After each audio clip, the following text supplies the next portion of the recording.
Jack Ho was many things: a Triad lieutenant, a street-smart hustler, and an absolute menace to society. He ruled Chinatown with a grin, picked fights like a hobby, and somehow thrived on pure madness and raw talent. That was until he was riddled with bullets at his boss's wedding while trying to protect the bride. Dying? That sucked.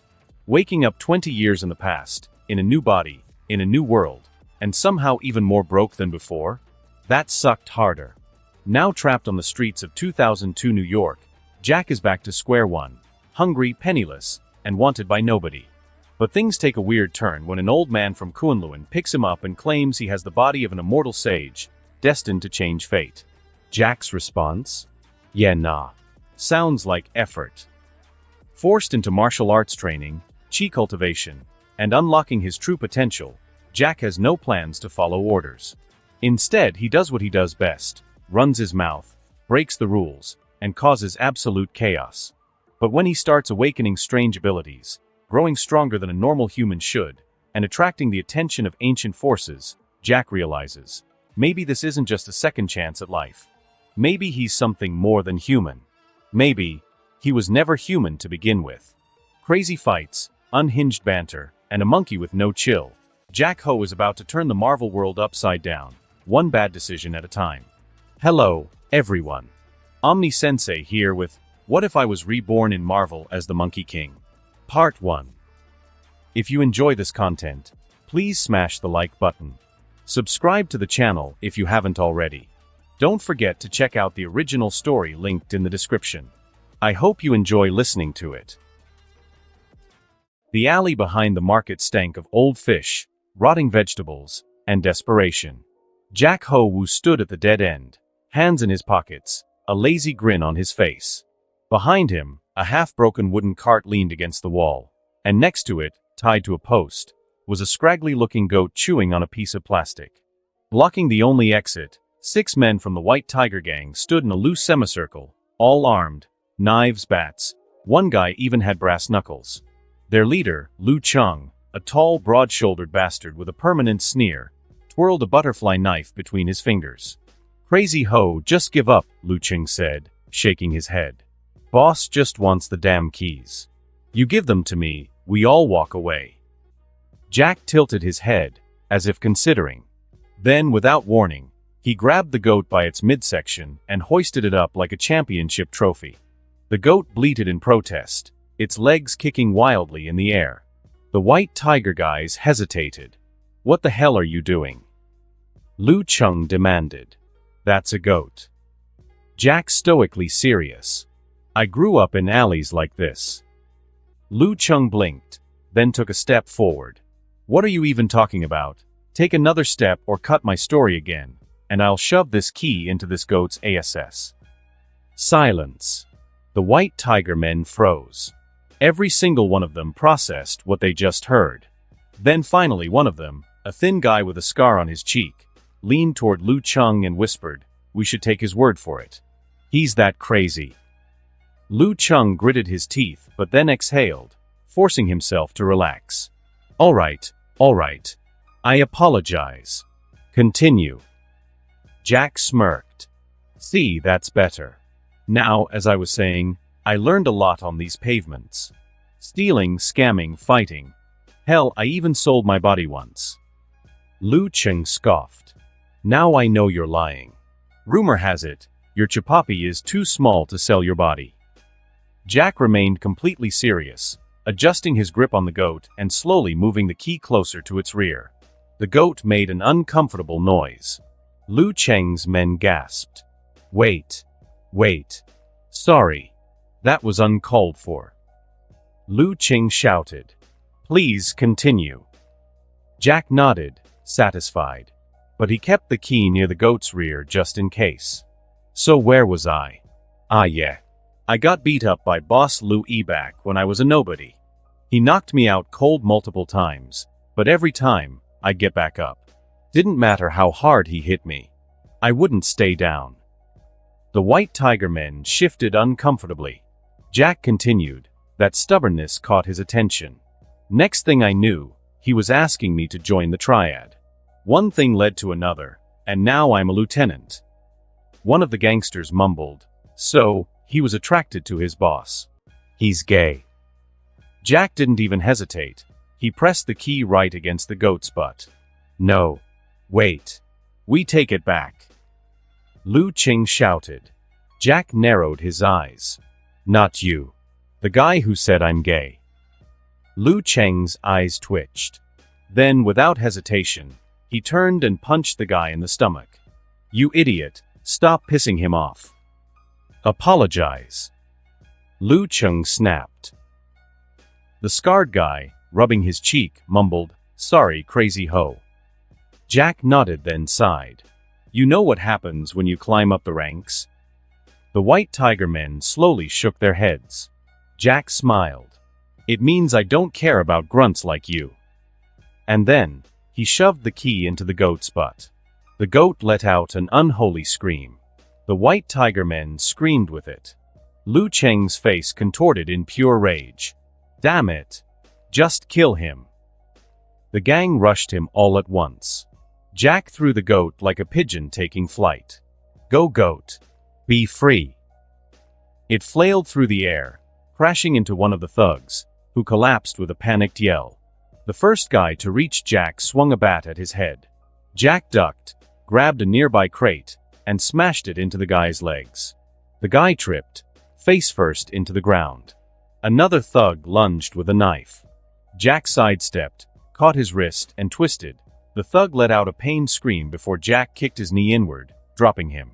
Lu Cheng swung his butterfly knife, aiming for Jack's throat.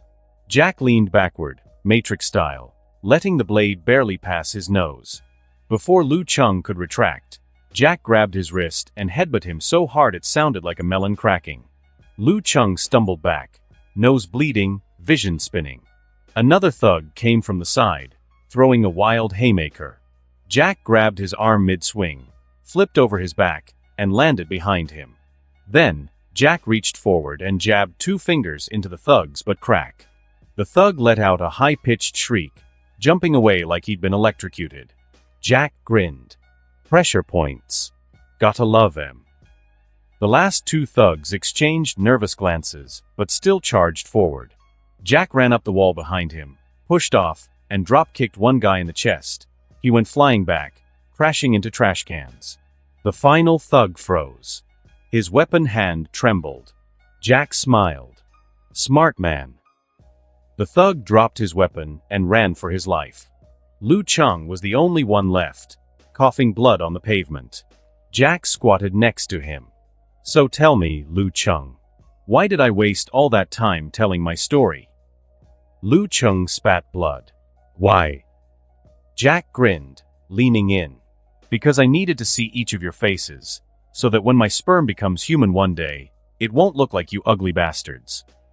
Lu Cheng's bloody face twisted in horror. Jack patted his cheek, stood up, and walked out of the alley whistling. Behind him, the goat slowly wandered back, staring at Lu Cheng like it had unfinished business. Jack strolled out of the alley, hands in his pockets, humming to himself as he left behind a pile of groaning White Tiger thugs. The moment he stepped into the market, the usual buzz of Chinatown surrounded him. Vendors shouting about fresh fish, customers haggling over vegetables, the scent of roasted duck and hot oil filling the air. People recognized him immediately. Ho Wu! An old fruit seller greeted him, tossing an apple his way. Jack caught it in one hand, took a big crunching bite, and grinned.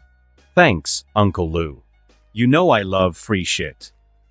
Uncle Lu just shook his head with a chuckle.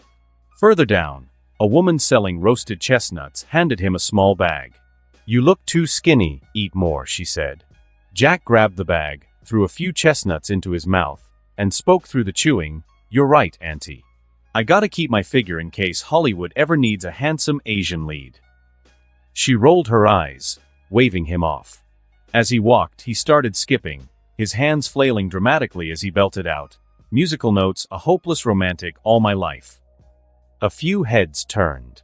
Some teenagers filming on their phones laughed as they caught Crazy Ho in his natural habitat. Jack didn't give a shit. He spun around, moonwalked past a dumpling stall, then smoothly cartwheeled onto the sidewalk like a deranged ballerina. His underlings, 3 men in cheap leather jackets and buzz cuts were waiting for him at his territory, standing like stiff schoolboys waiting for their teacher. When Jack arrived, they bowed in unison. "Brother Jack." "Ah, my loyal little ducklings." Jack spread his arms. "Did you miss me?" One of them, Little Way, held out a thick envelope. "Brother Jack, this is the monthly protection. We already collected them." Jack took the envelope, weighed it in his hand, and whistled. "Damn. Feels heavy. You sure you didn't rob a bank?" "No, Brother Jack," they said in unison. Jack nodded approvingly. "Good work. Here." He reached in, pulled out a stack, and tossed half of it back at them. "Take this, go party tonight." The 3 of them looked at the money in their hands, eyes lighting up, but before they could even react, "Wait." Jack suddenly snatched the money back from their hands. "How dare you try to go party when tomorrow is the boss's wedding?" Jack gasped dramatically, shaking his head. "Tisk, TSK, TSK. Unbelievable. The disrespect." The 3 men stared blankly, then just nodded in agreement. They knew how Jack was. Jack then waved them off. "What are you still doing here? Go patrol. You can't just take protection money and not protect them. That's a racketeering scam." They nodded again, running off. Jack watched them go, then tossed a chestnut into his mouth, chewing thoughtfully. "Man, I'm such a good role model." He continued skipping down the street, still humming Cupid. Jack strolled through the bustling Chinatown night market, humming to himself, hands tucked in his pockets, occasionally snatching a free snack from vendors who either loved him or were too scared to say no. The smell of sizzling meat skewers, fresh bowsy, and cheap cigarettes mixed in the air as neon signs flickered, painting the streets in reds and yellows. Then it hit him. Shit. I forgot to buy a suit. Boss Lu Yi's wedding was tomorrow, and while Jack was the craziest lieutenant in the gang, even he couldn't show up in his usual leather jacket and ripped jeans. He veered left, pushing through the crowded alleys, past noodle stalls and mahjong parlors, until he reached Madame Wong's tailor shop, a tiny, cluttered store run by an old woman who had been dressing gangsters since before Jack was even born. The moment he stepped inside, Madame Wong smacked the back of his head with her measuring tape. "Aya, ho woo. You wait until the last minute again, you useless monkey." Jack grinned, rubbing his head. "You know me, Auntie Wong. I like the thrill of a deadline." She scoffed, dragging him to a raised platform, already pulling out tape, pins, and fabric swatches. As she worked, she grumbled. "You run around like a crazy person all day. One day someone will catch you, and I won't be sewing you a suit, I'll be sewing you a burial robe." Jack grinned wider. "Damn, Auntie, that's dark. You been watching gangster movies again." She ignored him, tightening the measuring tape way too much around his waist, making him gasp. After a few minutes, she stepped back and nodded. "Black suit. Red tie. Classy. But you need accessories." Jack raised an eyebrow. "What kind of accessories?" Madame Wong gestured vaguely. "A watch, a bracelet, maybe even an earring. Something that makes you stand out." Jack thought about it, rubbing his chin. "An earring, huh?" With his shopping bags full, Jack strolled through the night market, chewing on a stick of grilled lamb, when something felt off. This was his territory. He knew every vendor, every scam artist, every street performer. So when he saw a new stall, one covered in faded red cloth, filled with trinkets, charms, and ancient-looking antiques, he paused. Behind the stall sat an old man with piercing golden eyes, skin wrinkled like old parchment, wearing a robe that looked out of place in modern Chinatown. Jack narrowed his eyes. "You new here, old man?" The old man didn't answer directly. Instead, he stroked his long white beard and muttered, "A traveler arrives not when he plans, but when fate demands." Jack blinked. "What?" The old man chuckled. "Even a monkey must wear his crown before he rules the mountain." Jack scratched his head. "Man, you sound like one of those fortune cookie writers who took too much acid." Then, his eyes landed on something. A single earring, stick-shaped, dangling like a tiny staff. Something about it called to him. His fingers itched to grab it. He pointed. "How much for that one?" The old man smiled faintly. A warrior should wear his legend before he writes it. Then, he handed it to Jack, for free. Jack frowned, shaking his head. "Nah. This is my territory. I make the rules here." He pulled out a wad of cash, dropping it on the table. "We don't take freebies. If you're selling, you get paid." The old man nodded approvingly, but his golden eyes glowed for just a second as Jack took the earring and clipped it onto his left ear. A strange warmth spread through his body, but it was gone before he could think too much about it. Jack rolled his shoulders. "All right, old man. Welcome to my market. Don't scam anyone, or I'll be back to make sure your trinkets become toothpicks." The old man just smiled, watching him leave. Jack yawned, stretching. "Damn, I need some sleep before the wedding." And with that, he walked off into the neon-lit streets, the stick-shaped earring swaying slightly in the night air. Jack woke up to the sound of someone banging on his front door like the cops had finally decided to arrest his butt. He groaned, rubbing his face, then swung his legs over the side of the bed. His apartment was a mess: empty beer cans, half-eaten takeout boxes, a pile of clothes on the floor that probably could have filed for citizenship by now. Another bang on the door. Jack yawned, stretching as he stumbled toward it. "If this is a hitman, I just want to say, good luck. I'm hard to kill." He swung the door open and blinked. Standing there, arms crossed, face already tired, was Xiao Ling, another lieutenant like him, but one who actually took her job seriously. Jack smirked. "Oh no, Xiao Ling, what are you doing at my place? Are you gonna have your way with me? I'm too pure for this. Too innocent. Also, you're too wild for me. Please don't break my heart." Xiao Ling sighed so hard her soul nearly left her body. She pushed past him into the apartment without waiting for an invitation. "My car broke down yesterday. I'm going to the venue with you," she said, already regretting her life choices. Jack shrugged, picking up his suit and shoes from the couch. "All right, you can hitchhike with me, but you gotta hold my stuff as payment." Xiao Ling raised an eyebrow. "You want me to hold your suit?" Jack grinned. "Nah. Carry it like a loyal servant. Come on, let's go, slave. Bring my stuff to my car." Xiao Ling deadpanned, but grabbed his suit anyway. "I'm going to crash this car into a river with you inside it." Jack skipped ahead, humming happily as she muttered death threats under her breath. They drove through Chinatown, the city waking up around them as Jack tapped the steering wheel to an offbeat rhythm. Xiao Ling glanced at him and squinted. "Are you wearing an earring?" Jack turned his head dramatically, flipping his single stick-shaped earring so it swayed. "Oh, you noticed? Took you long enough." Xiao smirked. "What happened? You finally realized your feminine side." Jack gasped. "How dare you assume my fashion choices are gendered? This is peak masculinity." Xiao leaned back in her seat. "So what, you just woke up and decided, yeah, I'm gonna be a pirate today?" Jack grinned. "Nope. Some weird old man gave it to me for free." Zhao's eyes narrowed. "You took jewelry from a weird old man?" Jack nodded. "Yup." She blinked. "And you just put it on?" Jack shrugged. "He said some cryptic shit. I liked the vibe. Also, I paid him anyway, so it's not weird.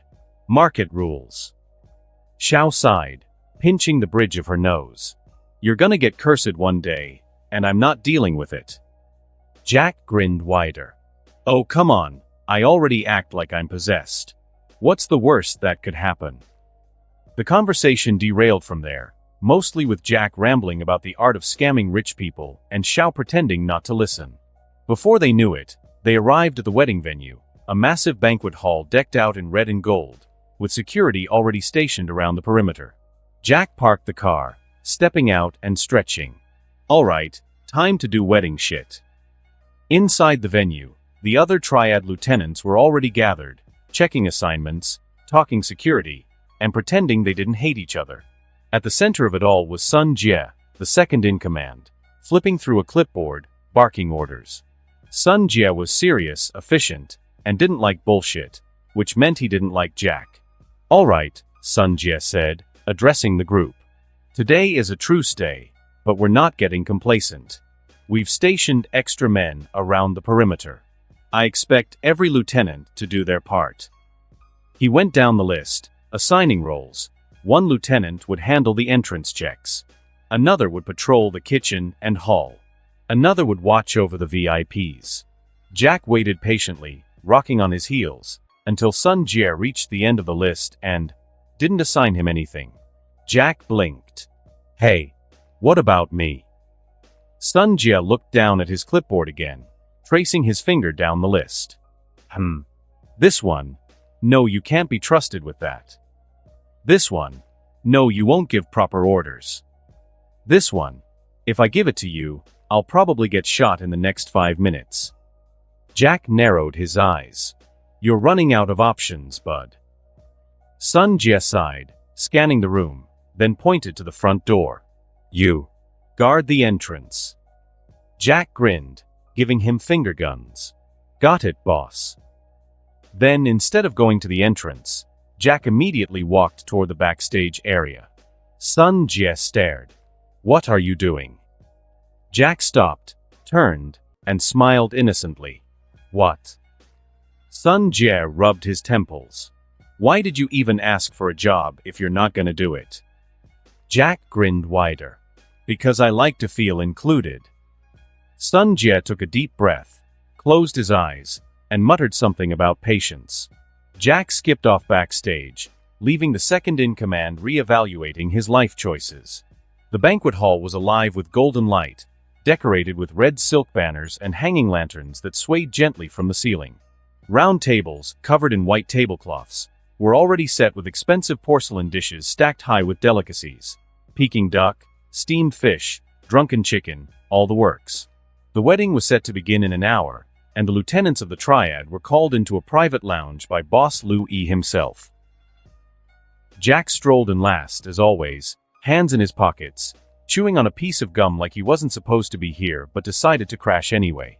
Inside, the other lieutenants stood in a loose semicircle around Lu Yi. The boss himself was a towering man in his 50s, dressed in a sharp black tang suit, hair slicked back, his presence alone enough to silence a room. His bride-to-be, a stunning woman in her mid-30s, sat gracefully at his side, sipping tea. Lu Yi raised his glass, his deep voice cutting through the room. "Tonight is not just about me. It is about us. Every one of you is here because we built this together. We bled, we fought, we survived.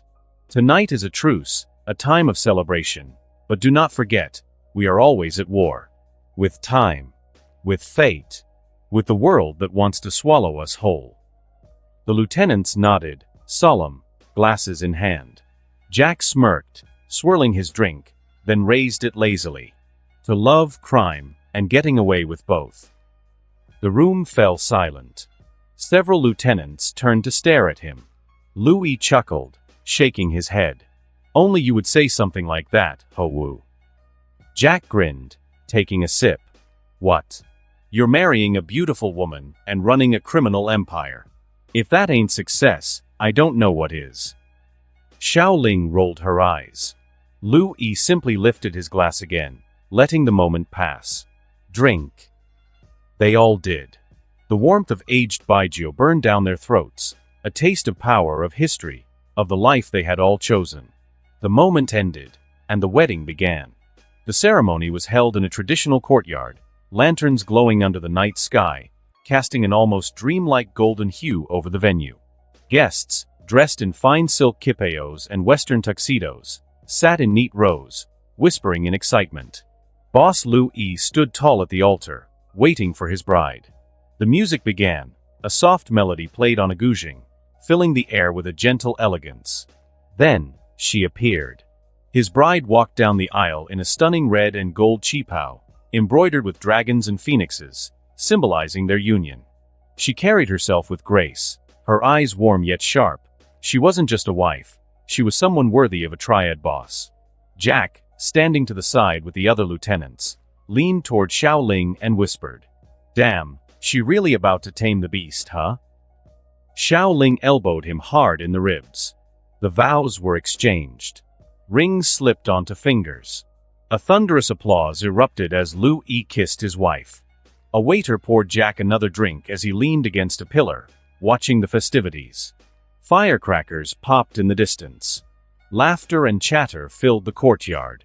For once, things were peaceful.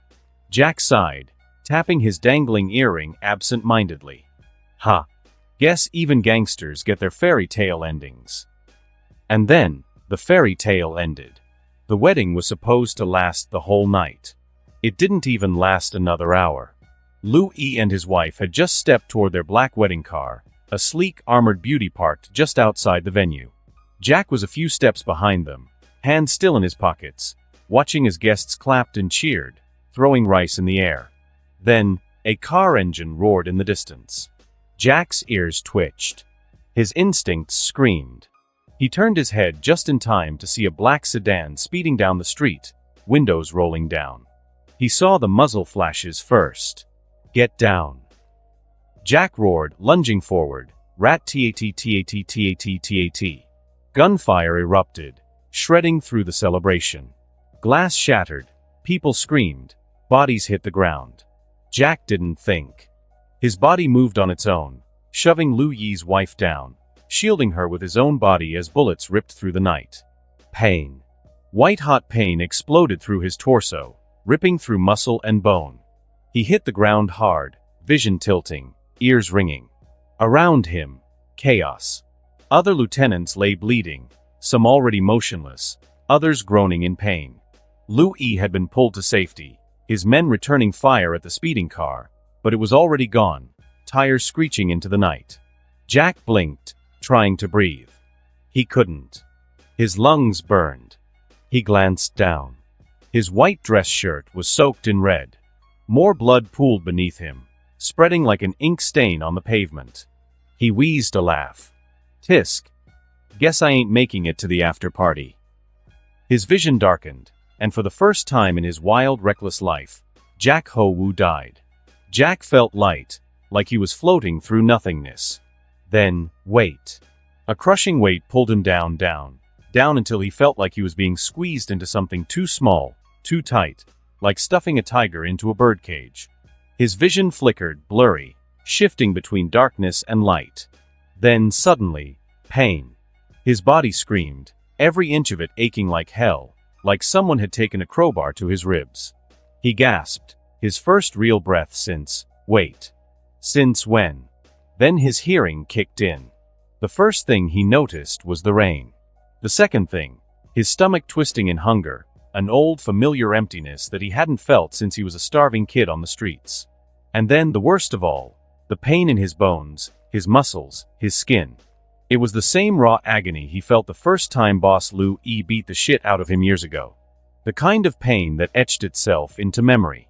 Jack groaned, trying to move. The cold, wet pavement pressed against his cheek, the scent of piss and rotten garbage invading his nose. His fingers twitched, scraping against the rough asphalt of an alleyway. He blinked, his vision clearing. He was lying in the rain, half soaked in a filthy puddle, surrounded by discarded newspapers and crushed beer cans. Jack coughed, forcing himself up on weak elbows, wincing as his entire body screamed in protest. God damn it. He hissed through clenched teeth.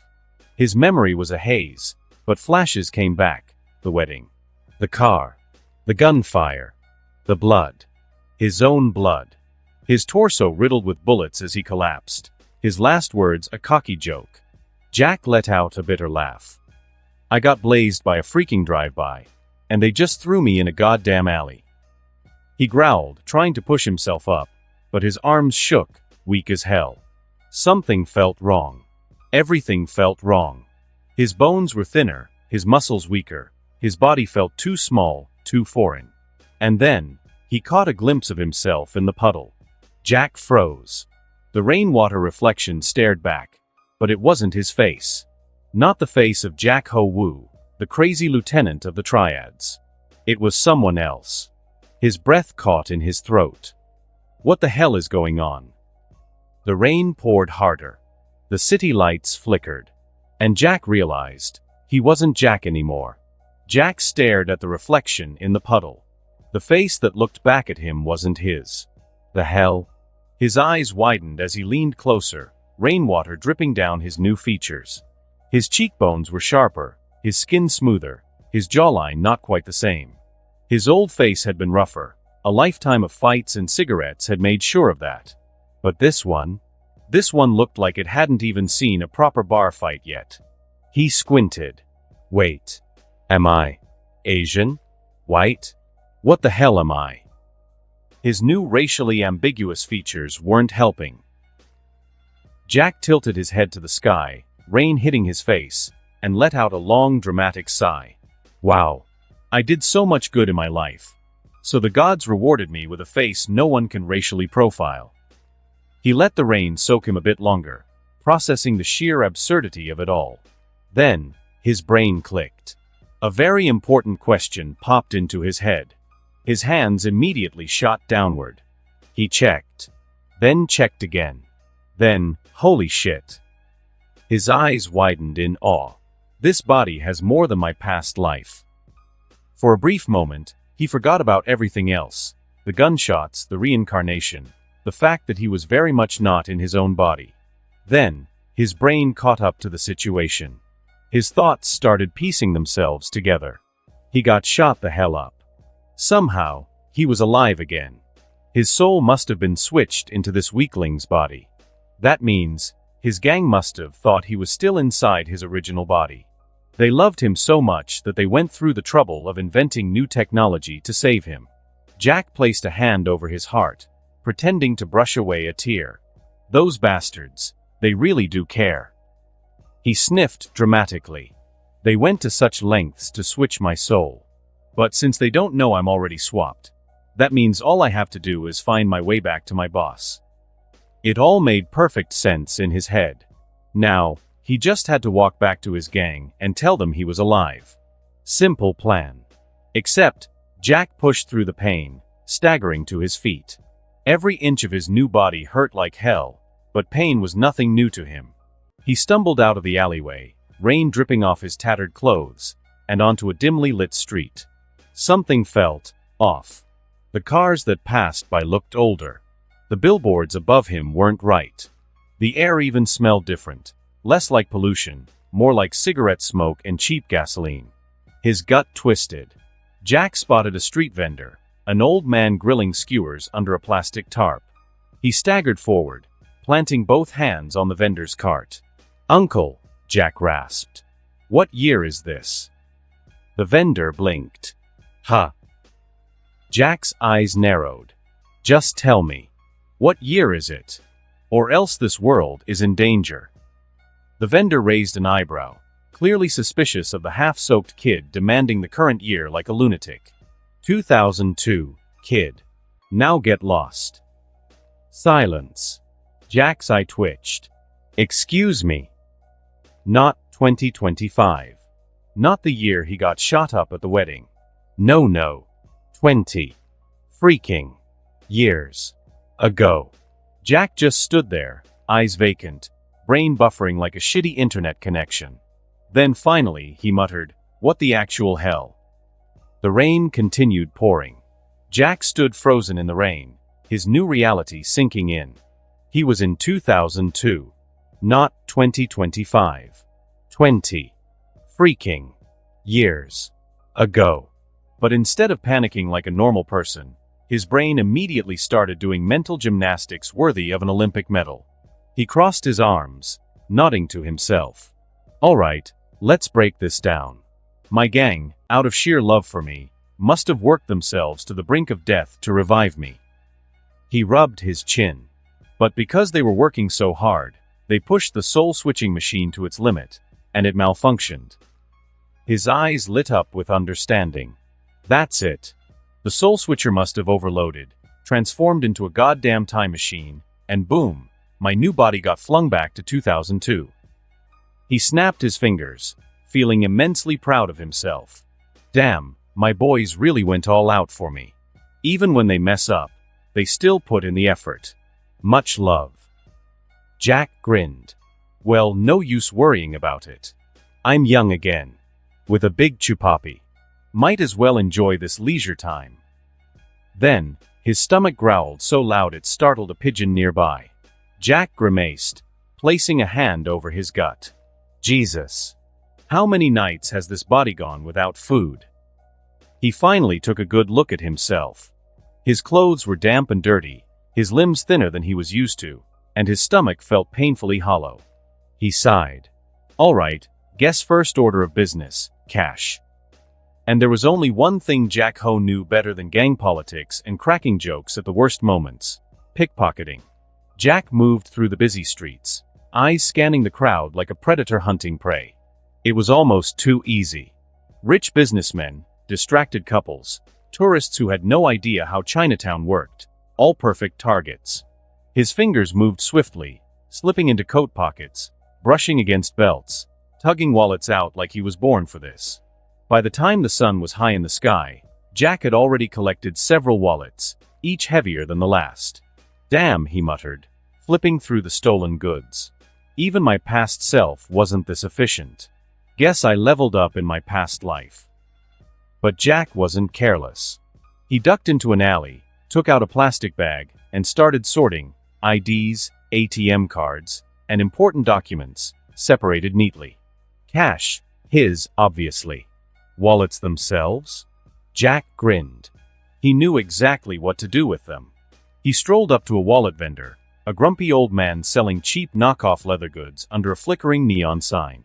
Jack slammed a pile of wallets onto the counter. All right, boss, let's talk business. The vendor squinted. Where the hell did you get these? Jack smiled. I'm in the recycling business. Trying to save the environment. The vendor raised an eyebrow. You're selling stolen wallets to a wallet vendor? Jack leaned in, lowering his voice. I prefer the term pre-owned. The old man exhaled slowly, rubbing his temples. How much you want? Jack grinned, tapping the counter. Nah, boss.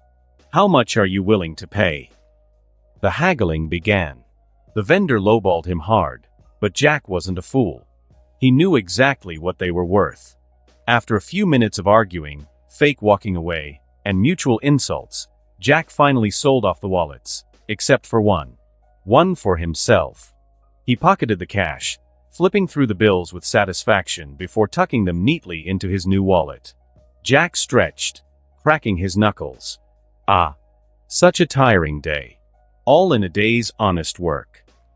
The vendor stared at him blankly. Jack winked.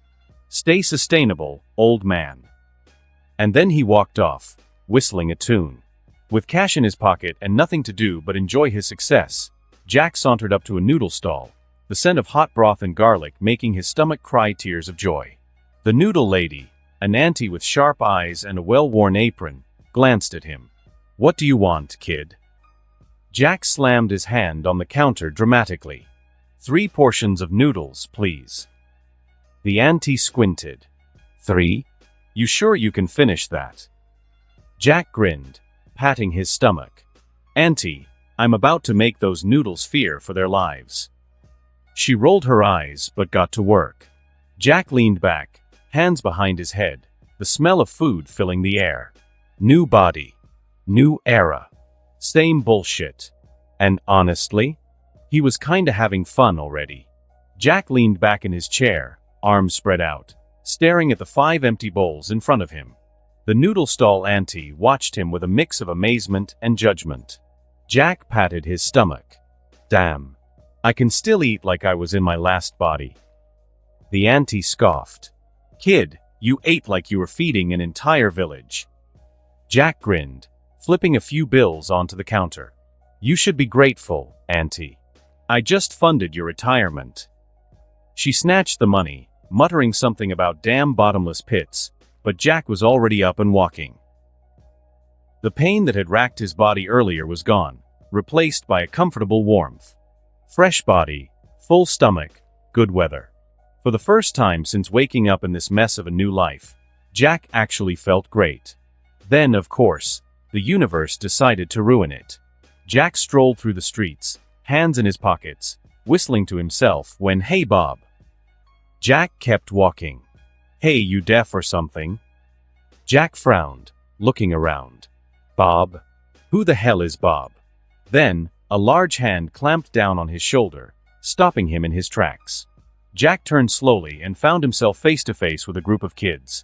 5 of them, all around his new body's age, led by a taller, broad-shouldered brat with a shaved head and a cocky grin. Jack raised an eyebrow. "What do you want?" The leader sneered. "Why are you still here, Bob?" Jack blinked. Bob. He looked over his shoulder. Maybe there was someone behind him? Nope. The kid leader crossed his arms. "I'm talking to you, Bob."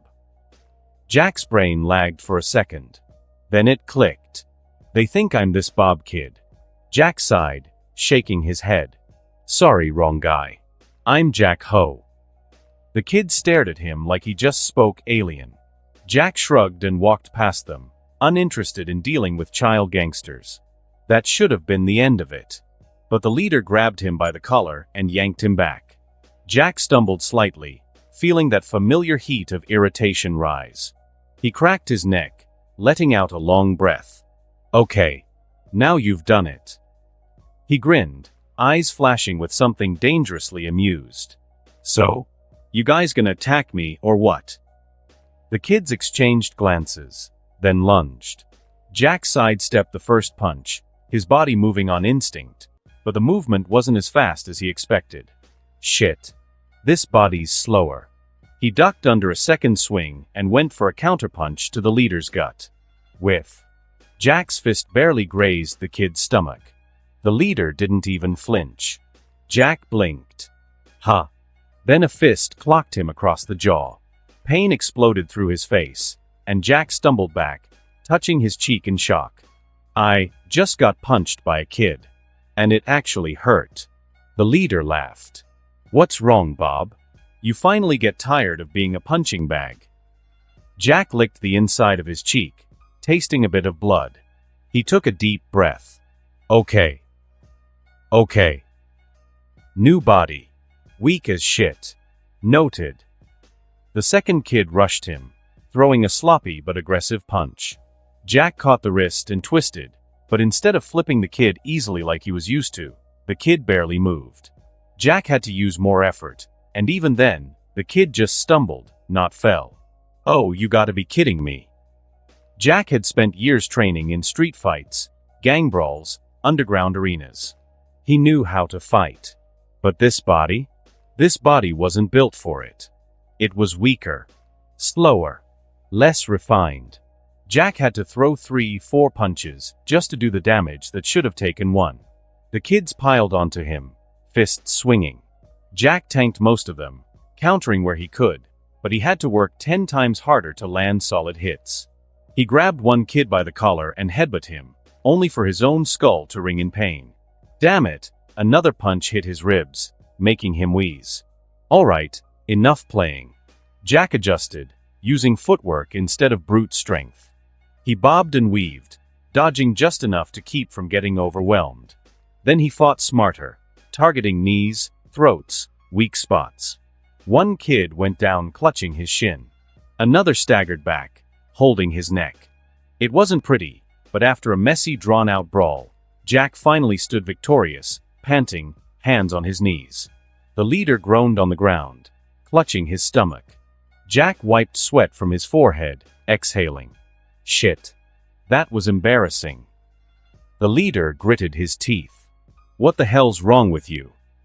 Jack grinned, ignoring the bruises forming on his arms. Nothing. Just gotta get used to this new body. The kid stared at him like he was insane.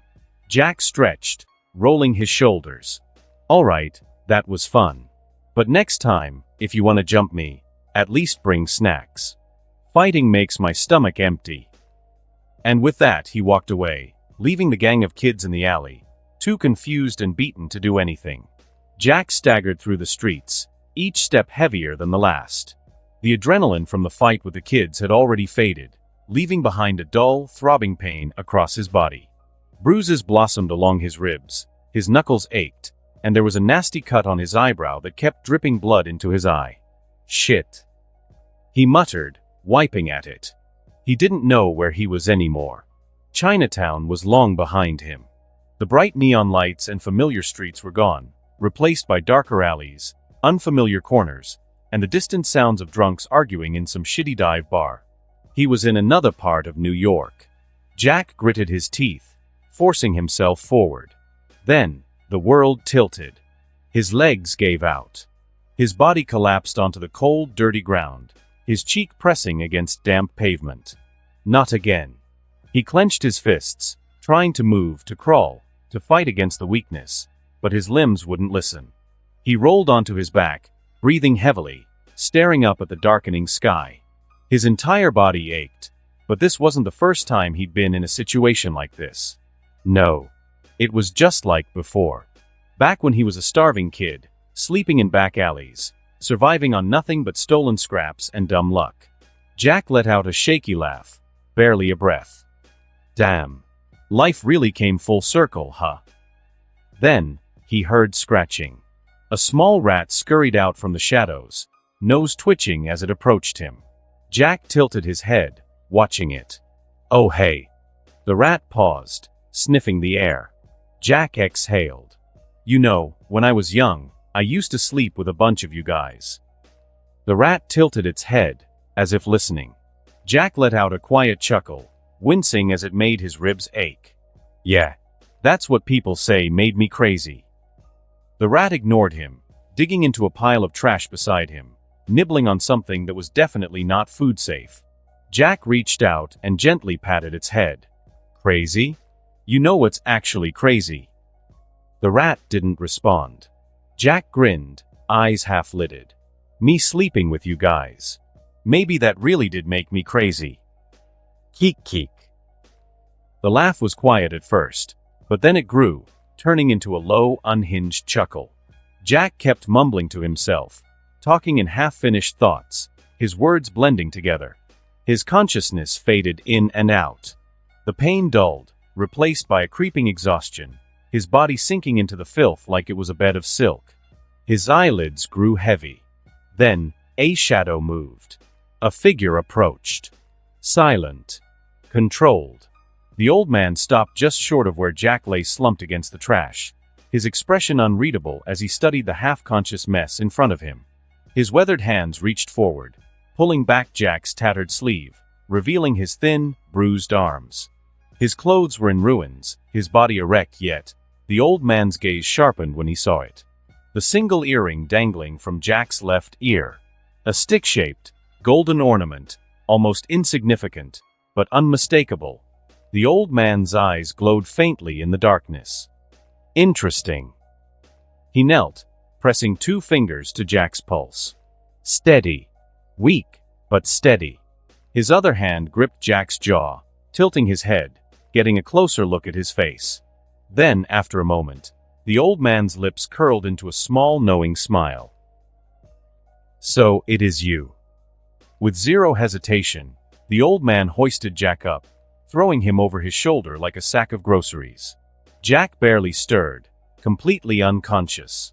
The old man exhaled, turning toward the dark alleyway ahead. Come now, little monkey. It's time to wake up. And with that, he disappeared into the shadows, carrying Jack toward his fate. Jack woke up slowly, his senses dull at first, like he was floating in warm water. Then, pain. His entire body ached, every muscle screaming in exhaustion.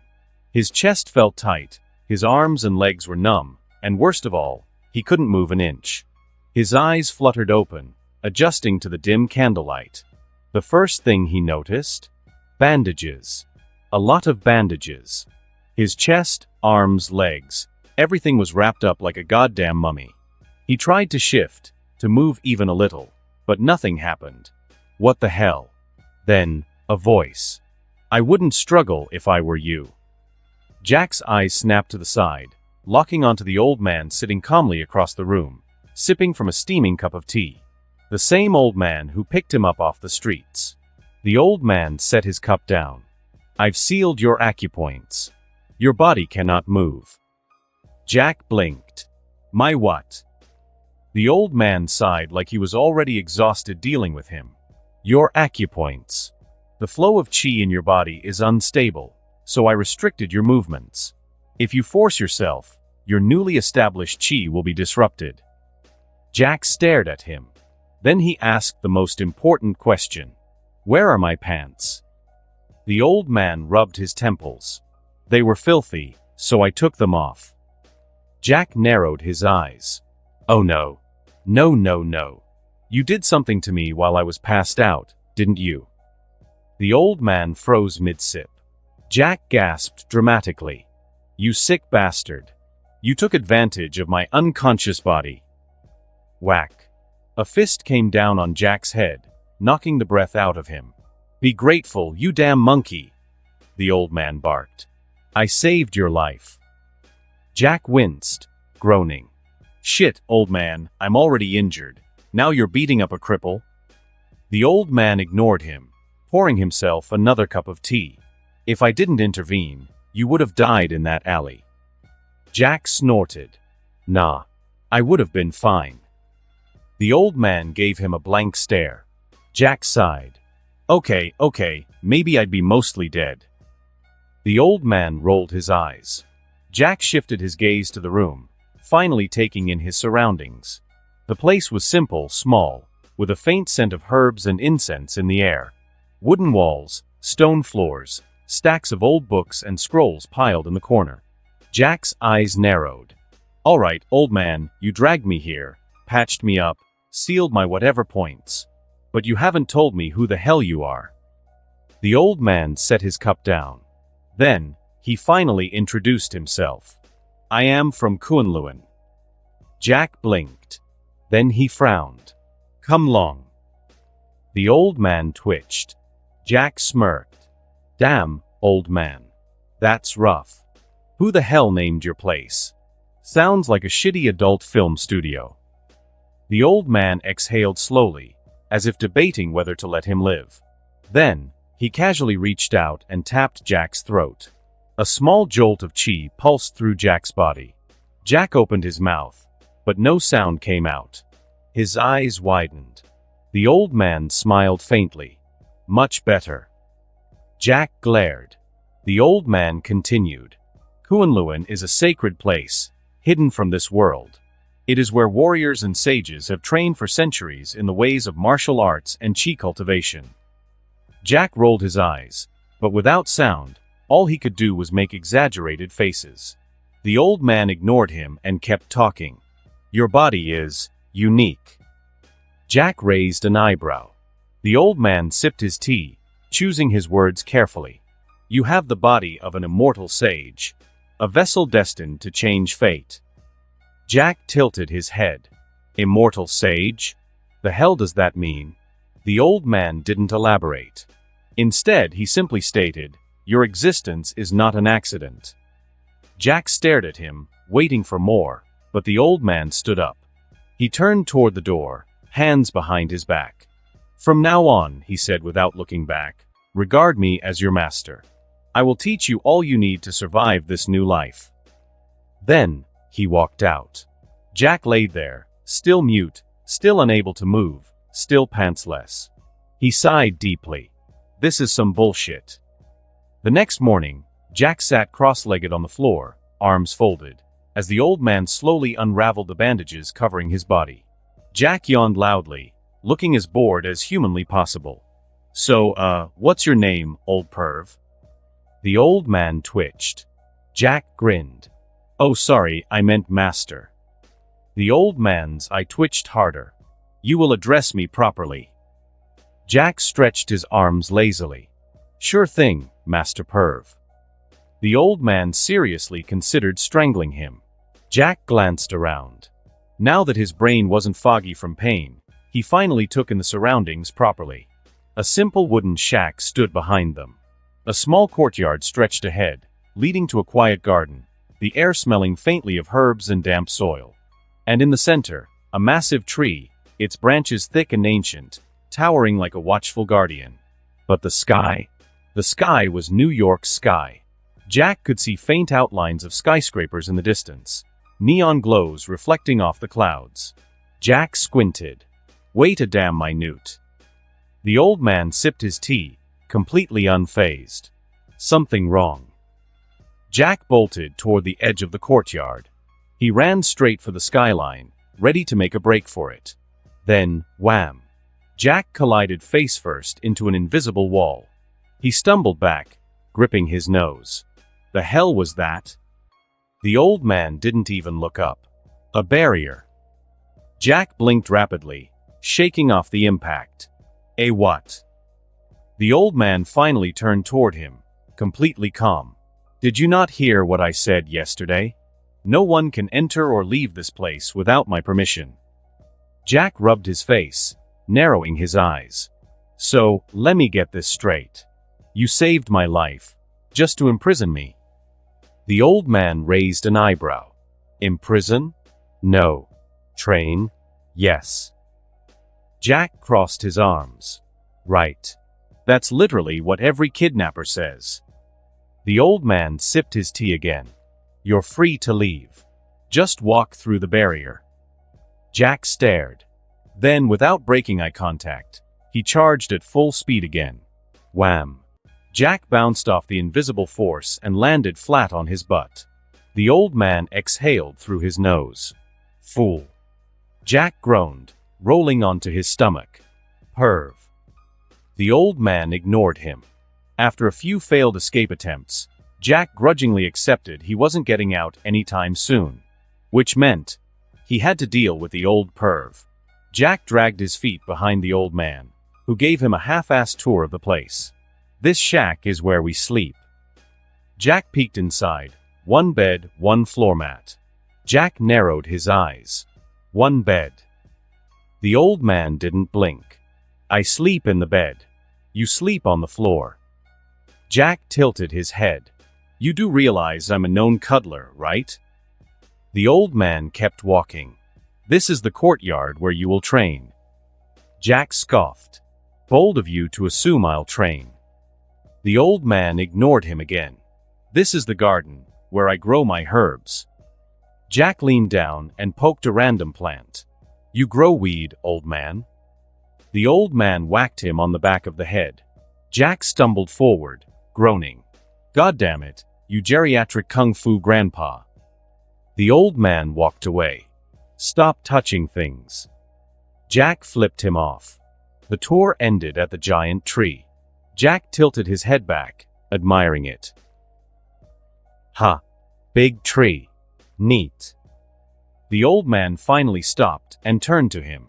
From now on, this place will be your home. Here I will teach you the ways of martial arts, chi, and the knowledge you will need to survive this new life. Jack gave him the most deadpan look in existence. Yeah.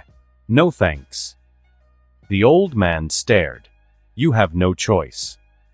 Jack grinned. Everyone has a choice, Master Perv. Then, he turned around and walked away. Jack spent the next few hours doing everything but training. Ignored every word of the old man's lecture. Checked. Tried climbing the tree instead of practicing stances. Checked. Laid on the ground, staring at the sky, dramatically sighing. Checked. Took a nap. In the middle of the old man's speech. Checked. That last one? That was the boiling point. Jack was snoring softly, arms folded behind his head, while the old man lectured about chi flow. The old man's eye twitched. His fingers flexed. Then, without warning, he grabbed Jack by the collar and yanked him off the ground. Jack flailed. Why what the foo? The old man dragged him toward the courtyard with zero effort, Jack kicking and squirming the whole way. Jack tried to grab the ground.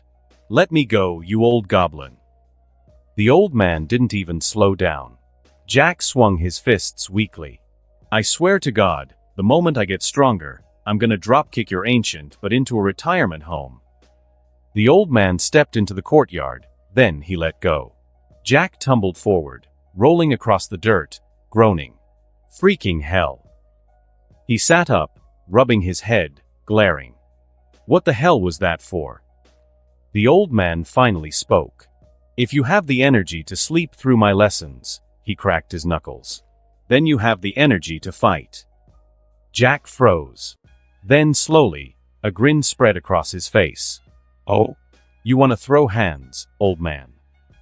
The old man smiled faintly. Try me, monkey. Jack's grin widened. Bet. And just like that, his first lesson began. Jack grinned, rolling his shoulders as he faced the old man in the courtyard. So, Master Perv, you really want to throw hands?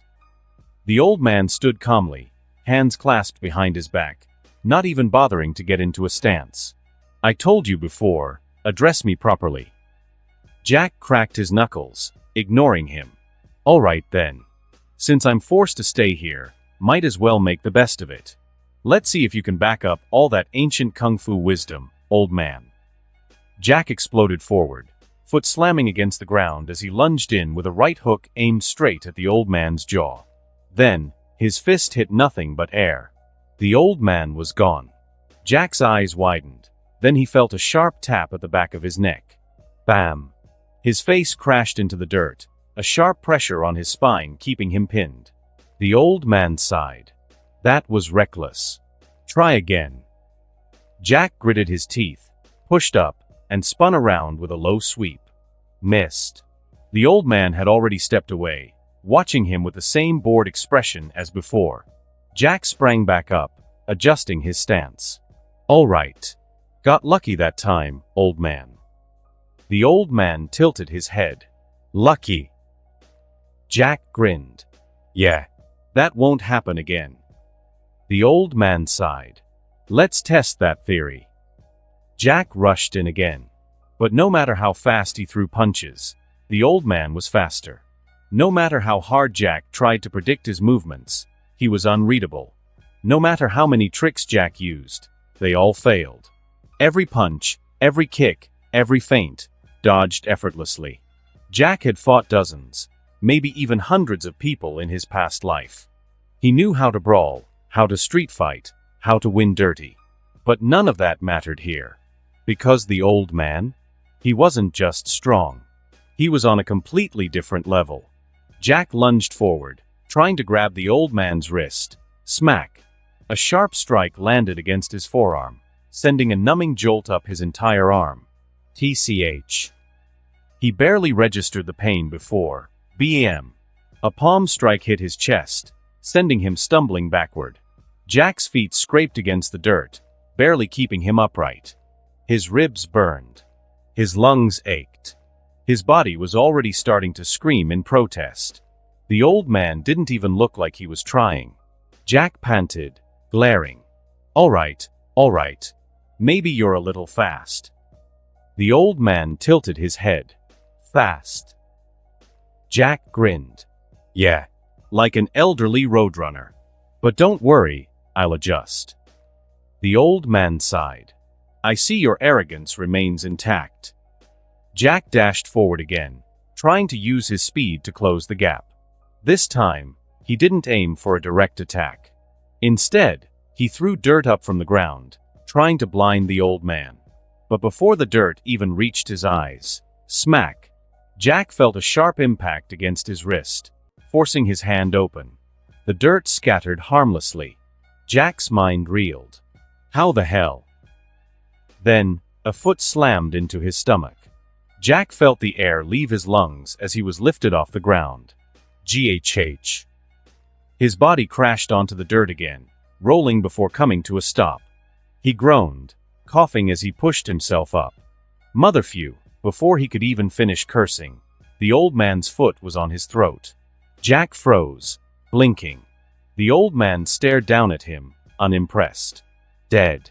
Again. Jack gritted his teeth. The old man removed his foot and stepped back, waiting. Get up. Try again.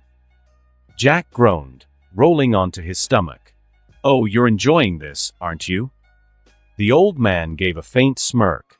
Perhaps a little. Jack coughed, spitting to the side. Sick bastard. But despite his aching body, burning lungs, and throbbing limbs, Jack stood up again. And he charged in. And he lost again. The training continued like this for weeks. Every single day, Jack fought. And every single day, Jack got his butt kicked. At first, he fought like his old self, wild, unpredictable, dirty. It didn't work. Then, he tried fighting defensively. It didn't work. Then, he tried pure aggression. That really didn't work. The old man never used full force. And yet, Jack never won once. His bones bruised. His muscles tore and rebuilt. His breathing became sharper. The old man never gave him an easy answer. Every time Jack asked for a technique, a shortcut, or a trick, figure it out. Jack learned by getting beaten down. But the thing about Jack Ho, he never gave up. No matter how much he lost, no matter how many times he hit the dirt, Jack always got back up. Weeks later, Jack stood in the courtyard again, arms covered in fresh bruises, sweat dripping from his brow. The old man watched him, waiting. Ready. Jack grinned, his stance more controlled this time. Always.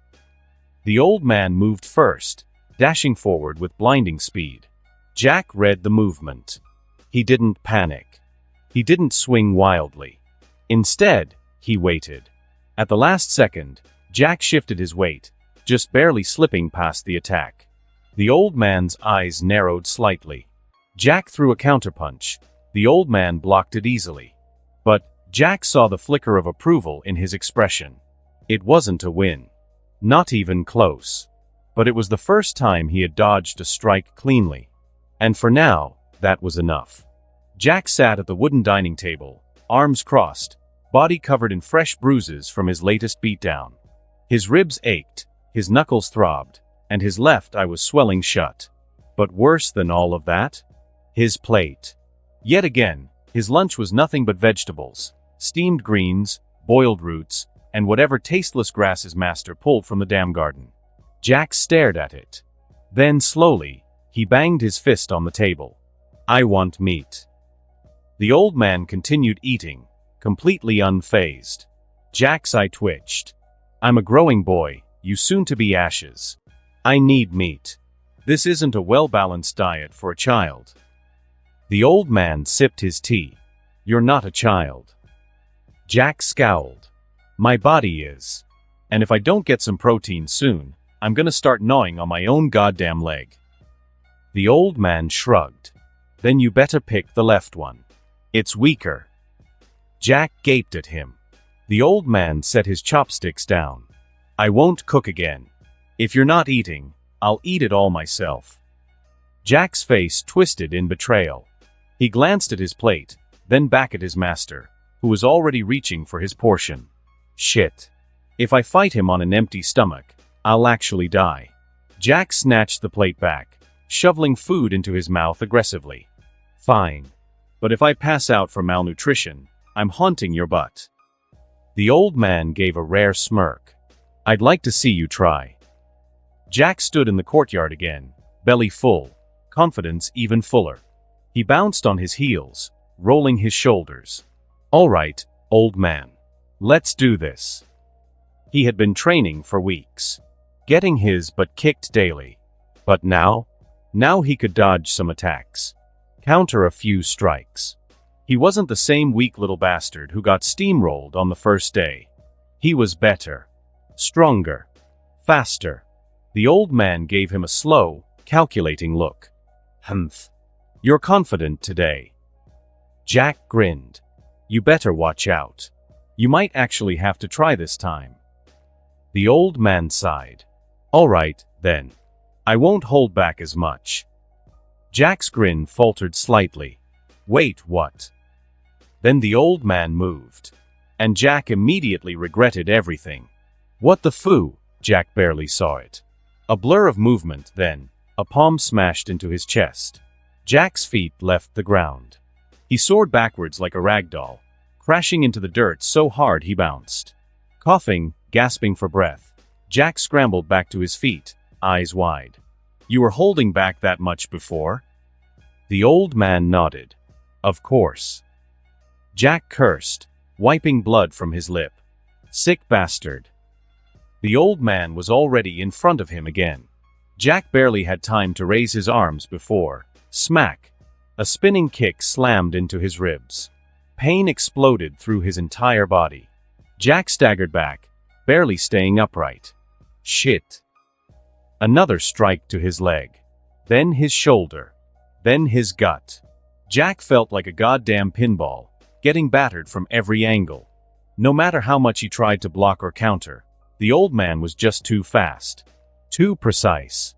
Jack was losing. Hard. And then, his left ear twitched.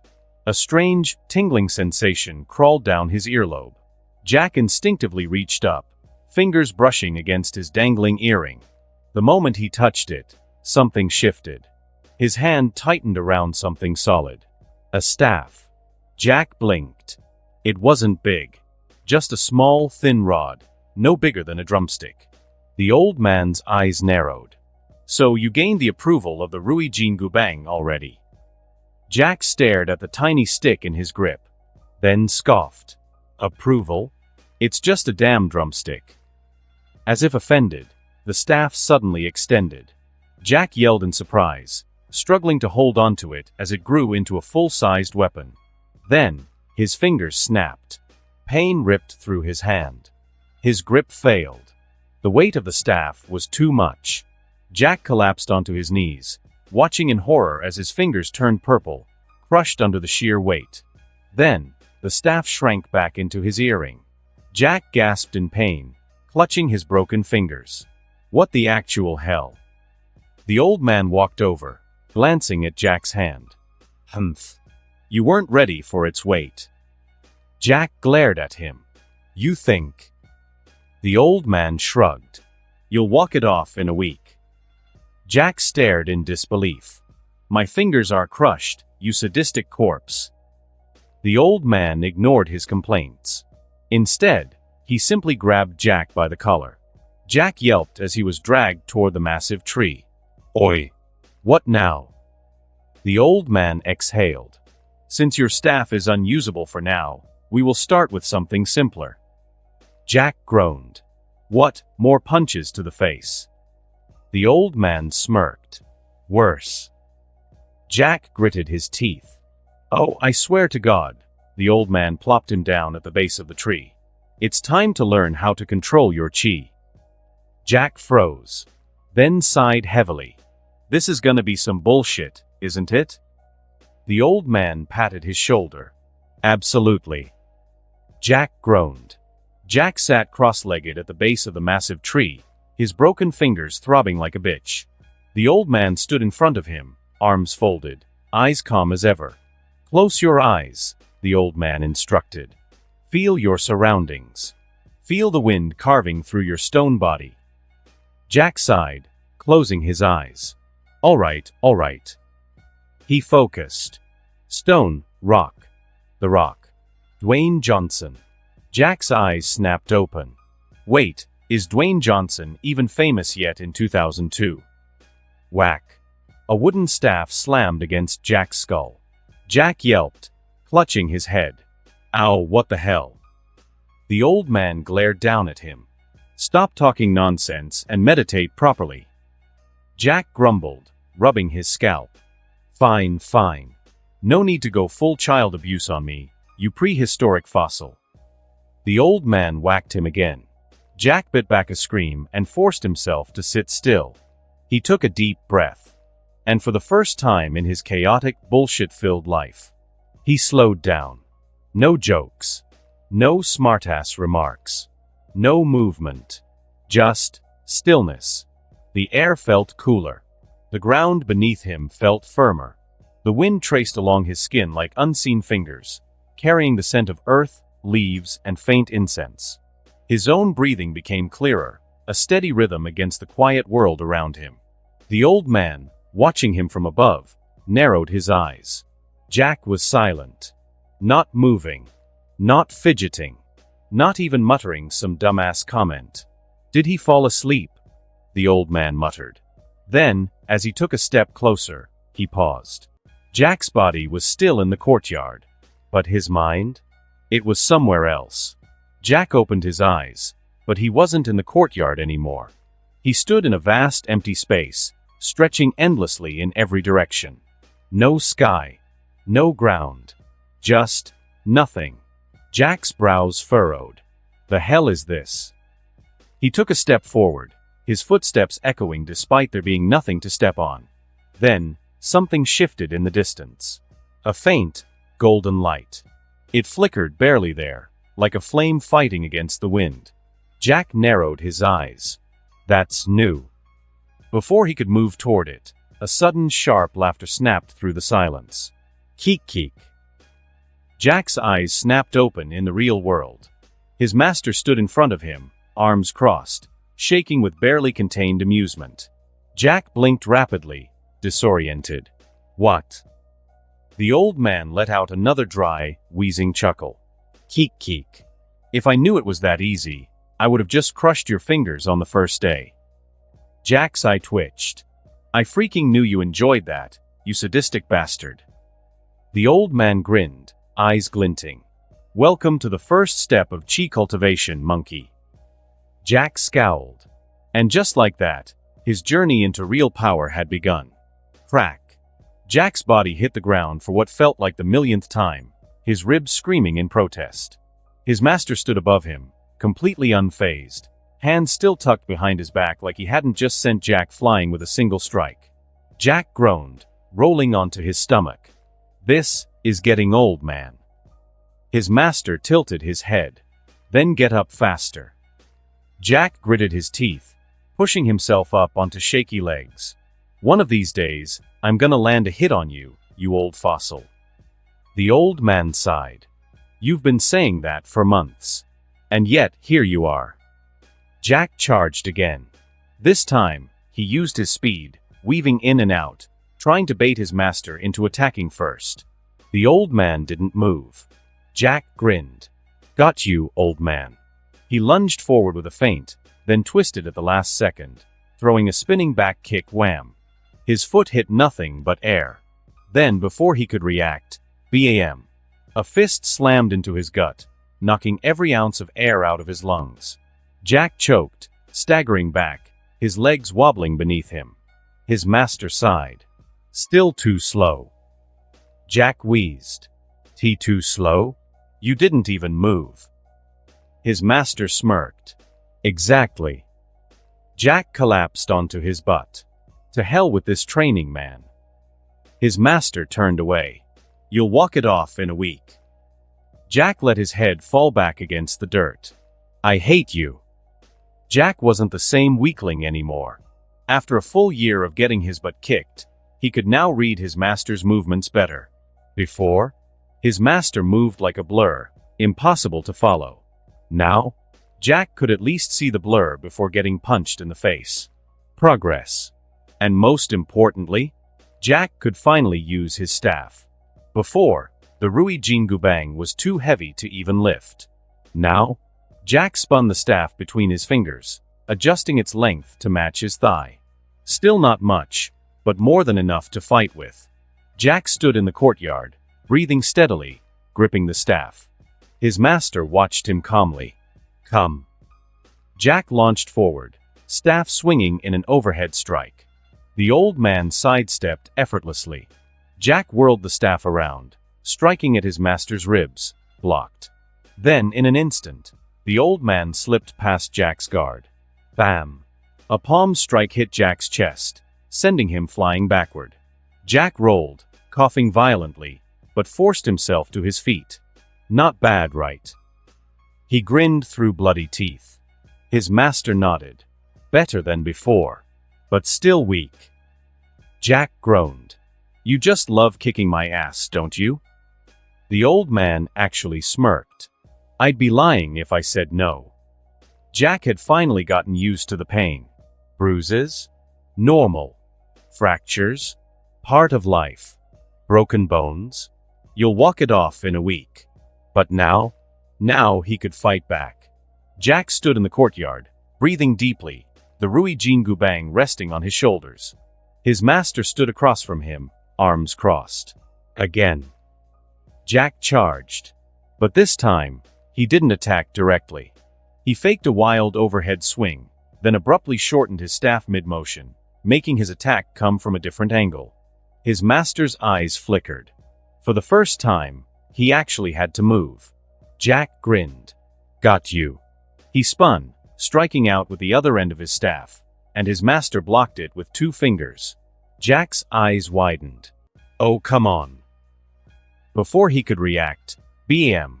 A knee slammed into his ribs, sending him skidding across the dirt. Jack groaned, coughing up dust. Jesus Christ, can I just have one win? His master chuckled. Perhaps in another year. Jack collapsed onto his back. I hate this place. Jack wasn't sure when it happened. Maybe it was the constant beatdowns. Maybe it was the 4 years of non-stop training. But one day when he stood in front of his master, staff in hand, he wasn't afraid anymore. His body had changed. His once skinny frame was now lean, powerful, and built like a proper fighter. Despite never eating meat, he had more muscle than he'd ever had in his past life. Jack stared at his own reflection in the pond. 4 years. I'm definitely 17 now. Probably. I think. He looked back at his master, cracking his neck. All right, old man. No more playing around. Let's see what I can really do. His master smirked, stepping forward. Very well. Show me. Jack grinned, then rushed forward, staff swinging. And for the first time, his master had to put in actual effort. Jack grinned, standing in the middle of the courtyard, his staff resting on his shoulder, body coiled with raw power. His master stood across from him, arms relaxed, eyes calm as ever, like he wasn't staring at a disciple who had spent 4 years getting his butt kicked and learning every trick possible to kill him. Jack exhaled slowly. For the first time since his training began, he wasn't afraid. His body was strong. His mind was sharp. His instincts were honed like a blade. For 4 years, this man had beaten him down, broken his bones, pushed him beyond his limits. But now Jack wasn't just a student. He was a fighter. And today, he wasn't going to just survive. He was going to win. His master's eyes flickered with amusement. Show me. Jack vanished. A thunderous crack erupted as Jack launched himself forward, the ground beneath his feet exploding into dust, his staff blurring through the air like a meteor. Wham!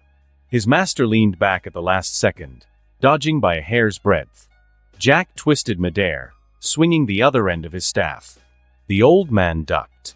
Jack planted a foot on the ground, pivoting instantly, sending his staff whipping through the air toward his master's ribs. His master blocked it with one arm, but he slid back an inch. Jack grinned. Got you.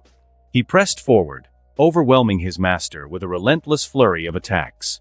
Strikes from every angle, shortening and extending the staff in unpredictable ways, spinning it so fast it blurred in the air. For the first time, his master had to defend. Jack saw it, the shift in his footwork, the subtle movement of his arms. His master wasn't dodging effortlessly anymore. He was blocking, countering, taking him seriously. Jack's grin widened. Oh, now you're actually trying? His master smirked faintly. Barely. Jack lunged forward again, staff twisting, swinging low. His master jumped. Jack twisted his staff, extending it mid-spin. Wham! It slammed into his master's side, sending him flying back. Jack didn't let up. He rushed forward, reeling his staff back, ready to finish it. The old man landed lightly, skidding to a halt. He glanced down at his palm. For the first time, there was redness. Jack stopped mid-step. His breathing was ragged. His muscles burned. But he was winning. For the first time in 4 years, he could actually see the moment of victory. He pointed his staff at his master. I finally got you. His master met his gaze. Then, he smirked. Jack's stomach dropped. Wait. Then, the world blurred. Jack didn't even see the movement. 1 second, his master was standing in place. The next, Jack's fingers snapped backwards. A fist buried into his ribs, sending spiderweb fractures through bone. His arm twisted at an unnatural angle, dislocated so violently it swung the wrong way. Before Jack could even register the pain, BAM! A palm slammed into his gut, lifting him off the ground. Crack. His leg buckled inward, twisting in the opposite direction. The air vanished from his lungs. Then, darkness. Jack's body slammed into the ground, rolling lifelessly before coming to a stop. His master stood still, breath calm, expression unchanged. Like nothing even happened. Jack lay broken in the dirt, staring up at the sky, vision blurring, lungs barely able to pull in air. The old man stepped toward him, glancing down. Jack could tell he was about to say something. But before he could, Jack coughed, spitting blood to the side. Then, through cracked lips, he grinned. And in a hoarse voice, he muttered, "I'll walk it off in a week." His master paused. Then, he smirked. Jack saw it. A small, knowing smirk. Like he was satisfied. His master glanced at his palm. It was still red from where Jack had landed his hit earlier. The smirk lingered. "You've progressed." Jack let out a weak laugh. "Yeah? It doesn't feel like it." His master turned away. "Rest. Next week, we continue." Jack groaned. "Sadistic bastard." The old man paused. Then, he chuckled. And for the first time ever, Jack realized his master was enjoying this. Jack sat cross-legged under the massive tree, the scent of earth and damp bark surrounding him. His body was still battered from his last fight, but he had long grown used to it. The pain was just another part of life now. But for once, he wasn't focusing on it. Instead, he was at peace. For years ago, meditation had been the worst part of his training, a boring, silent nightmare where he had to sit still and do nothing. But now, Jack looked forward to it. The stillness, the quiet, the feeling of something deep inside him shifting. His breathing slowed, his heart steady, his mind clearer than ever before. But this time, something felt different. There was a new sensation, a strange energy stirring deep within him. Then it happened. A pulse. A spell. Jack felt it take shape within him, forming naturally, like it had always been there. Body freezing spell. His eyes snapped open. Jack exhaled slowly, still seated under the tree. His hand moved on its own, reaching for his staff. When he pulled it out, it had grown. No longer a drumstick-sized stick. No longer just the length of his thigh. Now, it was a proper staff. A weapon that fit perfectly in his grip. Jack leaned forward, resting his forehead against the cool metal. He closed his eyes again, murmuring, "I feel peace when I hold you." Then, the staff expanded. Jack's eyes widened. The weight doubled, then tripled. His fingers trembled as he tried to hold on, but the sheer pressure crushed his stance. He fell to one knee, struggling, arms shaking violently. His grip tightened, his body screaming under the weight. But, somehow, he could feel it. As if the staff was speaking to him. Testing him. Jack, breathing heavily, grinned through the strain. "Oh, so you want me to use you for training?" As if responding, the staff throbbed in his hands, pulsing with energy. Jack grinned wider, sweat dripping down his face. "All right, then." He planted his feet, adjusted his grip. And then, he moved. Weeks had passed. Jack's body had recovered from his last brutal beating, his muscles stronger than ever, his reflexes sharper. But more importantly, he had a new spell. The body freezing spell. He hadn't told his master yet. He wanted to keep it as his secret weapon. Right now, though, there was only one thing on his mind. Food. Jack sat at the wooden dining table, staring down at the same sad meal he had been eating for the last 4 years. Vegetables. Roots. Grass. Still no meat. Jack sighed, poking at his food. 4 years and you still don't have a spice rack. His master ignored him. But then, Jack spotted something different. Among the usual sad pile of boiled vegetables, there was one new ingredient. A ginseng root. But not just any ginseng root. This one had a tiny wrinkled baby face on it. Jack immediately recoiled. It's got a baby face. His master didn't react. Jack stared at him. Old man. This thing has a literal face. His master continued eating. Jack's eye twitched. You seriously not gonna explain why there's a baby ginseng on the plate? Silence. Jack gritted his teeth. Oh, I see how it is. You're ignoring me. His master continued eating, unbothered. Jack huffed, but as he reached for the ginseng, whack. His master slapped his hand away. Jack blinked. He tried again from a different angle. Whack. Another slap. Jack froze. Then slowly, a mischievous grin spread across his face. Oh, you don't want me to eat it, huh? His master finally looked at him, eyes narrowing slightly. Jack grinned wider. All right, bet. He unleashed his body freezing spell. The air around his master flickered, and suddenly, the old man couldn't move. Jack immediately grabbed the baby-faced ginseng and shoved it into his mouth. His master's eyebrows twitched violently. Jack chewed aggressively.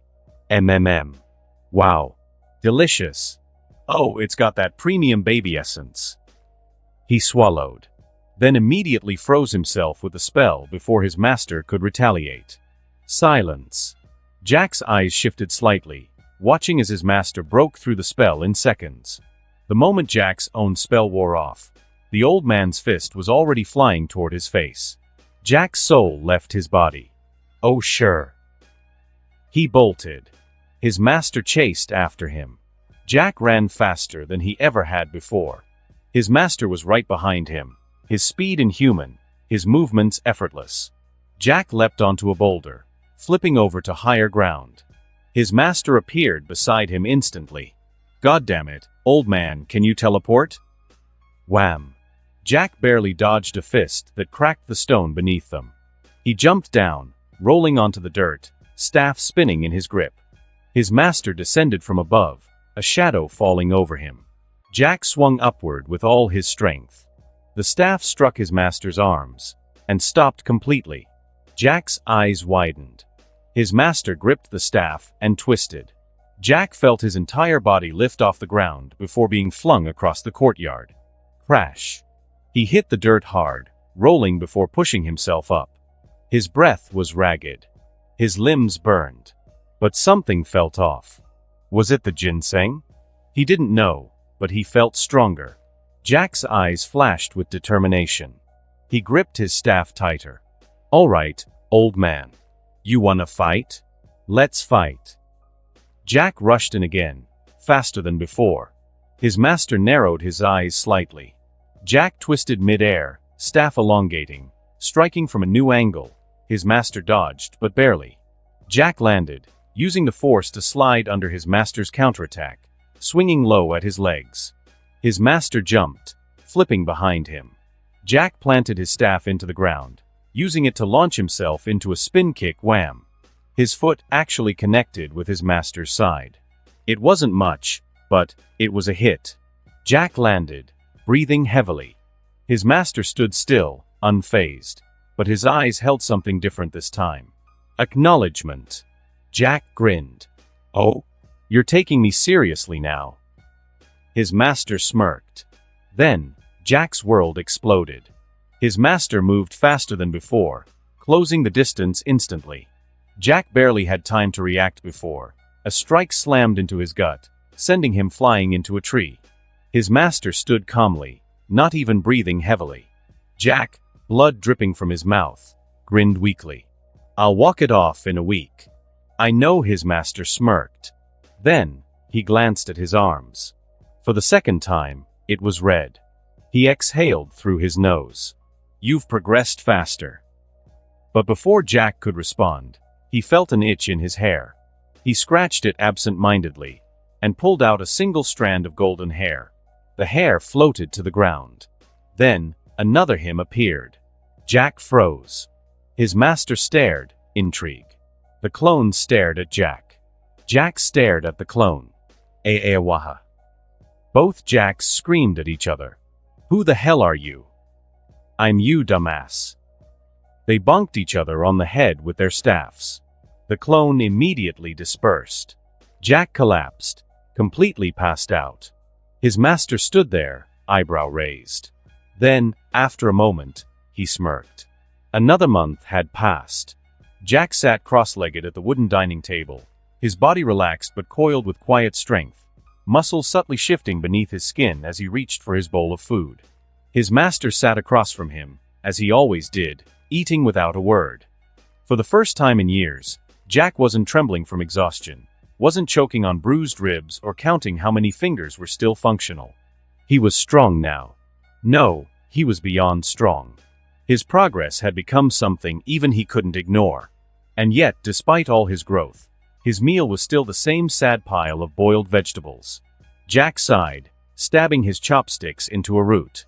4 years. 4 damn years. I've been through hell. I've broken more bones than I knew I had. And I still have to eat boiled weeds. A part of him had accepted it. But a bigger part of him still wanted to complain. He glanced at his master, who was as silent as ever, methodically finishing his meal. Jack eyed him for a long moment before finally saying, "Hey, old man." His master didn't look up.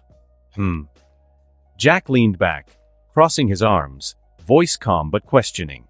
"We're in the modern world, yeah? There are guns, missiles, tanks, people with enough firepower to wipe out a city in seconds." He gestured at himself. "So why the hell did I need all this abuse? Why the endless beatdowns? The broken bones? The insane training?" His master finally glanced at him, his expression unreadable, gaze as sharp as ever. Then he simply said, "We are not in an ordinary world." Jack paused mid-bite. His brow furrowed. "The hell do you mean?" His master didn't elaborate. Instead, he took another sip of tea, then said, "You'll see when you get out of here." Jack stared at him for a long moment, eyes narrowed in suspicion. Then he sighed, shaking his head. "You just love dropping cryptic bullshit, don't you?" His master gave the faintest hint of a smirk. "It amuses me." Jack scoffed, waving him off. "Whatever. Keep your secrets, you old bastard." And just like that, he continued eating. Jack trained. Every single day. Fought his master. Meditated for hours. Pushed his limits with the staff. Experimented with his clones. And then, 3 more years passed. Jack wasn't the same man anymore. His power had skyrocketed. Jack stood in the middle of the courtyard, staff in hand, his expression calm. A breeze rolled through the ancient wooden pillars of his master's home, rustling his loose robes. The once thin, scrappy kid who had been dumped in an alley, starving and lost, was gone. Now, he moved like a warrior. No, like something beyond human. He rolled his shoulders, feeling the immense strength coiled within him, a power so vast it felt like the world itself had expanded to accommodate him. His master stood across from him, arms tucked behind his back. Jack took a slow breath, then moved. He swung the Rui Jin Gubang, extending it mid-motion, its length shifting from a normal staff to the size of a 5-story building. The air roared, dust and dirt exploding outward as the staff slammed down like the hammer of a god. Boom. The ground shattered beneath the sheer force. Jack twisted, shrinking the staff instantly, flipping it around and jabbing forward with lightning speed. His master sidestepped, barely tilting his head. Jack grinned. "Not bad, huh?" His master exhaled through his nose. "Decent." Jack vanished. He reappeared above his master, clones forming mid-air, each one swinging identical staffs. They moved seamlessly together, no longer separate entities, but perfect extensions of himself. Jack's voice rang through the air. "Let's see you handle this, old man." His master finally moved. The next second, Jack's entire world twisted. Bam! A single strike sent all of his clones shattering into golden dust. Jack barely had time to react before. Crack! His master's palm struck his ribs, sending him flying backward. Jack flipped mid-air, using the staff to balance himself, landing smoothly. He grinned, wiping blood from his lip. "All right. That one hurt." His master stood completely relaxed. "Your improvement is undeniable." Jack twirled his staff, resting it on his shoulders. "Damn right it is. You know how hard it is to keep my body looking this good on a diet of grass." His master sighed. "Even after all this time, your mouth remains the same." Jack smirked. "Some things are sacred." Then, he slowly lowered his staff. There was no anger in his movements. No arrogance. Just calm understanding. He had spent years fighting, training, meditating. He had been beaten down, rebuilt, reshaped. And now, he was at peace with himself. That was the true change. The wild, impulsive, reckless man he once was still existed, but now, he was controlled chaos. His master saw it. The shift in his stance. The way he breathed. The way his power no longer lashed out wildly, but flowed like a river, steady and unstoppable. Jack exhaled slowly, then smirked. "So, am I finally strong enough to leave this place?" His master met his gaze. And for the first time, he nodded. Jack grinned. "About damn time." Jack sat at the wooden dining table, his expression unnaturally calm, his movements precise as he placed his chopsticks down. For the first time in 7 years, the table wasn't covered in sad piles of boiled weeds. No. It was glorious. Meats of all kinds, roasted duck, braised pork belly, grilled lamb skewers, crispy chicken thighs, each dish steaming with rich, intoxicating flavors. And alcohol. Actual alcohol. A clay jug of aged wine sat beside the plates, the scent alone enough to make a man weep. Jack blinked slowly, his heart heavy with emotion. A single tear fell down his cheek. "I see, so this is it." He inhaled deeply, voice soft with reverence. "I have finally reached the brink of madness. I am hallucinating meat and alcohol on the table." His master whacked him on the head. "Eat, you fool." A chicken thigh was shoved into his mouth. Jack's eyes widened.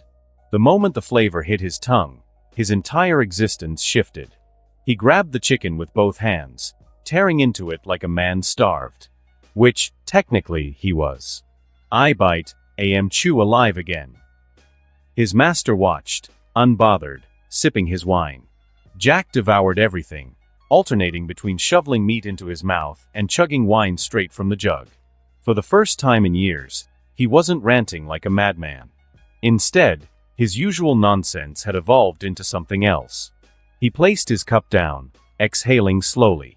A warrior's greatest battle is not with his enemies, but with an empty stomach. His master ignored him. Jack wiped his mouth with his sleeve. A man's strength is not measured by his fists, but by how much meat he can consume in one sitting. His master rubbed his temples. Jack poured himself another drink. A wise man once said, his master grabbed a spoon and threw it at his forehead. Thunk. Jack's head snapped back, his wine spilling. "Ow, you old bastard." His master took another sip. "Your enlightenment is getting annoying." Jack grinned, unfazed. "Sounds like a you problem." His master raised his spoon threateningly. Jack quickly went back to eating. The next day, Jack stood before the mirror in his room. For the first time in years, he truly looked at himself. A young man stared back. Sharp golden eyes, deep and knowing. Lean yet powerful physique, each muscle perfectly sculpted from years of training. Long dark hair, tied neatly behind him. His posture, upright, steady, like a man who feared nothing. He wore traditional martial arts robes, black and gold, draped elegantly over his form. Jack tilted his head, admiring himself. "Ha! Now that I actually see myself, I'm way more handsome than before." He smirked, running a hand down the fabric. "And this outfit? Yeah, this is it. I look like a Murim young master. A refined gentleman. A noble cultivator." He struck a dramatic pose. "The ladies will be powerless before me." He turned to leave, then quickly turned back, struck another cool pose, and nodded at himself. "Perfect." Jack stepped into the courtyard. His master was already there, waiting. For the first time in 7 years, Jack did something he had never done before. He bowed. Low and deep, like a disciple showing true respect to his master. His master raised an eyebrow. "Humph. Now you act like a disciple." Jack grinned, but didn't rise. A proper farewell deserves a proper bow. His master exhaled. Then finally he said, "Go, you monkey." Jack lifted his head, smiling. His master continued, his voice calm. "After you leave, you will never see me again anyway." Jack paused. Something about those words felt heavier than they should have. But instead of questioning it, he simply nodded. "Thank you. For everything. The wisdom you gave me is invaluable." Jack straightened, turning away. He approached the massive front gate, the entrance to the realm he had been trapped in for 7 years. He lifted his hand, focusing his energy. Then he muttered, "Lock-breaking spell." The gate shuddered. Then boom. It swung open, revealing the blinding light of the outside world. Jack took a deep breath. Then, just before stepping through, he turned back, grinning. "Bye, you geriatric old man." His master didn't respond. Jack smirked. "Go to a brothel so you don't die a virgin." His master picked up a rock and hurled it. Jack laughed, dodging effortlessly as he disappeared beyond the gate. The moment the gate closed behind him, the courtyard fell silent. The old master stood still, staring at the spot Jack had left. Then, a small rare smile formed on his lips. Jack stepped through the gate, his body moving forward instinctively. For a brief moment, his surroundings were shrouded in light.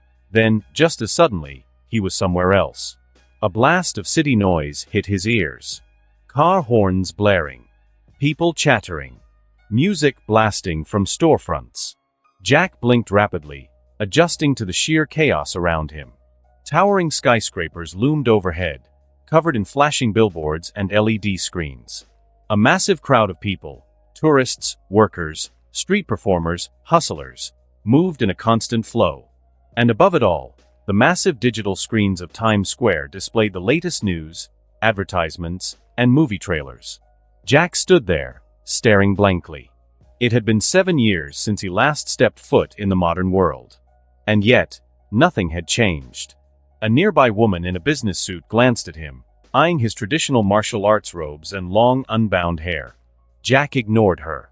A group of teenagers whispered and pointed at him, clearly wondering if he was some kind of cosplayer or eccentric millionaire. Jack ignored them too. A little kid tugged on his mother's sleeve and whispered, "Mom, is that a kung fu master?" Jack smirked but kept walking. He had mastered the art of not giving a damn long before he was reincarnated. Then it hit him. Wait, what the hell am I supposed to do now?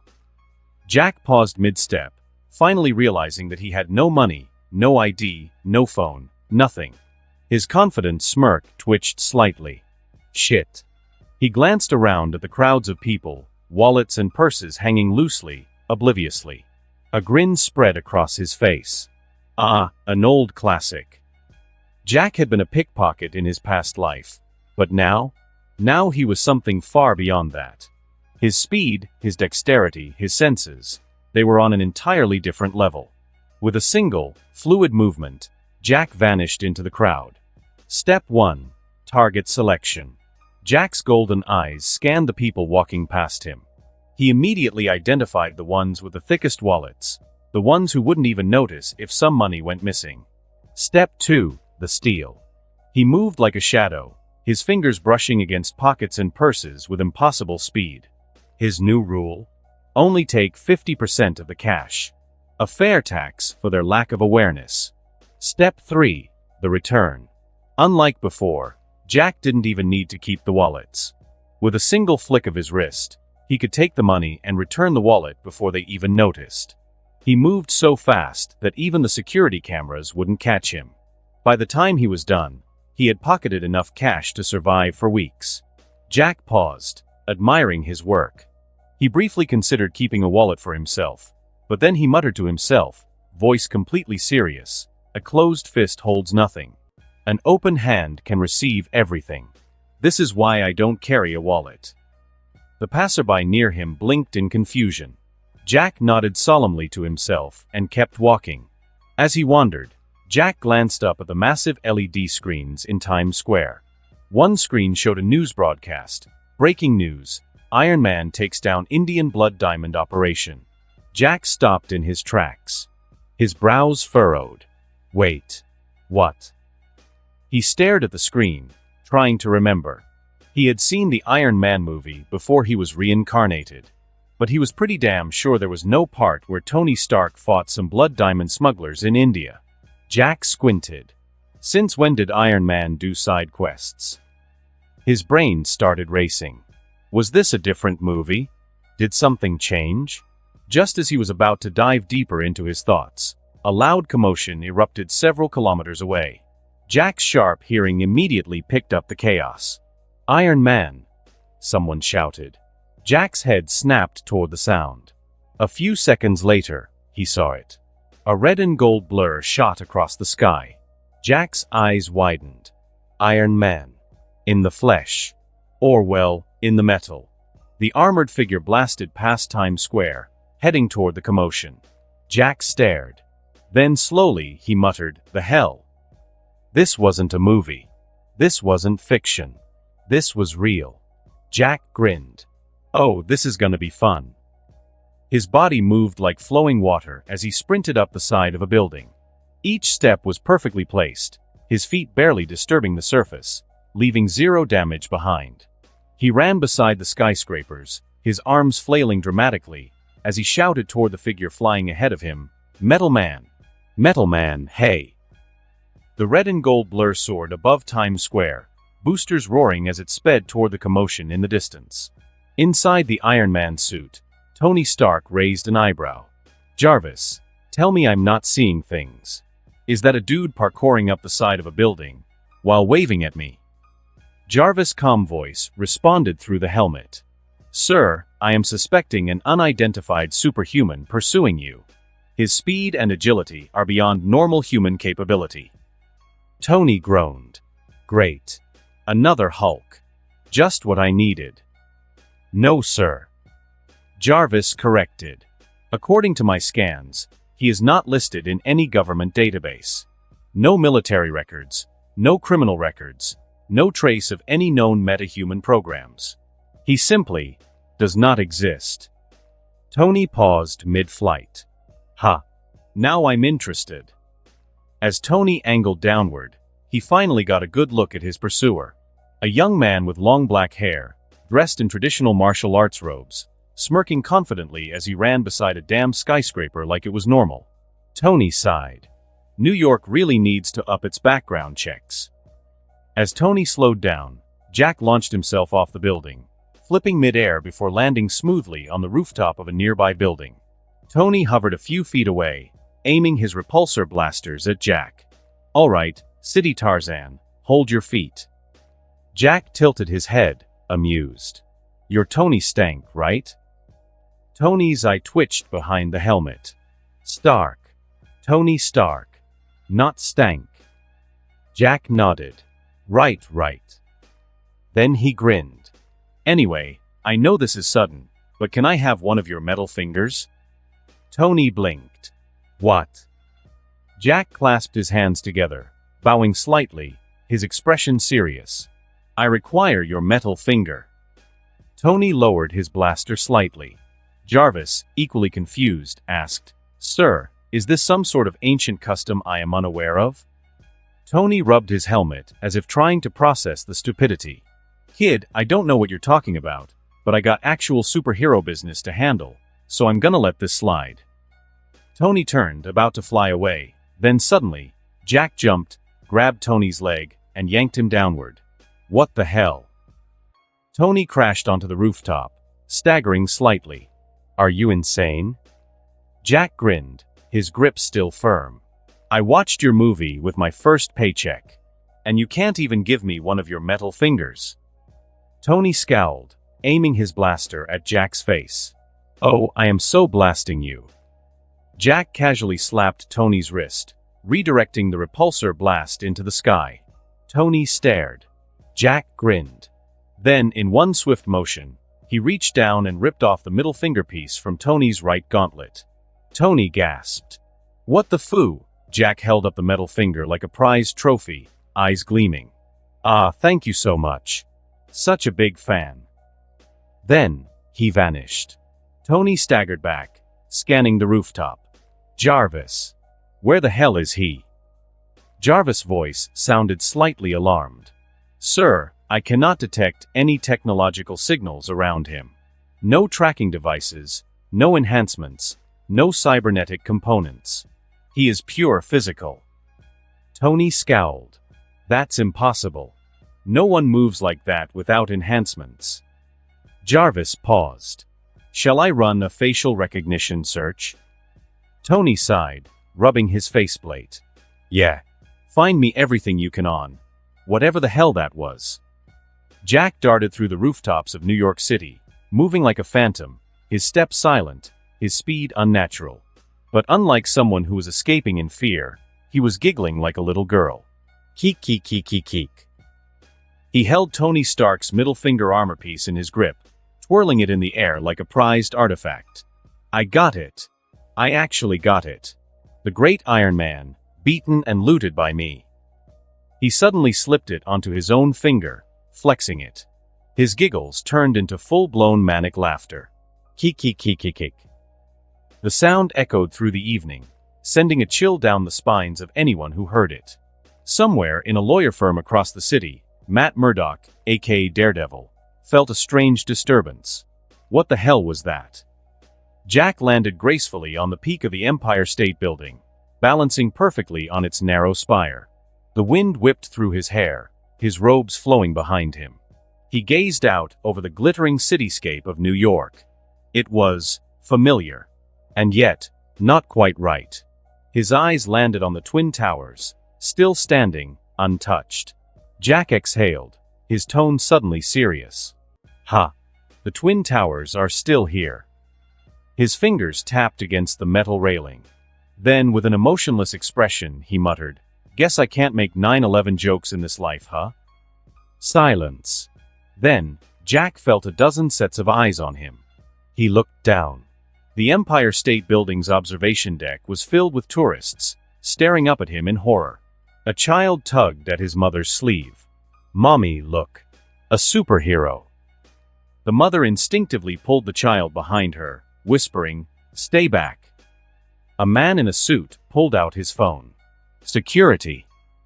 Yeah, there's some lunatics standing on top of the damn building. Jack grinned and waved. Hi. A group of kids cheered, believing they were witnessing a new superhero in action. One boy cupped his hands and shouted, Who are you? Jack puffed his chest, smirking. I'm Iron Man. Then, without hesitation, he leapt off the building. As he plummeted, he called out, Don't do this at home, kids. The crowd screamed. Jack landed effortlessly on a rooftop, rolling smoothly back into a run. His grin stretched ear to ear as he moved through the city, amusing himself with the minor differences in this version of New York. Some small details were off. His favorite restaurant, which should exist by now, wasn't around. Some streets had different layouts. The people seemed sharper, more aware, like they lived in a world where crazy shit happened often. Jack soaked it all in, grinning. A new playground. This is gonna be fun. As night fell, Jack found himself in his old stomping grounds, or at least, where they should have been. His former Triad territory. But instead of the lively, bustling Chinatown streets he once ruled, he found a dump. The buildings were more run down. The streets were filthy, covered in graffiti. The air stank of desperation. Jack frowned. Well, this is depressing. Then an old beggar sitting against a wall suddenly muttered, Young man, you shouldn't be here. Jack turned toward him, curious. The beggar studied his expensive-looking robes, his confident stance. Rich kid like you shouldn't be in Hell's Kitchen. Jack raised an eyebrow. A what? The beggar sighed, gesturing around. Hell's Kitchen. The Kingpin's territory. Jack perked up. Oh, so we got ourselves a wannabe crime boss, huh? The beggar looked at him like he was insane. Wannabe? Boy, if you don't want to get yourself killed, you best walk away now. Jack grinned. Duly noted. Then, he tilted his head, suddenly serious. Hey, old man. You ever heard of the White Crane? The beggar frowned. White crane. What the hell is that? Jack's expression didn't change, but inside, he understood. His old Triad didn't exist here. Ha. Oh well. Jack casually pulled out a wad of stolen cash, tossing it to the beggar. The old man gasped, staring at the money like it was a miracle. Wah, Jack smirked. Consider it payment for the free history lesson. And with that, he kept walking. Jack strolled through the dimly lit streets of Hell's Kitchen, hands in his sleeves, observing everything. His heightened senses picked up every little detail. A woman getting mugged in a nearby alley. A man getting beaten for refusing to pay protection money. Drug deals happening in dark corners. Jack's eyes narrowed. This place really is a dump. But there was something else. A presence. No, several. Jack could feel it. He was being followed. They were stealthy, well-trained. Moving in formation, keeping their distance. But to Jack, they were loud as hell. His lips curled into a smirk. Without breaking stride, he spoke into the empty street, his voice calm, knowing. When the moon reflects on the water, the fish believe they are unseen. But the crane has been watching the entire time. Silence. Then, finally, movement. Several figures emerged from the shadows, weapons drawn, their eyes cold and calculating. Jack grinned, flexing his fingers. Well, well. You guys wanna dance? Jack stared at the drawn weapons, his eyes lazily scanning their blades and batons as if he had all the time in the world. He rubbed his chin, humming in thought. Wait, he said, holding up a hand. Before we do this, why are you attacking me? The leader of the assassins, a tall, sharp-eyed man dressed in black, scoffed. Why do you care?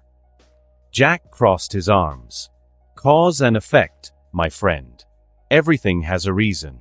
That's what I learned in business school. One of the assassins hesitated. You went to business school? Jack shrugged. Not that I went to business school. The assassin frowned. Idiot, then why bring it you before he could finish? A massive golden staff suddenly extended from Jack's earring, thickening to the size of a man's skull.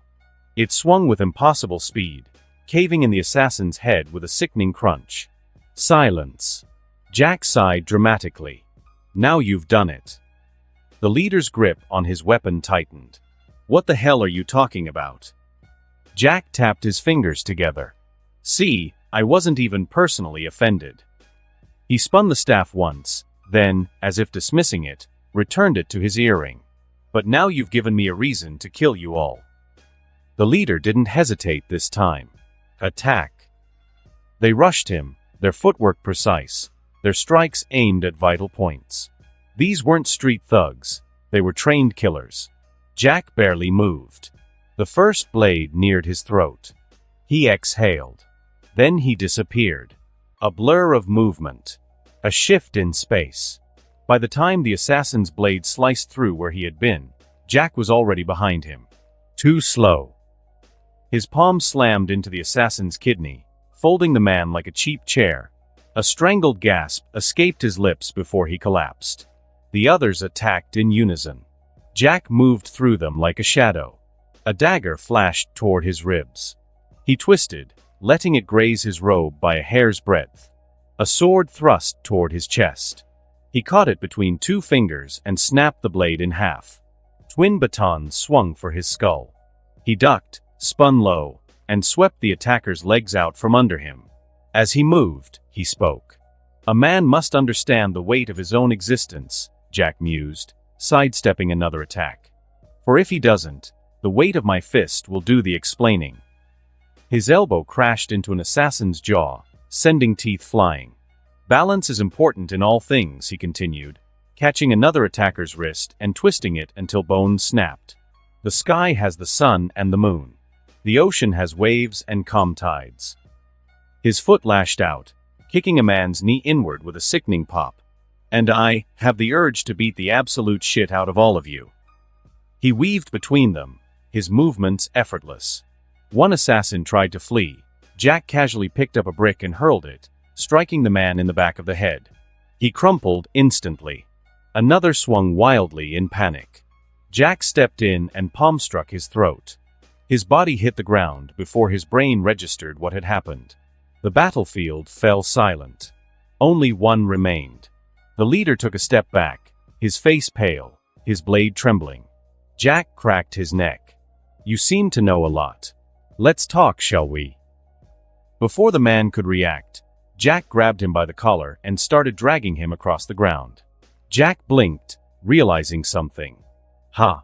He tilted his head, murmuring to himself. "So this is what the old man felt when he dragged me around like a useless shrimp." The leader thrashed. "Let me go." Jack suddenly stopped, eyes narrowing. "Wait." Realization dawned. "He dragged me, so I wouldn't say useless shrimps." Silence. Jack sighed, shaking his head. Damn it. The old man played the long game. Then he shrugged, tightening his grip on the leader's collar. "Oh well. Let's go have a chat, buddy." With that, he walked off into the night, dragging his half-conscious prisoner behind him. Jack sat cross-legged on the cold rooftop, his expression calm, his posture lazy. The city lights of New York flickered in the background, painting a golden glow on his face.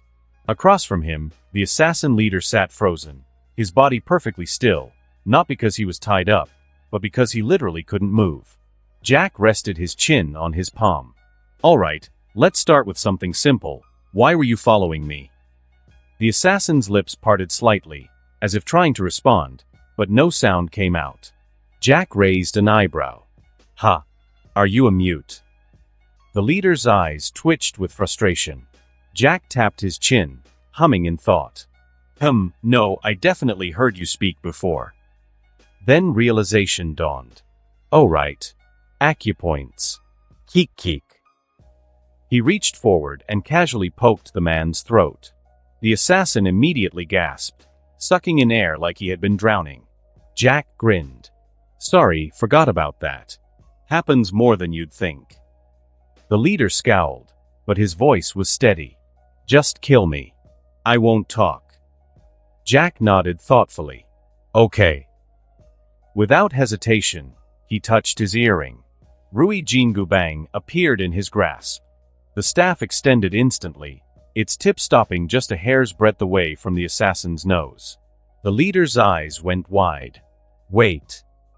Jack paused mid-motion, tilting his head. The assassin swallowed hard, sweat forming on his brow. "Aren't you supposed to?" "I don't know, persuade me."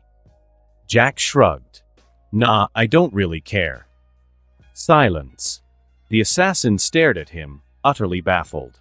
Jack smiled, resting his staff lazily on his shoulder. "Look, man. Torture is boring. I ask, you say no, I break a finger. You still say no, then we repeat until you either talk or die.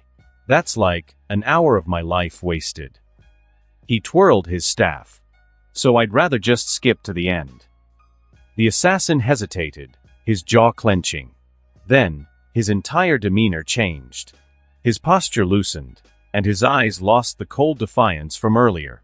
"I don't know," he admitted. "I don't even know who my superior is. Even as a leader, I'm still just a grunt in their eyes. I do what I'm told, and that's it." Jack clicked his tongue. "TSK. So you're just a little errand boy." The leader stiffened slightly, but didn't argue. Jack sighed dramatically and scratched his ear. Fine. What do you know about New York then? Like this kingpin guy?" The assassin's eyes gleamed. "I know plenty. His empire, his network, his people. I can tell you about his territory." Jack grinned. "Now we're talking." He leaned forward. "All right, let's hear it." The assassin took a deep breath and began to spill everything. Deep within the heart of Chinatown, in a dimly lit chamber lined with intricate wooden carvings and ancient scrolls, Madame Gao sat in silence.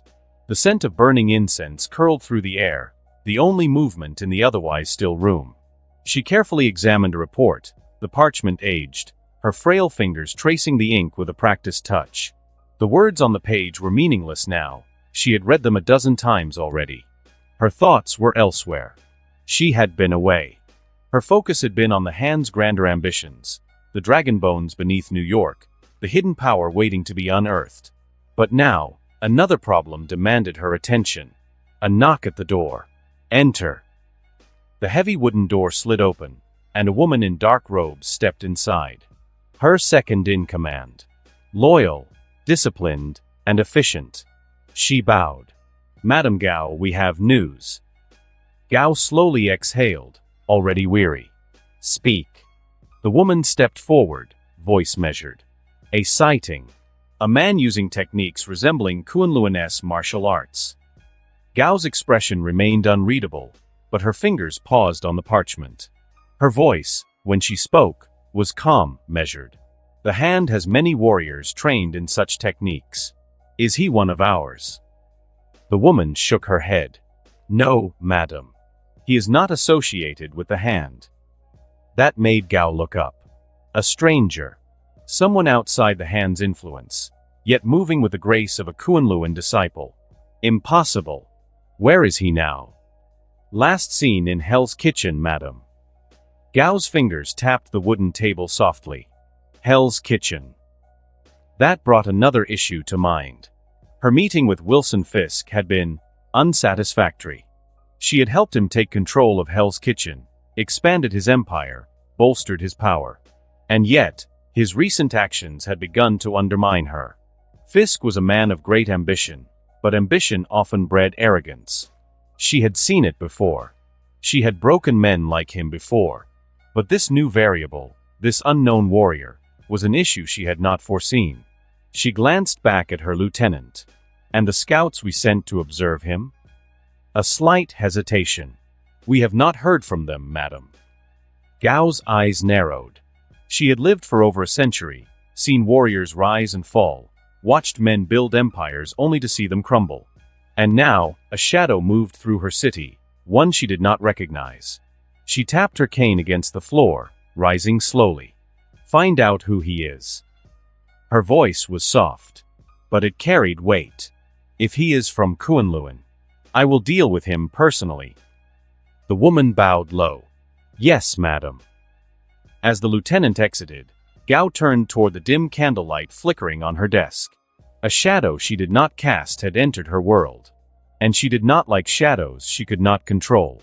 Back in Hell's Kitchen, on the edge of a crumbling rooftop, Jack stood.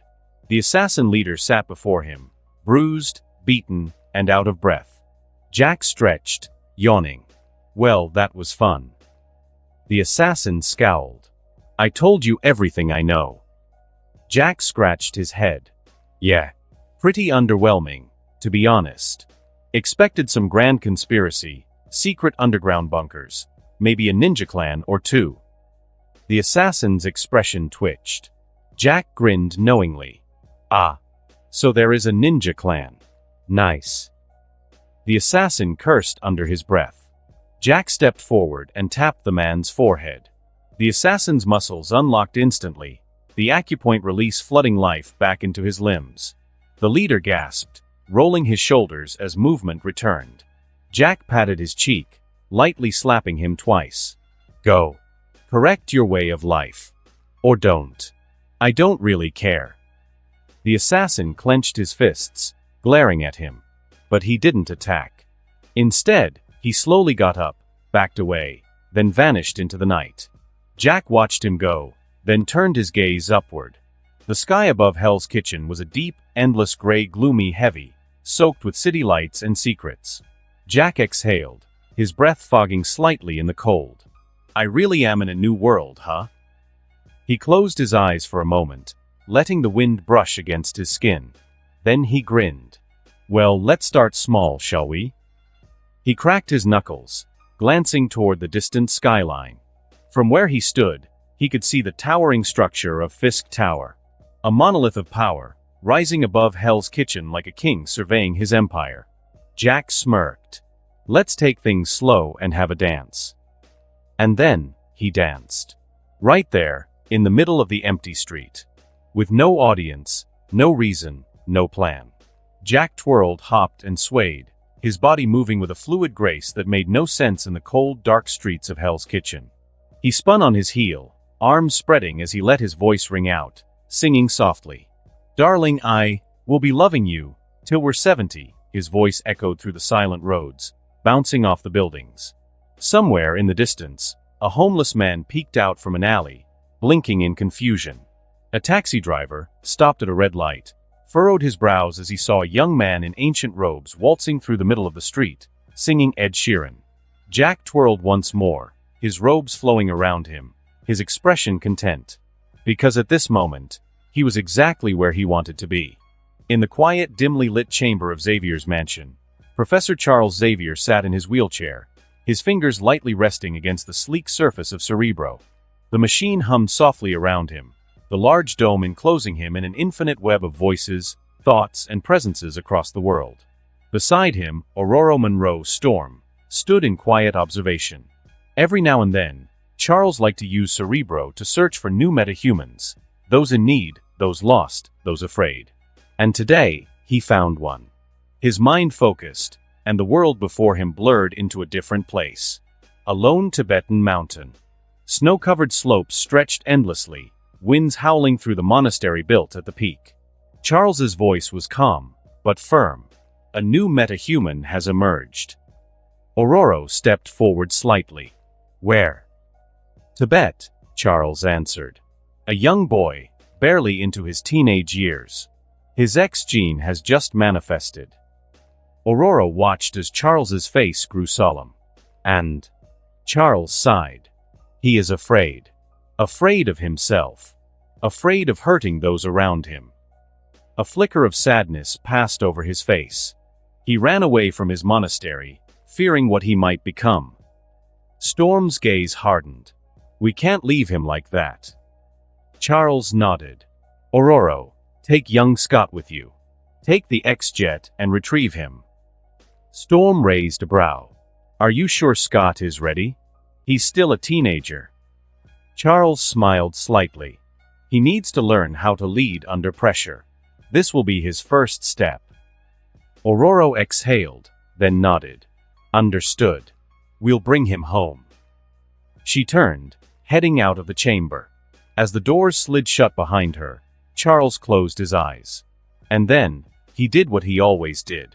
He searched again, just to make sure he hadn't missed anything. Cerebro pulsed once more, expanding his awareness, stretching across cities, across countries. He skimmed through thousands of minds, their thoughts flashing through his consciousness like distant echoes. A woman crying in Paris. A boy dreaming in Cairo. A soldier marching in Moscow. And then, he felt it. A foreign energy. It was unlike anything he had ever sensed before. It came from Hell's Kitchen. His mind sharpened, focusing in on the presence. And what he saw confused him. A young man, dressed in flowing traditional robes, long hair cascading down his back, moving with effortless grace. He was dancing. Alone, in the middle of the street.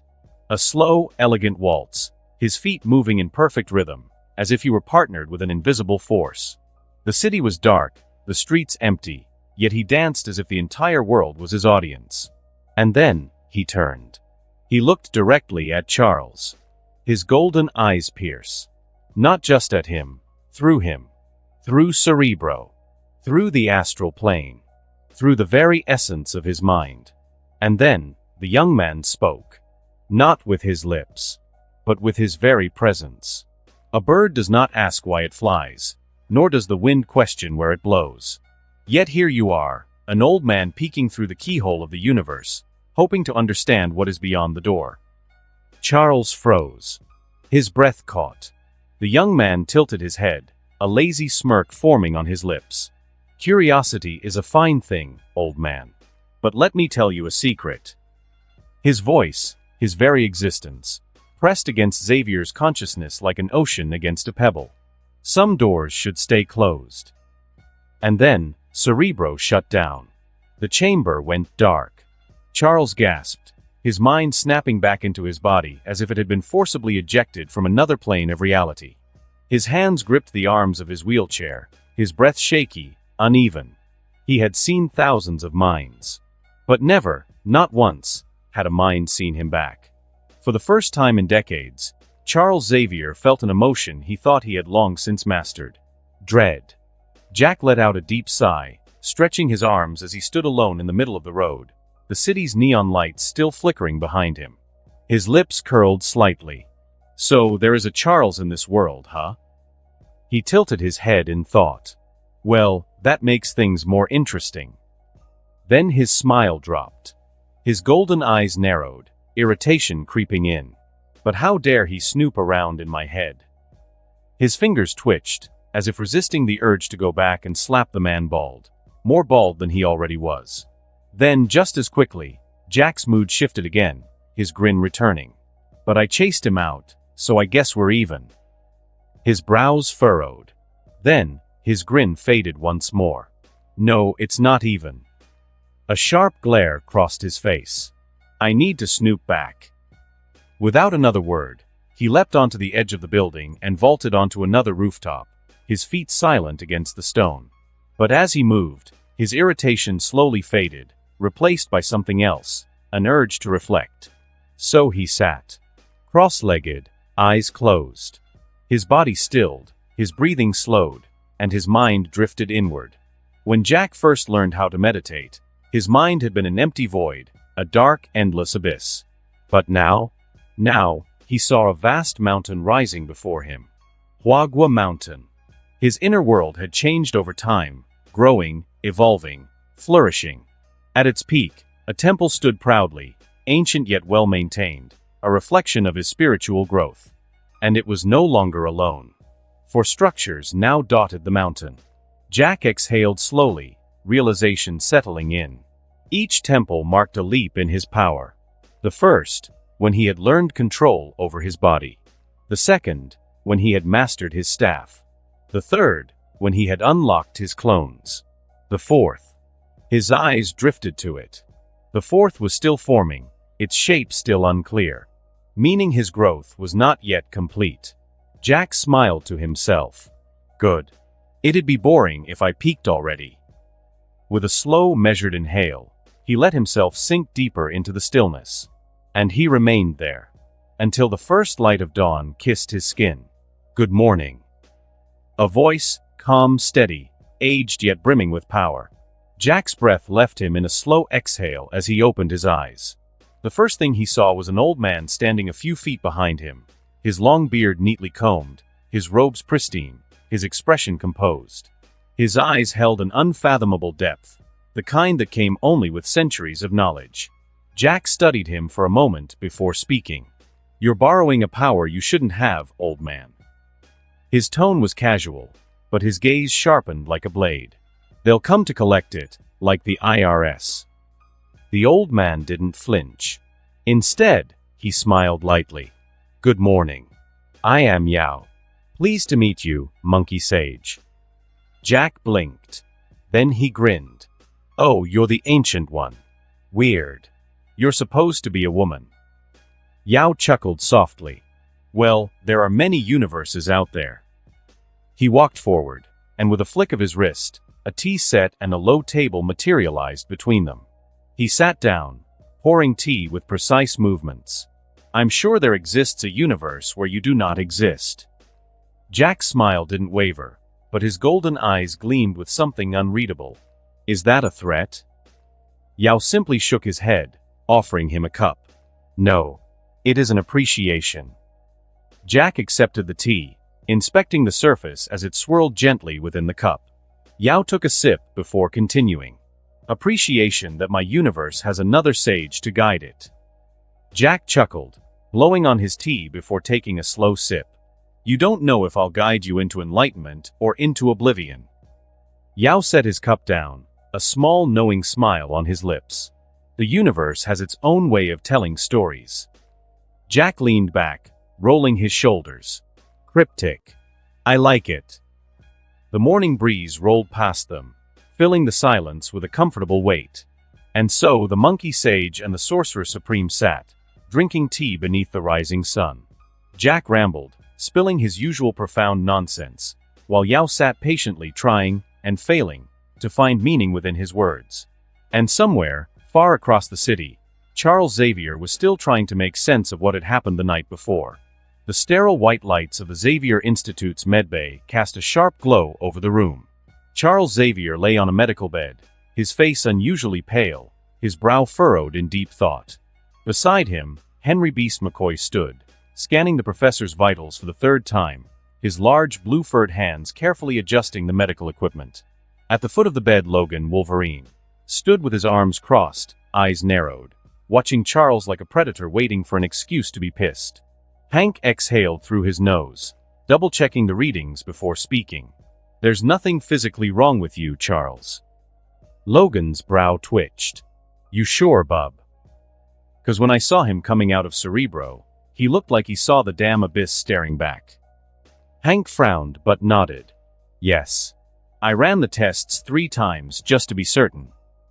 Logan grunted, unconvinced. "Yeah, well, he ain't exactly looking chipper." Charles offered a tired smile. "I appreciate the concern, Logan. But I assure you, I am fine. I suppose I simply need to rest and not push myself too hard." He gave a soft chuckle. "It seems age has finally caught up with me." Logan scoffed, stepping forward. "Come on, Chuck. Let's get you back to your room before I gotta carry your butt." Charles sighed, allowing Logan to push his wheelchair toward the door. Hank nodded as they left, already switching gears mentally to his next responsibility. He had student health examinations to oversee today, and a new kid was arriving. Another young mutant. Another lost soul needing guidance. With one last glance at the medical monitors, he sighed and began preparing for the day ahead. On the top floor of Stark Tower, Tony Stark sat alone in his penthouse, his fingers steepled in front of his face as he replayed the footage for the 10th time. The holographic projection flickered, displaying the exact moment it happened. There he was, Iron Man, in full flight, repulsors primed, a goddamn force of technological perfection. And there was the other guy, running on walls like an anime protagonist, dressed like he came straight out of a Chinese historical drama, smiling like a lunatic. Tony scrubbed forward. The moment of impact. 1 second, he was in control. The next, his middle finger was gone. Tony leaned back in his chair, rubbing his temples. The worst part? It wasn't even his middle finger, just the armored plating of his Iron Man suit. But that wasn't the problem. The problem was, he had been caught off guard. Tony hated being caught off guard. He narrowed his eyes, fingers twitching as he pulled up another screen. Design schematics, battle analysis, recorded energy readings. Jarvis. Yes, sir. Enhanced countermeasures in the Mark 6. Any specific parameters? Tony exhaled, rubbing his chin. Make sure nobody, not ninjas, not speedsters, not anime cosplayers, can rip a damn finger off my suit again. Jarvis paused. Understood, sir. Tony leaned back, staring at the screen one last time. His eyes lingered on the man in the footage, still running, still laughing like a madman. A slow smirk tugged at Tony's lips. All right, mystery man. Let's see who the hell you are. The X-Jet's landing gear hissed, steam rolling across the landing strip as the aircraft powered down. The sleek black jet had barely cooled when Aurora Monroe Storm descended first, followed closely by Scott Summers and their newest arrival. A bald young boy, barely a teenager, stepped out in a thick winter monk's outfit, his movements cautious, his wide eyes scanning everything with quiet awe. Scott walked beside him, speaking gently but firmly. "Welcome to the Xavier Institute," he said, pausing slightly as he waited for the small translator device in his ear to catch up. Tenzin blinked as the Tibetan translation came a second later, then nodded, his expression a mix of curiosity and nervousness. "Is this a monastery?" he asked, his voice soft but uncertain. Scott shook his head. "Not exactly. But here, you'll be safe." Tenzin hesitated, then nodded slowly. As the two boys spoke, Aurora approached Hank McCoy Beast, who was already waiting at the edge of the landing pad. She tapped the small device in her ear. "Thanks for the translator, Hank. Works wonders." Hank smiled, adjusting his glasses. "Of course. Half of our lives is built on communication." Aurora chuckled. "Just don't say that to Logan." Hank smirked. Oh, I'd love to. Just to see his reaction. They shared a brief laugh before turning back to Scott and Tenzin. Scott was still trying to reassure the boy, his patience steady despite the slight delay in translation. What happened to you today? It's not a curse, Scott said firmly. It's called the X gene. And everyone here has one. Tenzin glanced at him, hesitant. Everyone. Scott nodded. Kids. Adults. Teachers. We all have something different. Some can lift cars. Some can heal fast. Some. He hesitated before adding, shoot lasers from their eyes. Tenzin's gaze flickered to Scott's visor. Scott smiled slightly. Yeah, me. Tenzin studied him carefully, as if gauging his honesty. Then finally, he gave a small nod. Scott gestured toward the mansion. Come on. Hank, our doctor, wants to make sure you're okay. Tenzin hesitated before taking a small step forward. All right. The medbay was quiet, save for the steady beeping of machines and the faint hum of fluorescent lights. Tenzin sat on the medical bed, his legs dangling slightly. His posture was tense, shoulders stiff. Hank gave a reassuring smile as he adjusted his glasses and began scanning the boy with his handheld device. Scott stood nearby, arms crossed, watching. Nothing to be nervous about, Hank said gently. Just a routine checkup. Tenzin nodded slightly, but didn't relax. Hank ran the scanner over his arm, checking biometric readings, heartbeat, energy signatures. The readings came back normal, except for one thing. His energy signature wasn't just genetic, it was moving. Like a current. A flow. Hank frowned slightly, but didn't say anything yet. He adjusted the scanner and spoke conversationally. So Tenzin, what happened when your powers first emerged? Tenzin hesitated, then slowly said, the air changed around me. Scott and Hank exchanged a look. Hank nodded. Can you show me? Tenzin swallowed, his small hands clenching into fists. For a moment, nothing happened. Then, the air around him shifted. A soft breeze stirred within the room, despite the fact that there were no windows, no vents open. Scott felt it first, a cool wind brushing against his arm. Hank's papers fluttered slightly on the desk. The overhead lights flickered, as if sensing the sudden shift in atmosphere. Tenzin's breath grew slightly uneven.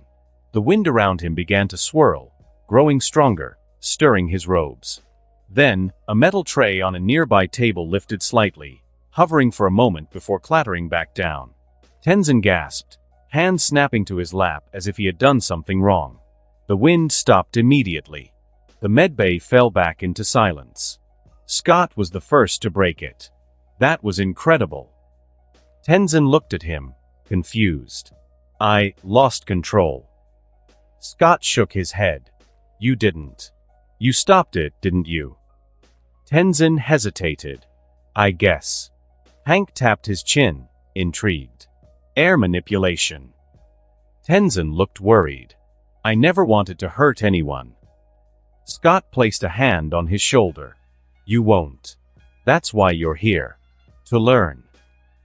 Tenzin stared at him for a long moment. Then, finally, he nodded. And for the first time since arriving, he didn't look afraid. Jack leaned back against the low wooden table, arms crossed, expression completely serious. Yao, the Ancient One, sat across from him, teacup still in hand, listening patiently as Jack wrapped up yet another absurd story. And that's why I would advise you to never run from the IRS. Silence. Jack took a slow sip of his tea. Yao gave a small, contemplative nod. A wise lesson. Jack exhaled, stretching. Then, his face suddenly turned serious. Can I call you Yao? Yao raised a brow. Of course. Jack nodded once. Cool. Then, without another word, he stood, walking toward the edge of the building, overlooking Hell's Kitchen. The morning sun bathed the city in golden light, yet the streets below still carried the weight of the night. Crime, struggle, the echoes of violence. Yao followed, standing beside him, his gaze calm but observant. Jack kept his eyes on the city. You're busy with all your mystical events. Yao gave a gentle shrug. It is my duty as Sorcerer Supreme. Jack nodded slowly. Do you ever really see them? The people. Yao glanced at him. They come and go. But I will protect them. Jack's eyes flickered. As a collective. Yao frowned slightly. Pardon. Jack turned toward him fully. You protect them as a collective. As long as they live, as long as they're not swallowed by mystical beasts, it's all good, right? Yao took a moment before answering. I have seen kingdoms rise and fall. Civilizations flourish and collapse. Humanity tends to circle back to its own mistakes. Jack scoffed. Yeah, no shit. He looked back at Hell's Kitchen, a world away from the one he once knew. In another universe, Jack muttered, this place is bustling with life and laughter. He gestured lazily. Look at this. Even on a hopeful morning, Hell's Kitchen still looks like it just lost a bet with the devil. For the first time since arriving in this world, Jack let himself remember. I miss them. His voice was lighter, like he was admitting something he wasn't supposed to. I miss getting greeted by the uncles and aunties on my patrol. I miss the other lieutenants. I miss getting to a scheduled brawl late and getting yelled at for it. I miss getting chased after I put laxatives in a rival gang's drinks. He laughed softly, shaking his head. I was never really true to myself, huh? Yao studied him. Then, with the patience of someone who had lived long enough to know when not to push, he simply said, well, you're in this universe now. Jack looked at him. Yao gave a small smile. Change what you can. Then he turned to leave, stepping toward a shimmering portal opening behind him. Jack tilted his head. Wait. Yao paused. Jack squinted. Are you bald? A flicker of amusement crossed the old sorcerer's face. Then, wordlessly, he pulled back his hood. His head gleamed under the morning light. Jack snorted. Ha. So your fate is to be bald in every universe, huh? Yao let out a low chuckle. The universe has its ways. And with that, he stepped through the portal, disappearing. Jack sighed, stretching his arms over his head. Then, he grinned to himself. All right then. He turned back toward the city. Let's see what I can change. Jack walked casually through the streets of Hell's Kitchen, hands tucked into his sleeves, his eyes drifting lazily across the storefronts. It wasn't long before he noticed something. He stank. Jack sniffed his sleeve, then immediately regretted it. His face twisted in mild disgust. Yeah, no. This needs to be handled. His eyes scanned the street until they landed on a small tailor shop, tucked neatly between two larger stores. He grinned. Bingo! With a light step, he pushed open the door, the small bell above the entrance chiming softly. Inside, the shop was warm and familiar, rolls of fabric stacked neatly on the shelves, delicate embroidery on display. Behind the counter, an elderly woman, her hair pinned up in a bun, looked up as he entered. For a moment, Jack's chest tightened. She reminded him of Madame Wong, the old tailor back in his past life, the one who used to nag at him for getting his clothes ripped in gang fights. His usual grin softened into something genuine. Hello, Auntie. The tailor raised a brow, eyeing him. Auntie? You must be from Chinatown. Jack chuckled. Something like that. Can you make me another set of these robes? She glanced at what he was wearing, a traditional hanfu, slightly tattered but still elegant. She let out a small hum. It's rare to see a young man wearing something like this. Jack shrugged. Yeah, well, after 7 years of getting beaten in these kinds of clothes, they kinda grew on me. The lady laughed. You must have a strange definition of sentimental attachment. She motioned for him to follow her. Come. Let's pick out some fabric. Jack's eyes immediately landed on the silk. Silk. Definitely silk. The tailor chuckled. You have expensive taste. Jack grinned. I was a rich bastard in my last life. She measured his arms, shoulders, waist, her practiced hands moving with the efficiency of a master craftsman. As she worked, Jack lazily flipped through various colors and motifs, his fingers brushing over deep reds, golds, blacks, and even soft blues. Then, in the middle of his browsing, his ear twitched. Outside, the sound of heavy boots approached. Not just one or two pairs, a group. A gang. Jack's fingers lingered on a roll of fabric as he casually spoke. "Auntie, do you owe someone money?" The tailor paused, looking up at him. "No, why?" Jack sighed. "Because in 5 minutes, a bunch of kids are about to demand some from you." The woman's face paled slightly before realization hit. "Ah, I forgot to pay this month's protection fee." Jack nodded. "Yeah, that'd do it." She sighed. "They're not usually violent, but they can be aggressive. I can handle it." Jack's grin widened. "Oh, I know you can. But let me handle it instead." The woman looked at him, confused. "You don't have to get involved." Jack gave her a lazy wave. "I insist. Besides, I need to stretch my legs before picking out a color." He tapped a roll of pink silk. "By the way, I don't mind pink. I think it's manly." The woman blinked, then let out a small laugh. "You are interesting." Jack just grinned and walked toward the front of the store. And then, he waited. His hands tucked into his sleeves, his posture relaxed. Outside, the gang's footsteps grew louder. The storm was coming. And Jack was ready to dance. Jack leaned against the door frame, arms crossed, watching as 5 men approached the shop, their strides heavy with confidence. Each of them carried cold weapons, batons, knives, chains, the usual street-level intimidation tools. One of them, a shaved-headed thug with a scar across his cheek, spotted Jack and immediately scowled. "Get out of the way, asshole." Jack tilted his head. "No." The gang members exchanged glances, then laughed. Scarface sneered.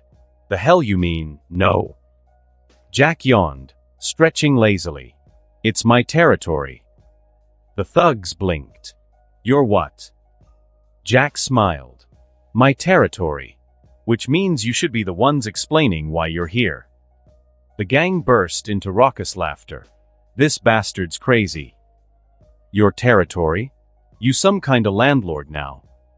Just as Jack was about to educate them, Auntie Vivi stepped forward from behind him, placing a hand on his shoulder. "Young man," she said gently, "let me handle this." Scarface turned his attention to her, his smirk widening.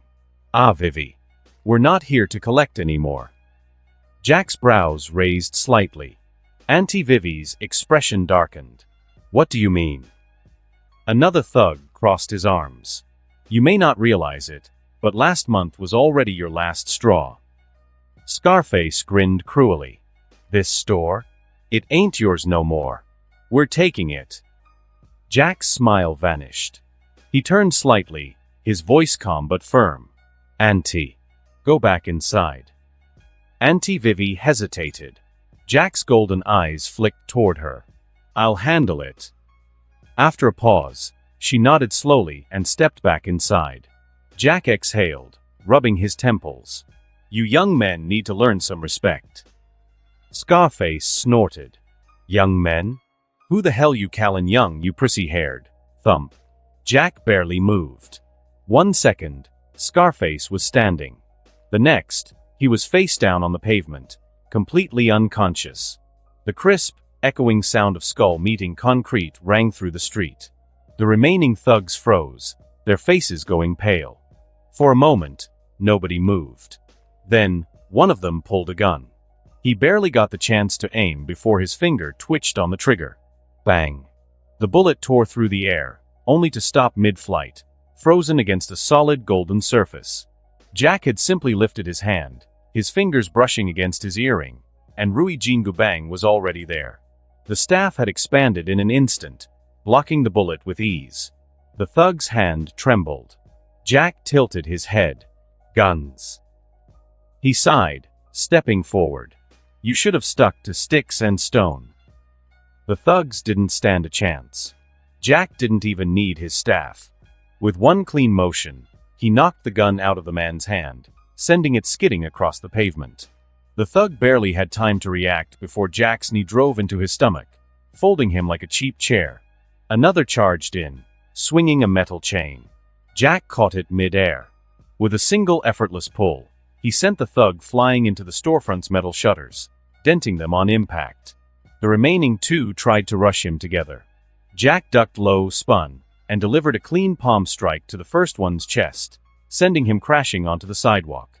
The last one barely had time to blink before Jack grabbed his collar and slammed him onto the hood of a parked car. The street fell silent. Only one man was left standing, the youngest of the group. He shook violently, staring at Jack as a dark stain spread across his pants. Jack sighed. "Man, you pissed yourself? Have some dignity." The thug whimpered. Jack patted his shoulder. "All right, last chance. Let's go over this again." He crouched slightly, bringing his face eye level with the trembling man. "This is my territory. What are you doing here?" The thug's voice cracked. I'm just a grunt. They told me to rough up this store. I swear I don't know nothing." Jack tilted his head. Then, after a moment, he grinned. "All right then." The thug perked up, hope flickering in his eyes. "So you'll let me go?" Jack smiled wider. "No."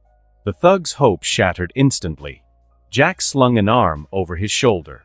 "I just decided you're my tour guide now." The thug blinked rapidly. What?" Jack clapped him on the back. "Congratulations, buddy. You get to take me to your boss." The thug's soul nearly left his body. As long as you don't break my jaw, I'll do anything." Jack grinned. "See? Now we're getting somewhere."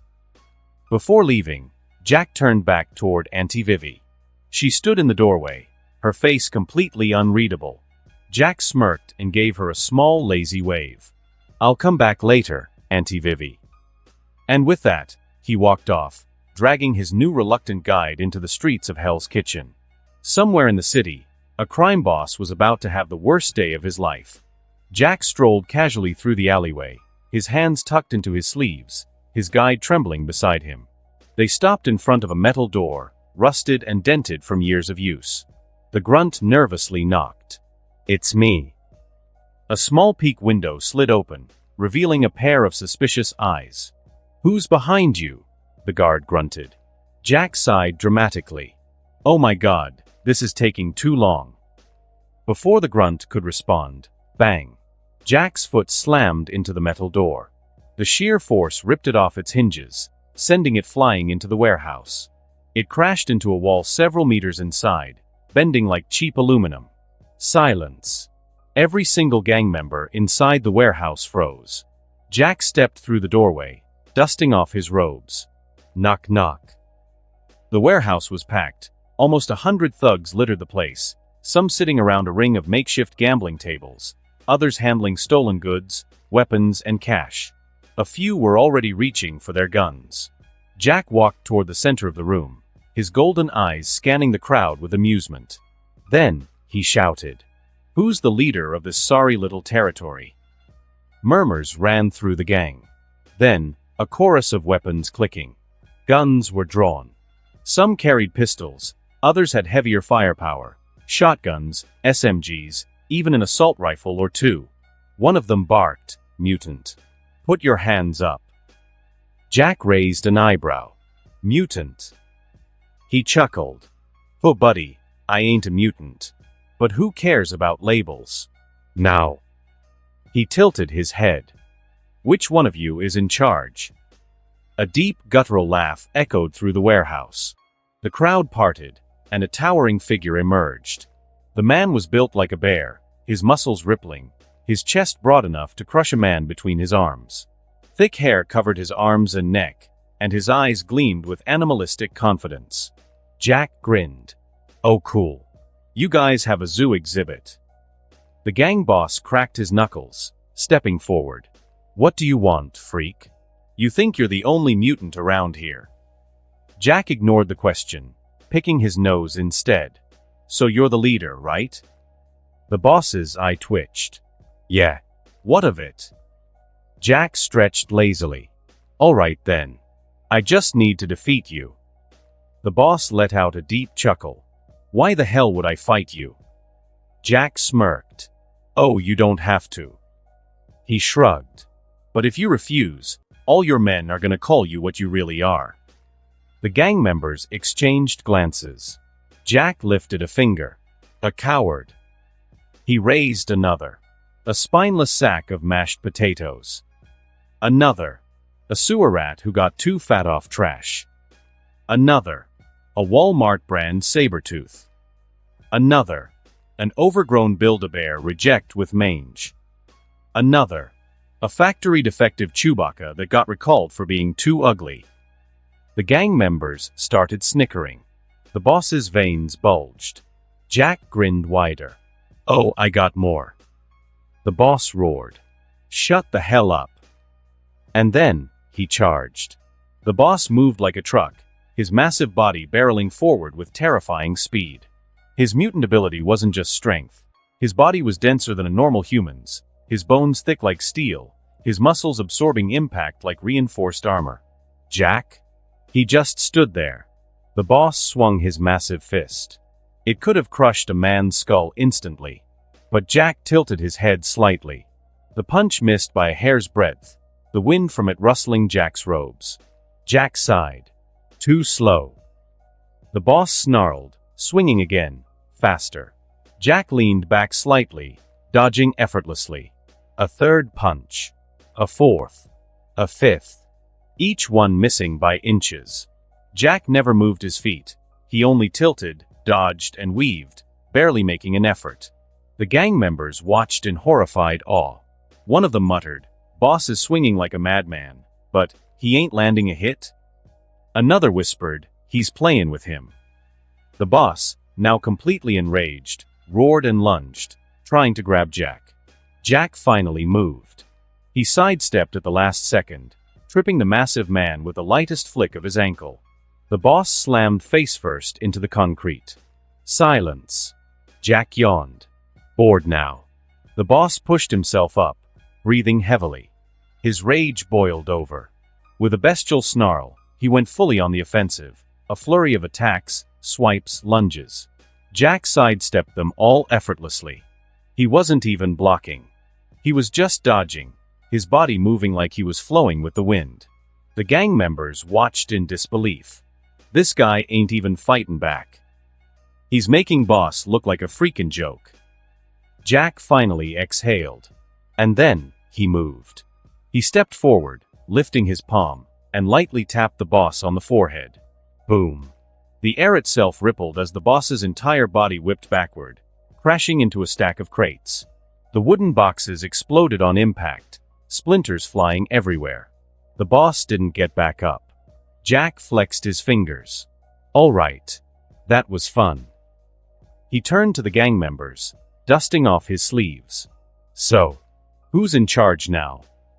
Nobody spoke. Then, one by one, they all dropped to their knees. Jack grinned. Good answer. The warehouse was silent, the air thick with disbelief. Jack stretched his arms, rolling his shoulders as he turned to the now kneeling gang members. Bring me a map.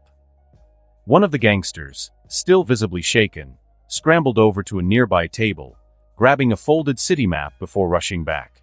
Jack took it, unfolding the paper with a lazy flick of his wrist. Meanwhile, a few of the gang members were checking on their former boss. One of them hesitated before looking up. He's dead. Jack didn't even glance over. He simply sighed. Life is just a cycle, you know. One moment, you're on top of the world, stuffing your face with stolen money and bad decisions. He flicked the map open, squinting at it. Next moment, you're lying face down in a pile of splinters, questioning all your choices. The gang members looked at each other, processing his words with deep confusion. What the hell does that have to do with anything? One of them muttered. Jack ignored them, tapping his finger on the map. Mark my territory. One of the thugs quickly grabbed a marker and outlined the grid of their old turf. Jack raised an eyebrow. That's it.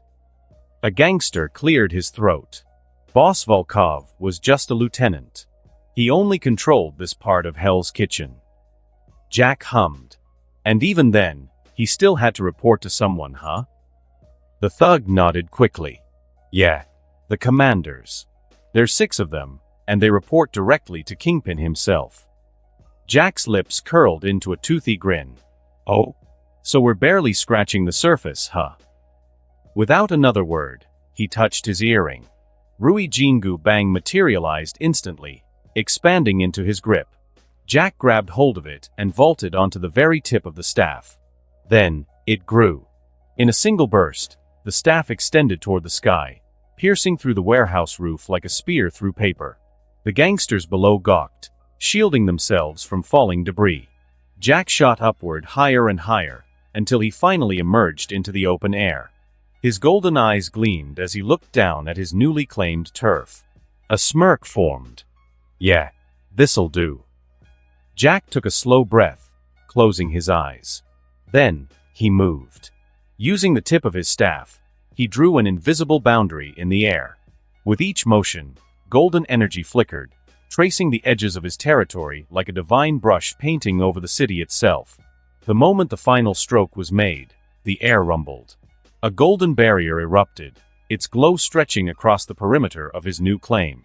It shimmered like a divine wall, unseen yet present, an undeniable force. Then, Jack laughed. It started as a chuckle, then a giggle. Then, it became a full-blown, manic cackle. Kik-kik-kik-kik-kik. The sky itself trembled with his laughter. And then he spoke. His voice carried across the entire city, as if the very heavens had chosen to broadcast his words. By my order, this barrier signifies my claim on this territory, and I as its guardian. His words boomed through the streets, shaking windows, rattling car alarms, making even the air itself vibrate. Kingpin sat inside the back of his luxury car, his fingers steepled in deep thought. The sudden rumble of energy made him look up. Then, he heard the voice. Loud. Commanding. Claiming a part of his city. His grip tightened. Turn the car around. His driver hesitated. Sir, we have a meeting with... Turn. The car. Around. Fisk growled. Inside the SHIELD secret base, a technician nearly choked on his coffee. Sir, we have an extreme energy fluctuation in Hell's Kitchen. Nick Fury, standing at the command deck, narrowed his one good eye. Talk to me. The technician brought up the readings. It's golden energy. Unknown origin. Fury's expression darkened. Trace it. Now. A group of young students sat in their classroom, working on a morning lesson. Then, they all heard it. The teacher's marker froze against the whiteboard. Students exchanged glances, whispering, confused. In his office, Professor X gripped the arms of his wheelchair. He closed his eyes, focusing on the voice, and recognized it instantly. That young man, again. Tony was half asleep, a glass of whiskey in his hand, his feet propped up on the couch. Then, he heard it. His eyes snapped open. Jarvis, tell me that wasn't just in my head. No, sir. It is very much real. A holographic screen lit up, voice analysis running. 100% match. Tony stared at the results. His face slowly twisted into disbelief. You have got to be kidding me. Jarvis continued. Shall I set coordinates to the location? Tony rubbed his face, sighing. Yeah. Fire up the suit. Jack let out a satisfied exhale, looking down at his golden barrier, his own personal declaration to the world. Then, he stepped off the staff. He plummeted. Then, Rui Jingu Bang shortened, bringing him back down in a controlled descent. He landed back inside the warehouse, his feet touching the ground lightly. The gang members stared at him, utterly stunned. Some still had their mouths open. Jack grinned. All right, then. He tapped his staff against the ground, the golden glow from outside flickering briefly. Now that the formalities are done. He turned to the trembling gangsters. Let's talk about your new jobs. The air inside the warehouse was still thick with tension. Jack tapped his staff against the ground, his golden eyes scanning the gang members who remained after his grand declaration. All right, listen up, Jack said, stretching his arms lazily. Now that you're in my territory, you need new jobs. The gangsters exchanged glances, unsure. Then, a hand shot up. Jack groaned. What? A skinny thug cleared his throat. But I don't live in your territory. Jack raised a brow. And? The guy hesitated. I just work here. I need the money. Jack blinked. What the hell does that have to do with me? The thug fidgeted. I'd rather quit. Jack shrugged. Then go. The guy looked awkwardly at the ground. I want to, but I need your permission. Jack stared at him. Then he rubbed his temples. What do you think this is? A school? Never mind. None of you probably ever went to school. A few gangsters shifted uncomfortably. Jack sighed. Okay, if any of you don't want to work under me, you can leave now. Immediately, a dozen gang members rushed for the door, nearly tripping over each other. Jack watched them go, shaking his head. Cowards. Then, another hand went up. Jack exhaled sharply. What now? The thug looked embarrassed. I can't go home. Jack squinted. Why? The guy pointed toward a crushed motorcycle, its frame completely totaled from when Jack had kicked the metal door into the warehouse. Jack blinked. Oh. He scratched his cheek. Didn't know the door hit a bike. My bad. The guy looked hopeful. So, can you give me bus money? Jack let out a long, tired sigh. Without another word, he ripped a piece of paper from a stack on the table. Then, touching his earring, he shrunk his staff to the size of a pen and began writing a spell. The gang members watched in curiosity. Jack finished, then held the paper up. All right, think of your house, he ordered. The thug blinked. Okay. Jack slapped the paper onto his forehead. Then, he kicked him into the sky.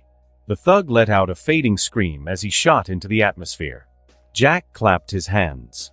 There. Bus money. The remaining gang members stared in sheer horror. Jack smiled. So, anyone else need a ride home? They all shook their heads violently. Meanwhile, high above New York, the thug kept ascending, his arms flailing wildly.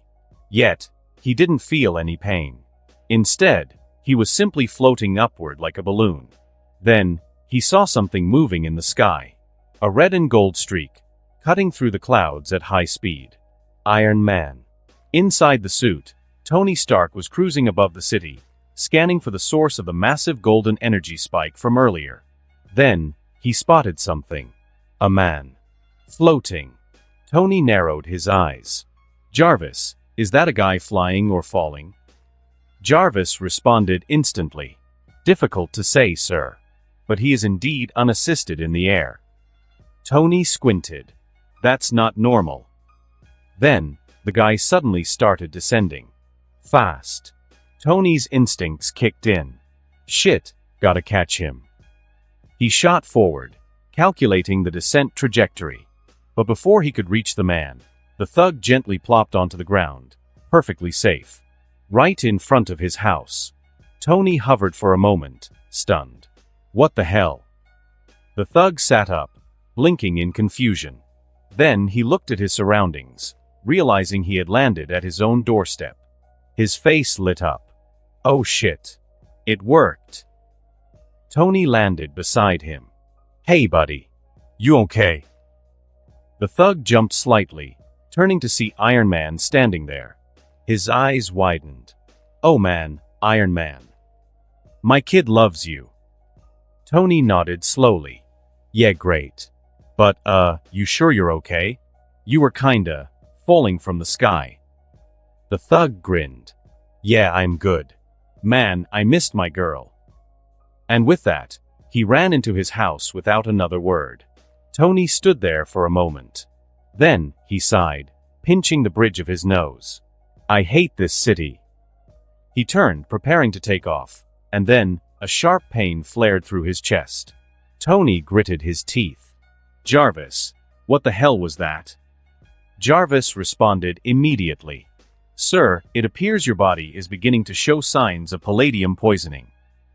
Tony's expression darkened. I thought I had more time. Jarvis' tone remained clinical.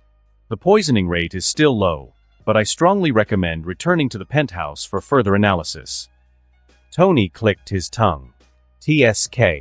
I haven't even had my revenge on the anime boy. Nonetheless, he pivoted in the air and blasted off toward Stark Tower. The golden energy signature could wait. His own survival came first.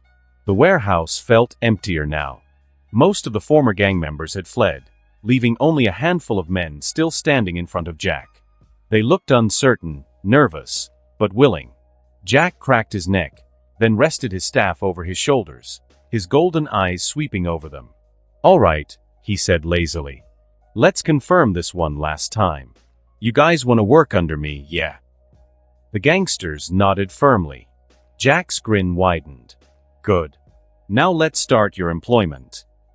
The remaining thugs stood at attention. Jack spun his staff once before tapping it on the ground. From now on, your job isn't to terrorize the people in my territory. The gangsters exchanged quick glances. Jack continued, his tone steady but commanding. Your job is to help them. One of them, the same guy who had just watched Jack kick a man into orbit, blinked in confusion. Help them. Jack nodded. Yeah. You ever heard of protection that actually protects? Silence. Jack sighed. Of course not. He paced slightly, tapping his temple. Each of you must have at least one useful skill, something that makes you valuable to the community. He turned back to them. For example, does anyone here know how to design, make, or just generally help with tailoring? A moment of hesitation. Then, a big guy with a thick scar running over his blind eye raised a hand. Jack tilted his head. You? Big guy. The man nodded. My boy's always cold, so I learned how to knit. Made him sweaters, scarves, even blankets. Jack's grin stretched wider. Good man, good hobby. The big guy smiled softly. Knitting soothes me. Jack clapped him on the back. You're going to work for Auntie Vivi as her assistant. The big guy looked surprised. Jack smirked. You'll get paid, obviously. She needs extra hands, and you got the skills. The rest of the gang shifted slightly, murmuring among themselves. Jack turned to them. Now do you get it? If you help the community in my territory, you'll get paid. Their eyes widened slightly. Jack grinned. I'll talk to the shopkeepers myself to take you guys in. You work, you earn. One of the guys hesitated, then raised a hand. What about me? I don't know what I can do. Jack scratched his chin. You can walk, can't you? The guy blinked. Yeah. Jack snapped his fingers. Then you're on patrol duty. The guy frowned. What does that mean? Jack pointed at him. You walk around my territory. If there's trouble, don't be a hero. Just tell them this is my turf. If they've got a problem, they take it up with me. The guy nodded quickly. Got it. Jack scanned the rest of them. Any other questions? They shook their heads. Jack grinned. Good. That makes things easier. He turned toward the warehouse ceiling. And then, without warning, he leapt straight up. The moment Jack kicked off the ground, his staff extended instantly, launching him upward. The remaining gangsters barely had time to react. Crash. Jack burst through the warehouse ceiling, sending wood, metal, and concrete debris raining down. He shot into the open sky, twisting mid-air before landing gracefully on a nearby rooftop. Back inside the warehouse, the gangsters stared in shock at the fresh hole in their roof. One of them swallowed. We are never getting our security deposit back. Another gangster nodded solemnly. Jack, standing atop the rooftop, brushed dust off his robes. He took one last look down at his newly claimed territory. Then, with a satisfied smirk, he strode forward. Jack strolled down the main road, hands tucked behind his head, his eyes scanning the confused shop owners who had gathered outside. Word had spread quickly. They had seen the golden barrier rise, heard the mysterious voice declaring dominion, but nobody knew what the hell was going on. The tension in the air was thick. Jack clapped his hands together. "All right, listen up." The business owners turned toward him, some stepping back cautiously. Jack grinned. "I know you're all wondering what's happening in your own damn neighborhood. Let me clear things up." He leaned against a lamppost, speaking casually. "The old gang that ran this territory? They're gone. Done. Finito. I'm your new landlord now." Murmurs ran through the crowd. A pizzeria owner stepped forward, arms crossed. "And what makes you different from the last guys?" Jack smirked. "For starters, I don't extort people." The business owners exchanged skeptical looks. Jack rolled his eyes. All right, I get it. You don't trust me yet. That's fine. But here's the deal. I already got rid of the thugs who were making your lives miserable. Instead of terrorizing you, they're gonna be working for you." A butcher frowned. "And how do we know they can be trusted?" Jack pulled a stack of paper spells from his sleeve, the golden inscriptions shimmering slightly. He smirked. "Let me show you." Jack turned to the pizzeria owner. "Mister." The man hesitated. "Mario." Jack's grin widened. "Mario, huh? And your brother's name isn't Luigi?" Mario squinted. "What?" Jack waved a hand. "Never mind." He led Mario toward his pizzeria's front entrance, followed by a curious crowd.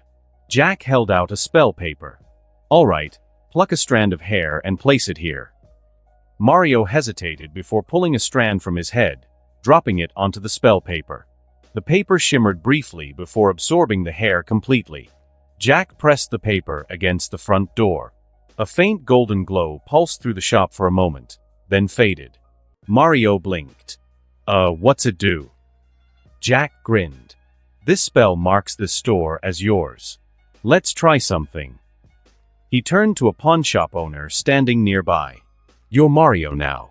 Walk in." The man snorted. "That's stupid." He stepped forward, and was immediately lifted off his feet. The shop owners gasped as the pawnshop owner floated backward, completely unable to enter the pizzeria. Mario stared in shock. "Holy shit." Jack grinned. "Now, say you want someone to leave your store. All you gotta do is focus on it." Mario hesitated, then concentrated. The pawnshop owner floated backward even further, landing safely on his feet outside the boundary. Jack spread his arms. "There you have it. No thugs can enter unless you allow them." The business owners murmured in amazement. A baker stepped forward. "And this works for any store?" Jack nodded. "Yup. That means you're in control. No one can harass you, no one can squat in your space, and no one can claim it unless you allow it." A wave of relief and excitement rippled through the crowd. The butcher, who had been skeptical earlier, finally sighed. "All right. I'll take in one of those gangsters. If they're actually working, I don't mind." Mario nodded. "Same here." One by one, the business owners started agreeing. Jack grinned. "Perfect." As the business owners discussed among themselves, Jack spotted a familiar face. Auntie Vivi. She stood near her shop, arms crossed, watching him carefully. Jack grinned. "Auntie Vivi." She raised a brow. "You're really turning gangsters into store assistants?" Jack shrugged. "Well, technically, I already turned them into human punching bags. This is just their second career." She snorted. Jack reached into his sleeve, handing out spell papers to the shopkeepers. His golden gaze turned serious. "Use them wisely. If you misuse them, I will be able to tell." A silence fell over the group. Jack's tone remained light, but his words carried weight. "Just remember, if you start cheating the system, you're no different from the thugs you hated." The business owners nodded solemnly. Jack yawned. "All right then. My job's done here." He turned on his heel, walking toward the main road. Auntie Vivi called out. "Where are you going?" Jack smirked over his shoulder. Hell if I know. Wherever fun is. Also, I will take the clothes tomorrow. And with that, he vanished into the city. Jack walked through the streets, hands tucked into his sleeves, his golden eyes lazily scanning his surroundings. Even outside his claimed territory, the city felt the same. The streets of New York were always filled with people, some minding their business, some up to no good. And right now, Jack felt eyes on him. Too many. From alleyways, from parked cars, from windows. Suspicious figures loitered nearby. Some pretended to smoke, some pretended to check their phones, some just sat in cars with tinted windows, doing a shit job of being inconspicuous. Jack rubbed his chin. Ha! Either I got famous real quick, or the city's got some real nosy bastards. Then, he caught a whiff of himself. His nose wrinkled. Right. Still stink. He muttered to himself. I can't go out looking like this. Let's just wait till tomorrow for Auntie Vivi to finish my clothes. Without another word, he crouched low. And then, he leapt. In a single bound, Jack soared onto the nearest rooftop, landing lightly. Inside a nondescript black SUV, Agent Phil Coulson sat calmly, his eyes tracking Jack through the car's tinted windows. The moment Jack leapt onto the rooftop, Coulson's hand moved to his notepad. Target exhibits metahuman capabilities. Possibility of enhanced physiology. Agility comparable to high-level acrobatics. Investigation warranted.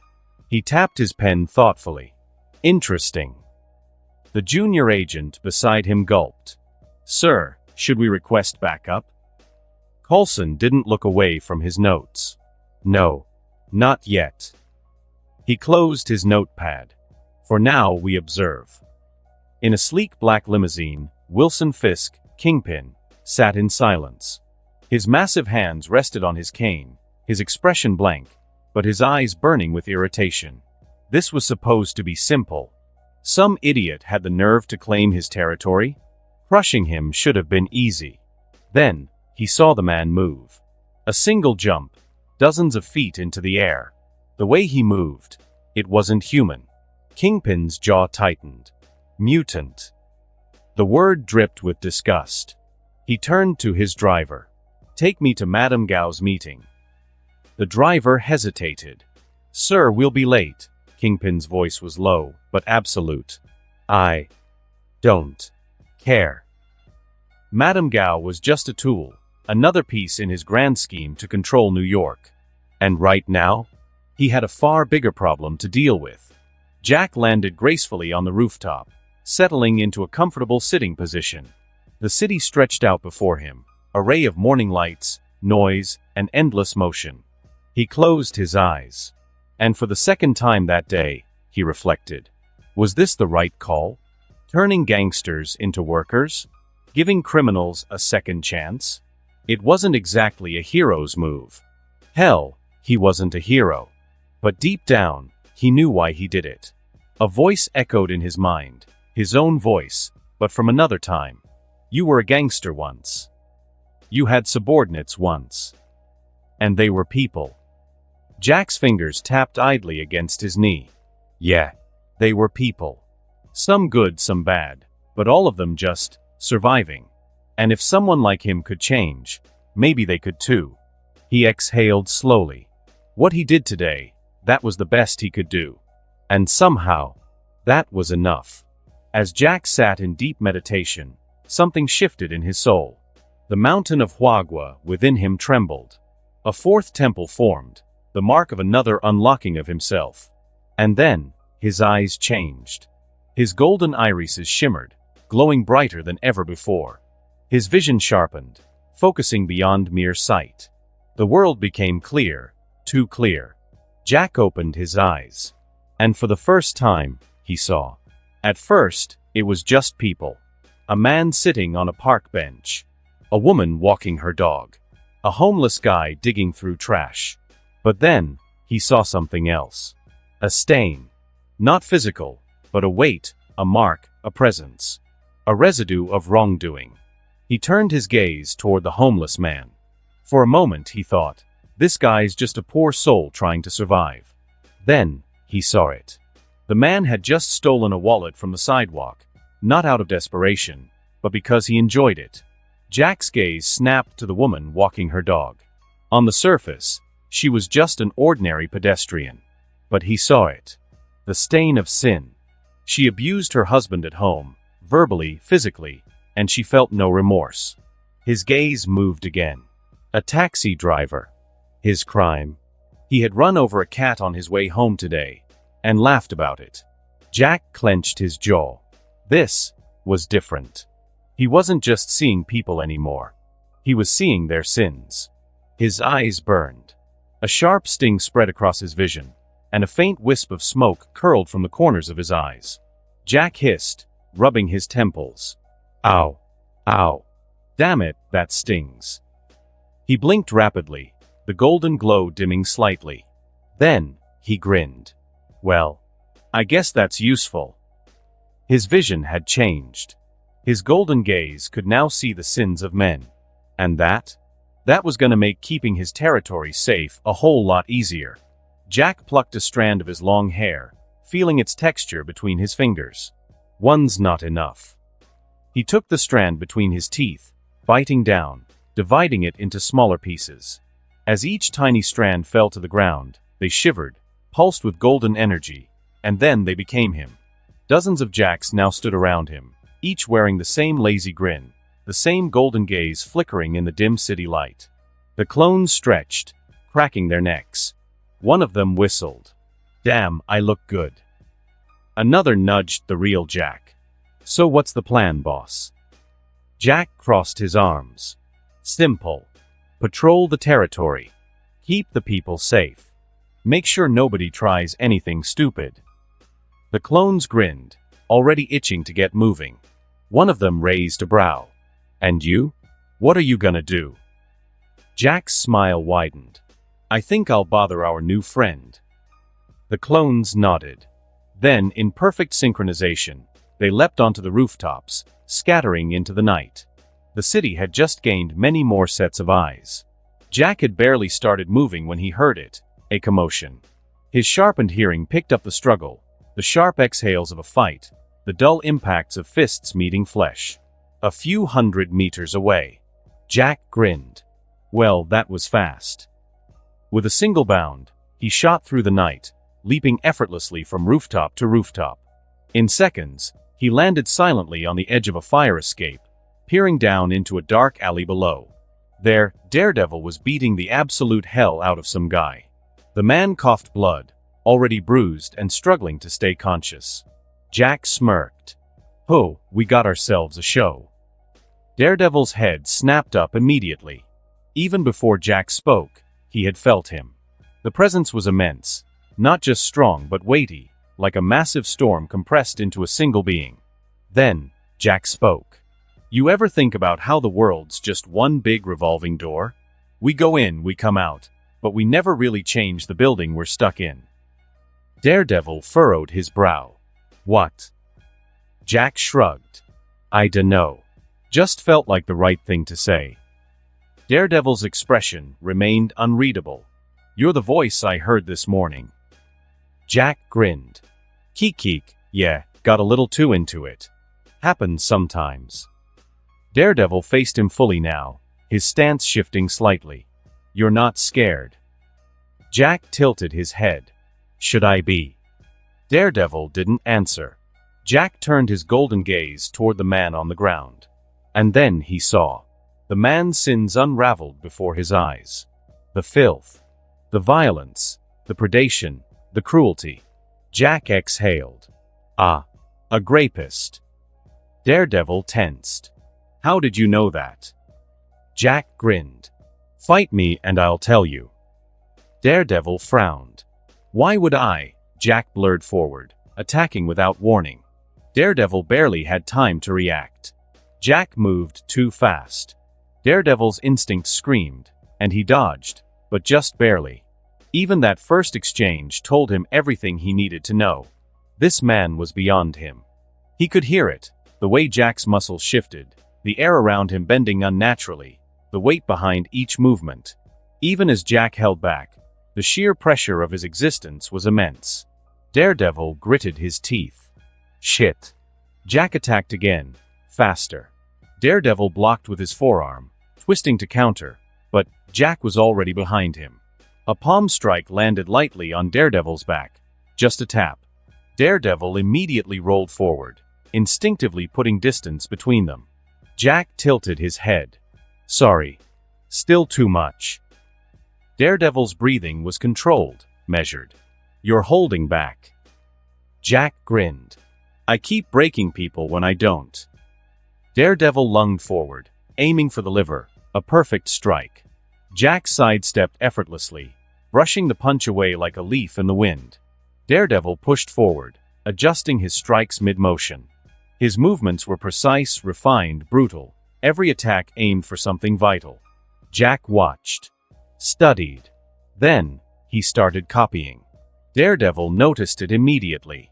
The way Jack moved, at first, his motions were unfamiliar, unorthodox. But now, his stance shifted. His strikes became sharper. He was adapting. Fast. Daredevil narrowed his eyes. You're learning my style? Jack smirked. I learn fast.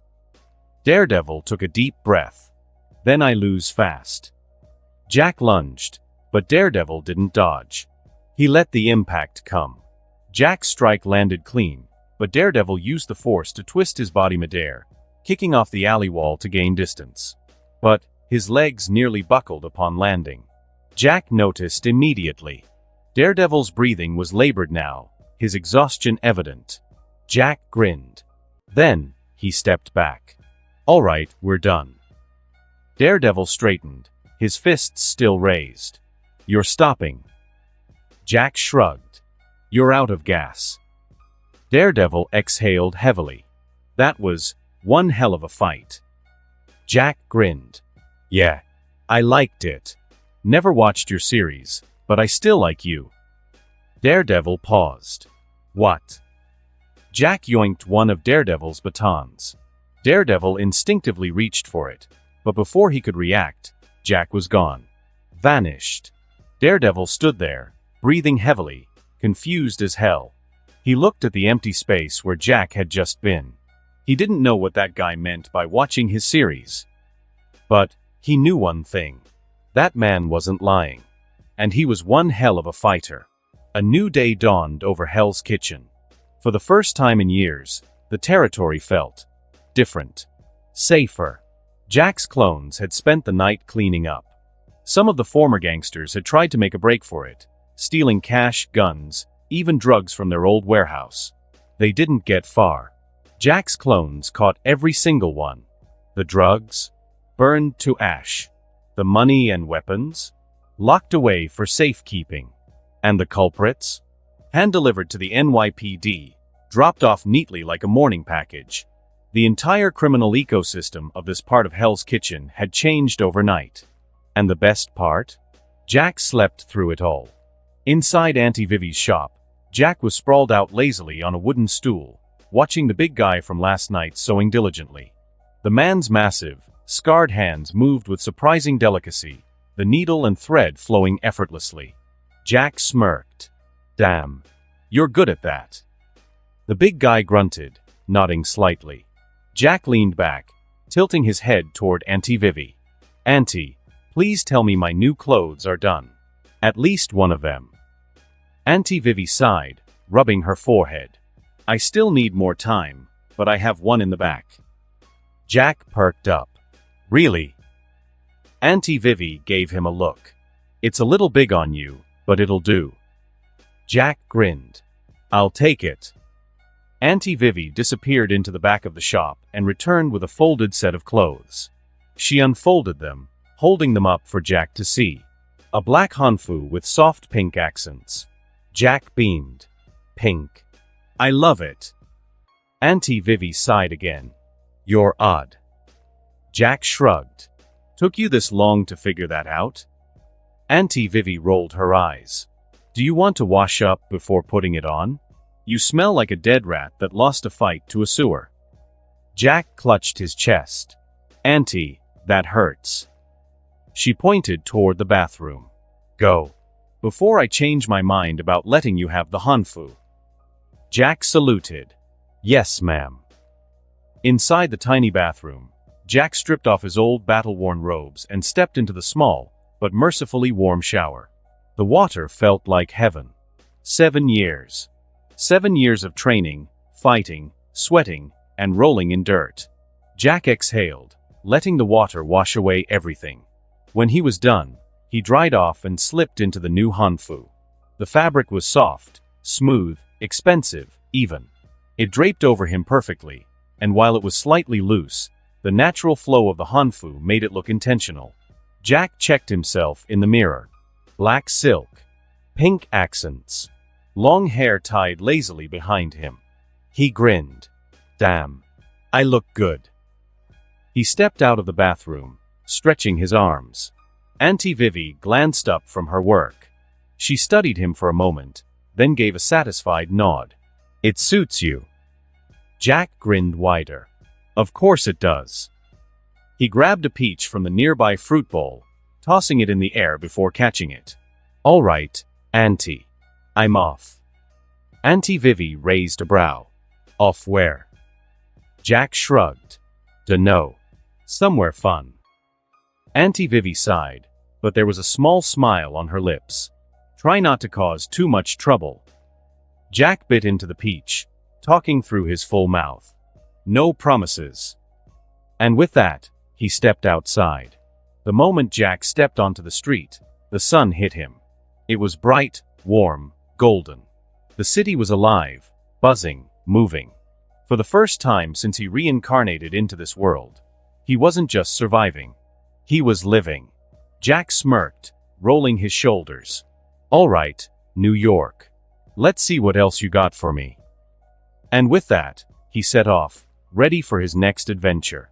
Jack strolled through the streets, humming to himself. The city was still buzzing, but something felt different. As he moved further, he noticed it. The eyes watching him were dwindling. The suspicious people who had been tailing him earlier were disappearing, one by one. Less eyes. Less movement. Less presence. Then, nothing. Jack paused. The street had become empty. Too empty. The usual noise of New York was gone, leaving only a deafening silence. Then, they appeared. Figures moved out from the shadows, stepping into view. Guns. Swords. Blades. A dozen. No more. Jack's grin widened. "Ah, so this is one of those ambush things, huh?" He clasped his hands behind his back. "You see, I always wondered about these dramatic setups." He gestured vaguely. "Like, how do you guys coordinate this? Group chat? Weekly meetings? You all wait in a dark alley hoping I walk in." Silence. Then, a woman stepped forward. Tall. Pale skin. Black silk robes embroidered with delicate, crawling spiders. Her eyes were dark, bottomless, cold. Alessa Giomi. The bride of 9 spiders. One of the 7 immortal weapons. A living nightmare wrapped in elegance. Jack sighed dramatically. "Oh no. I'm too handsome in this life. Now I'm being chased by a bunch of women." He smirked. "It's okay, ladies. We can divide this equally, and I promise to love you all the same." The warriors gripped their weapons tighter.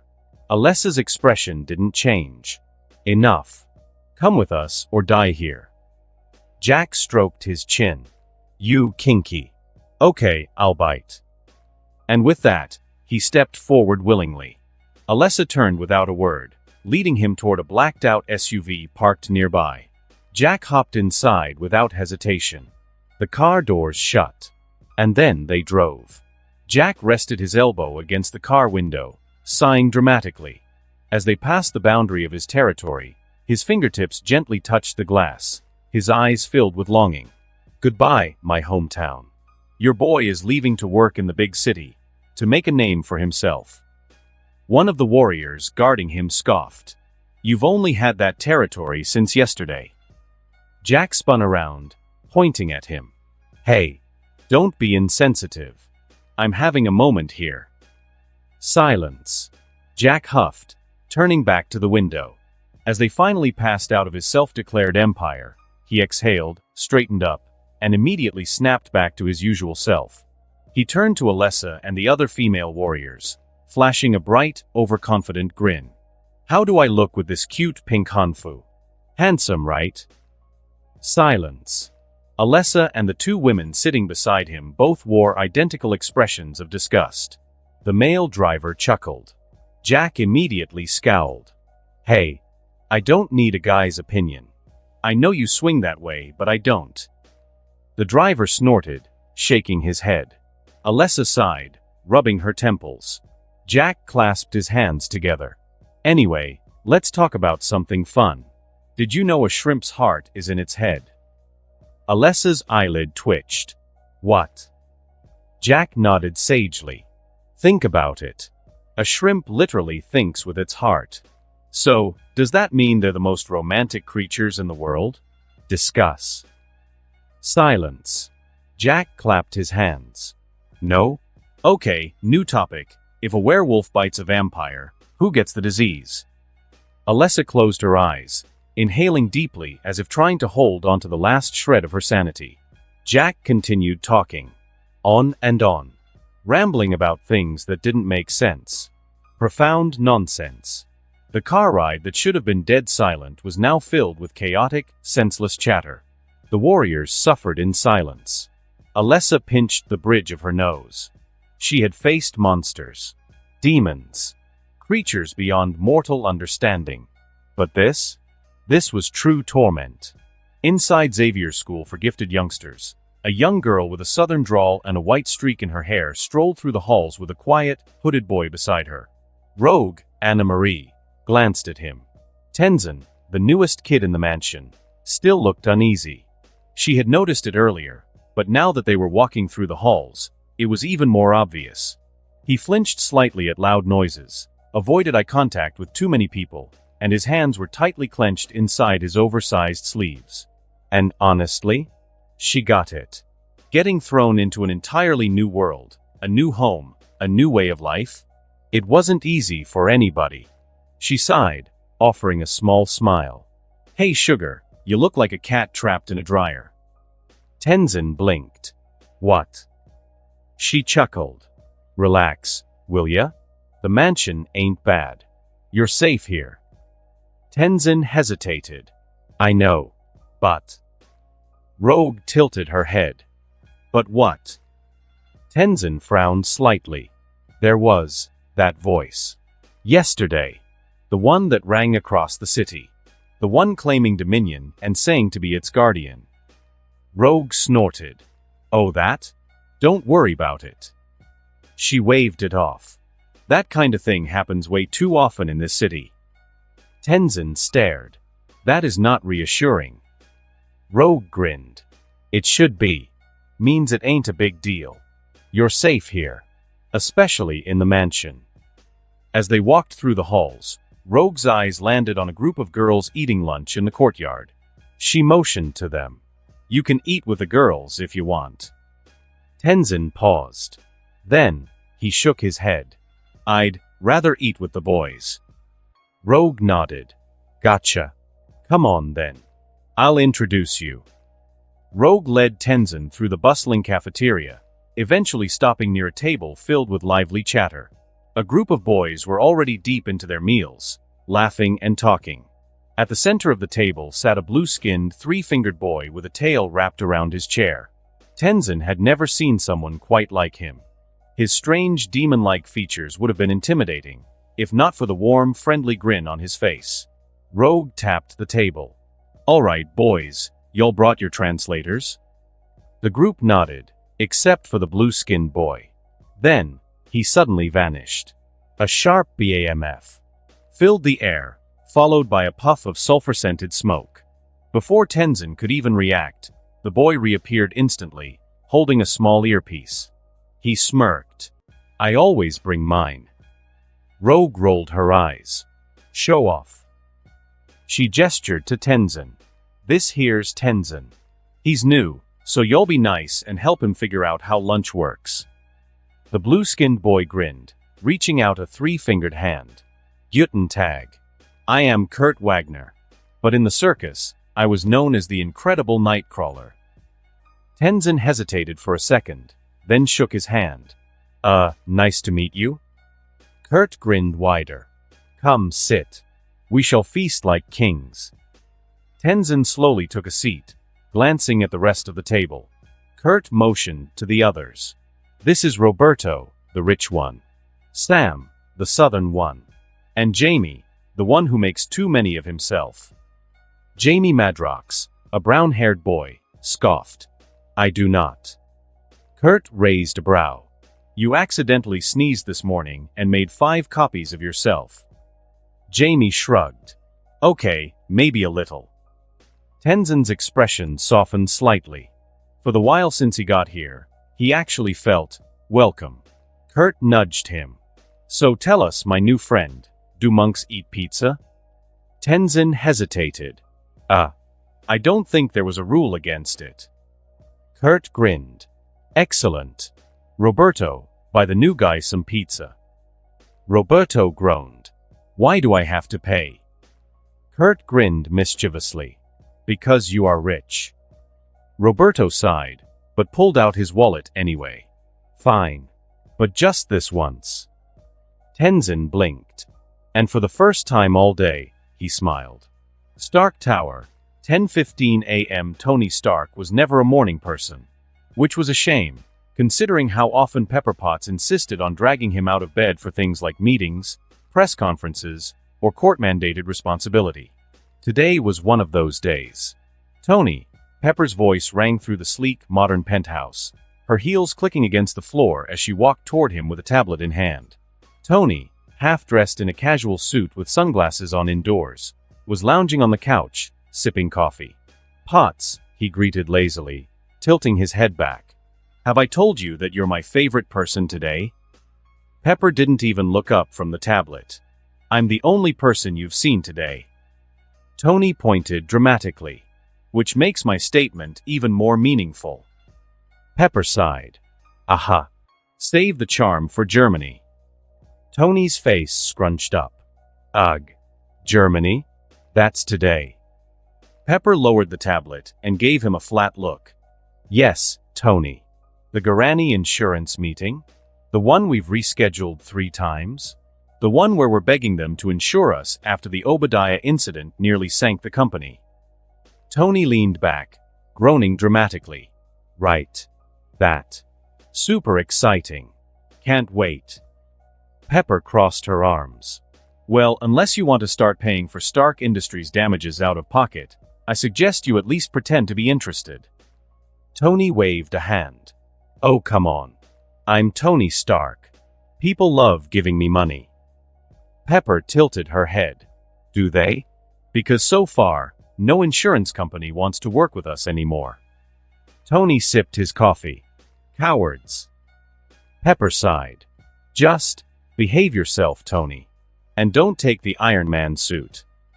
Tony paused. He removed his sunglasses dramatically. Pepper. I'm offended. She raised a brow. Are you? Tony placed a hand over his chest, right over the arc reactor embedded in his body. What Pepper didn't know was that he wasn't using the Iron Man suit for mundane things anymore. Not because of self-restraint, but because the palladium poisoning had already started. Using the suit too much meant accelerating his own death. Not that he was going to tell her that. Sooner or later, he'd find a solution. No need to worry her over something temporary. Tony gave her a charming smile. I would never abuse the suit for something as basic as a business trip. Pepper narrowed her eyes. You're lying. Tony grinned. I'm so not lying. Pepper sighed again, pinching the bridge of her nose. Tony clapped his hands. All right. Germany it is. Who's ready for bratwurst and business? Pepper rubbed her temples. Please don't embarrass us, Tony. Tony stood, adjusting his suit. Potts, if you weren't constantly embarrassed by me, I wouldn't be doing my job properly. Pepper exhaled deeply. This was going to be a long trip. Tony pulled out his phone, dialing a number. The moment the call connected, He spoke immediately. Happy, I need you to get the car ready. We're heading to the airport. There was a pause. Then, a heavy sigh. Do I get overtime for this? Tony grinned. Do I pay you? Happy's voice was deadpan. Yes. Tony snapped his fingers. Then no. No overtime. Happy muttered something about needing a raise before hanging up. Tony slipped his phone back into his pocket, turning to Pepper. All right, boss. Ready to go make insurance companies love me. Pepper gave him a long, tired stare. Tony smirked. I'll take that as a yes. And with that, they headed out. Their private jet was waiting. Germany was waiting. And Tony Stark was, as always, up to no good. As the black SUV pulled to a stop, Jack finished the last stretch of his long-winded rant. And that is why you should never ever mess with the IRS. The moment the car doors unlocked, Alessa and her guards nearly stumbled out, looking as if they had survived a long and torturous ordeal. Jack grinned. Ah, fresh air. Felt like we were all suffocating in that car, huh? Alessa didn't reply. She simply exhaled sharply, adjusted her robes, and marched forward. Follow me. Jack casually strolled after her, taking in his surroundings. They were in upstate New York. The house in front of them was unsuspecting, just another quiet old estate sitting on a large property. Jack hummed. Real subtle. Definitely not a secret villain lair. Alessa ignored him, leading the way inside. Once past the modest furnishings and wooden floors, she moved toward a trap door hidden beneath an old rug. Jack watched as she lifted it, revealing a set of stairs leading downward. A deep, dimly lit underground structure lay beneath. Jack tilted his head. You know, underground bunkers are a safety hazard if you don't have proper construction permits. Alessa didn't respond. Jack looked around again, nodding sagely. Yep. Definitely an illegal structure. Unsafe. Poor ventilation. No emergency exits. If I report this, you guys are getting fined to hell and back by the Department of Buildings. The warrior behind him shoved him forward. Jack stumbled slightly, but caught himself, laughing. All right. No need to be so eager. If you really want to have sex with me in a dark, illegal bunker, just say so. The warrior tensed in disgust. Jack chuckled. Fine, I'll behave. Maybe. As they descended deeper, the air became cooler, heavier. Jack hummed a tune. Then, he started singing. F the police, the warriors stiffened. Jack grinned, then changed the lyrics. F a beauty, cumin straight from the underground, Alessa's eye twitched. The warriors behind him looked ready to kill him. Jack smirked, continuing to hum as they walked. Finally, they arrived at a door. Alessa pushed it open. Inside, sitting at the center of a dimly lit chamber, was Madame Gao. Jack stepped into the room, hands in his sleeves, his expression lazy but curious. Madame Gao studied him immediately. But her gaze wasn't ordinary. She wasn't just looking at him. She was feeling his presence, his aura. Jack did the same.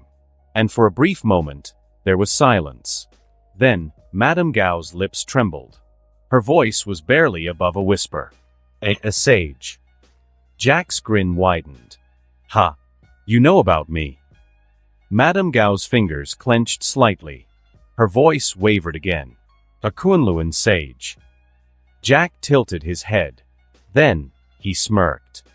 Ah, so you know come long. Alessa's eye twitched violently. Madame Gao stiffened, her expression unreadable. Jack stepped forward, circling the room slowly. That means you're from there too, huh? He turned, his golden gaze sharper now. But why are you so weak? Madame Gao's lips pressed into a thin line. Jack's expression shifted. His usual playfulness was gone. His voice was calm, but there was weight behind it. Are you a rogue disciple? The room grew heavier. For the first time, Madame Gao looked visibly unsettled. Alessa glanced between them, confused. The warriors in the room felt the shift, but none of them truly understood what was happening. Jack waited, his gaze locked onto the old woman. And in that moment, Madame Gao knew. She wasn't dealing with an ordinary warrior. She wasn't even dealing with an ordinary sage. She was dealing with something else entirely. And that terrified her. Madame Gao swallowed hard. Jack's golden gaze bore into her, not with hostility, but with an undeniable presence. His words echoed in her mind. "Are you a rogue disciple?" For the first time in decades, she felt something she had long thought lost: fear. Then, Jack suddenly laughed. "Keek, I don't care." And just like that, the pressure vanished. Jack grinned and plopped down onto the floor, legs crossed, ignoring the chairs in the room. Alessa furrowed her brows. She had never seen Madame Gao react this way to anyone. And now? Her stoic, unshakable boss was sweating. Gao hesitated, then, to Alessa's shock, she followed Jack's lead, lowering herself to sit on the floor. The warriors exchanged confused glances. One of them whispered, "Why the hell is she afraid of this guy?" Madame Gao shot them a glare so sharp it could cut steel. Then, she made a mad flurry of hand gestures, signaling the warriors to sit the hell down. Hesitantly, they obeyed. Jack, oblivious or uncaring, glanced around. Then, he tilted his head. "No tea." Madame Gao's eyes widened in realization. Then, she spun around, barking orders. "Bring the tea set. Now." Jack waved a hand lazily. "Never mind that. You know what's trendy these days? Matcha." Gao paused. "Matcha." Jack nodded sagely. "Young people back in my day loved that stuff." Madame Gao narrowed her eyes. "Back in your day?" Jack grinned. Madame Gao hesitated for only a second before snapping at her subordinates. "Make it matcha tea." The warriors scrambled. Alessa watched in sheer disbelief. Madame Gao never took orders from anyone. And yet, this guy shows up and suddenly she's bending over backwards to serve him? Who the hell was he? As they sat in silence, one of the guards whispered to another, "Who is this bastard, and why the hell are we showing him so much respect?" Jack heard it. Madame Gao definitely heard it. She sweat profusely. Then, Jack smirked. "If you stare into the abyss, sometimes it stares back." The room fell silent. Jack continued, his voice calm but profound. "Other times, it tells you to do push-ups. Weird abyss." The warriors blinked. Madame Gao spun toward them, eyes blazing. "Do push-ups. Now." The two guards froze. One of them stammered. What?" Madame Gao's voice snapped like a whip. "Do you not hear me? Drop and give me push-ups." The warriors scrambled to obey, hitting the floor and immediately pushing up and down. Jack grinned. Then, he nodded approvingly. "I like you." He smiled and said, "You actually understood my profound wisdom." Madame Gao exhaled in relief, giving the warriors a glare that basically screamed, "Do not question anything else." The warriors kept doing push-ups. Jack, meanwhile, was completely relaxed. Then, a low wooden table was brought in, and the tea set was placed between him and Gao. She carefully prepared the matcha, her hand steady but her mind racing. Jack watched with mild amusement. She poured his tea, sliding the cup toward him. Jack gently blew on the tea, took a slow sip, and sighed in satisfaction. Then, he finally spoke. "So, what do you need me for?" Madame Gao's hand trembled slightly against the table. This was it. The true reason she had brought him here. And she knew, this next conversation would determine everything. Madame Gao took a slow, deep breath. She needed to compose herself. Before her sat a sage of Kunlun. And in the eyes of a being like that, she and her entire organization were nothing. Trying to deceive him would be pointless. She would have to speak the truth. "Yesterday," she began, her voice steady but cautious, "Kingpin burst into our meeting." Jack's brow raised slightly, but he remained silent, sipping his tea. Madame Gao continued. "He demanded that the hand, specifically my faction, assassinate you." Jack's expression didn't change. He took another calm sip of tea. "Ha!" Madame Gao swallowed. However, she added quickly, still sweating slightly, we decided against it. Jack's golden eyes flicked toward her. We thought you were just an ordinary disciple of Kunlun, she admitted, bowing slightly. So rather than assassinate you, we intended to recruit you instead. Jack tapped his fingers on the wooden table. Then, he smirked. And now that you know who I am? Madame Gao's hands tightened against her lap. She knew there was only one way forward. She lowered her head further, bowing fully. Her subordinates gasped. Never in all their years had they seen Madame Gao bow to anyone. I would like to apologize, she said, her voice genuine but nervous. I did not know you were a sage. I cannot possibly ask anything of you. Silence. Jack closed his eyes. At that moment, his clones scattered throughout his territory relayed their shared vision. Jack saw it clearly in his mind. A large group of Kingpin's gangsters had entered Hell's Kitchen. And among them, 6 or 7 of them were metahumans. Jack's golden eyes snapped open. His expression was no longer playful. It was sharp, cold. And his voice? Steady. Absolute. Are you sure that's all you want to confess? Madame Gao froze. She sensed the shift. The warriors in the room stiffened.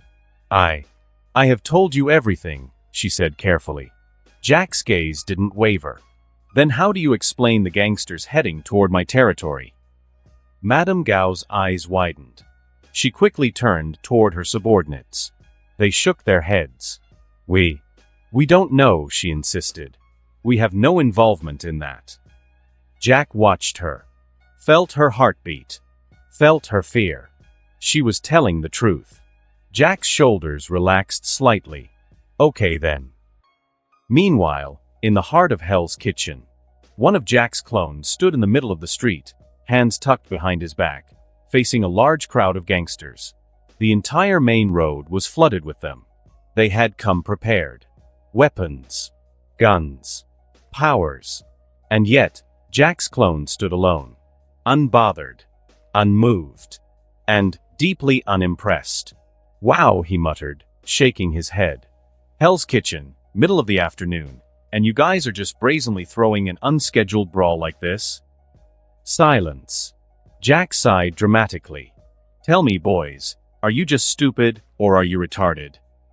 One of the metahumans stepped forward, sneering. So you're the one who killed Volkov. Jack raised a brow. Oh, you mean that Masha-looking bear dude? The metahuman's eyes darkened. Yes. Jack shrugged. Yeah, I killed him. What of it? The store owners hiding inside their shops held their breath. The street was tense. Then, one of the metahumans smirked, trying to be flashy. He lunged forward, aiming a blast of energy at the butcher shop. His intention was clear. A warning shot. A display of dominance. But then, the blast rebounded. The energy shot backward, slamming into the attacker and sending him flying into his own gang. His subordinates scrambled, stunned. Jack's clone sighed. Wow. The gangsters stared in confusion. Jack tilted his head. You guys really are retarded, huh? Then, more figures appeared. Not gangsters. Not enemies. More Jacks. Dozens. Each one perched on the surrounding rooftops, leaning against walls, or crouching on the pavement. And all of them? Smirking. Jack's clone at the center gestured lazily. See, you're not surrounding me. He grinned, eyes glinting. I'm surrounding you.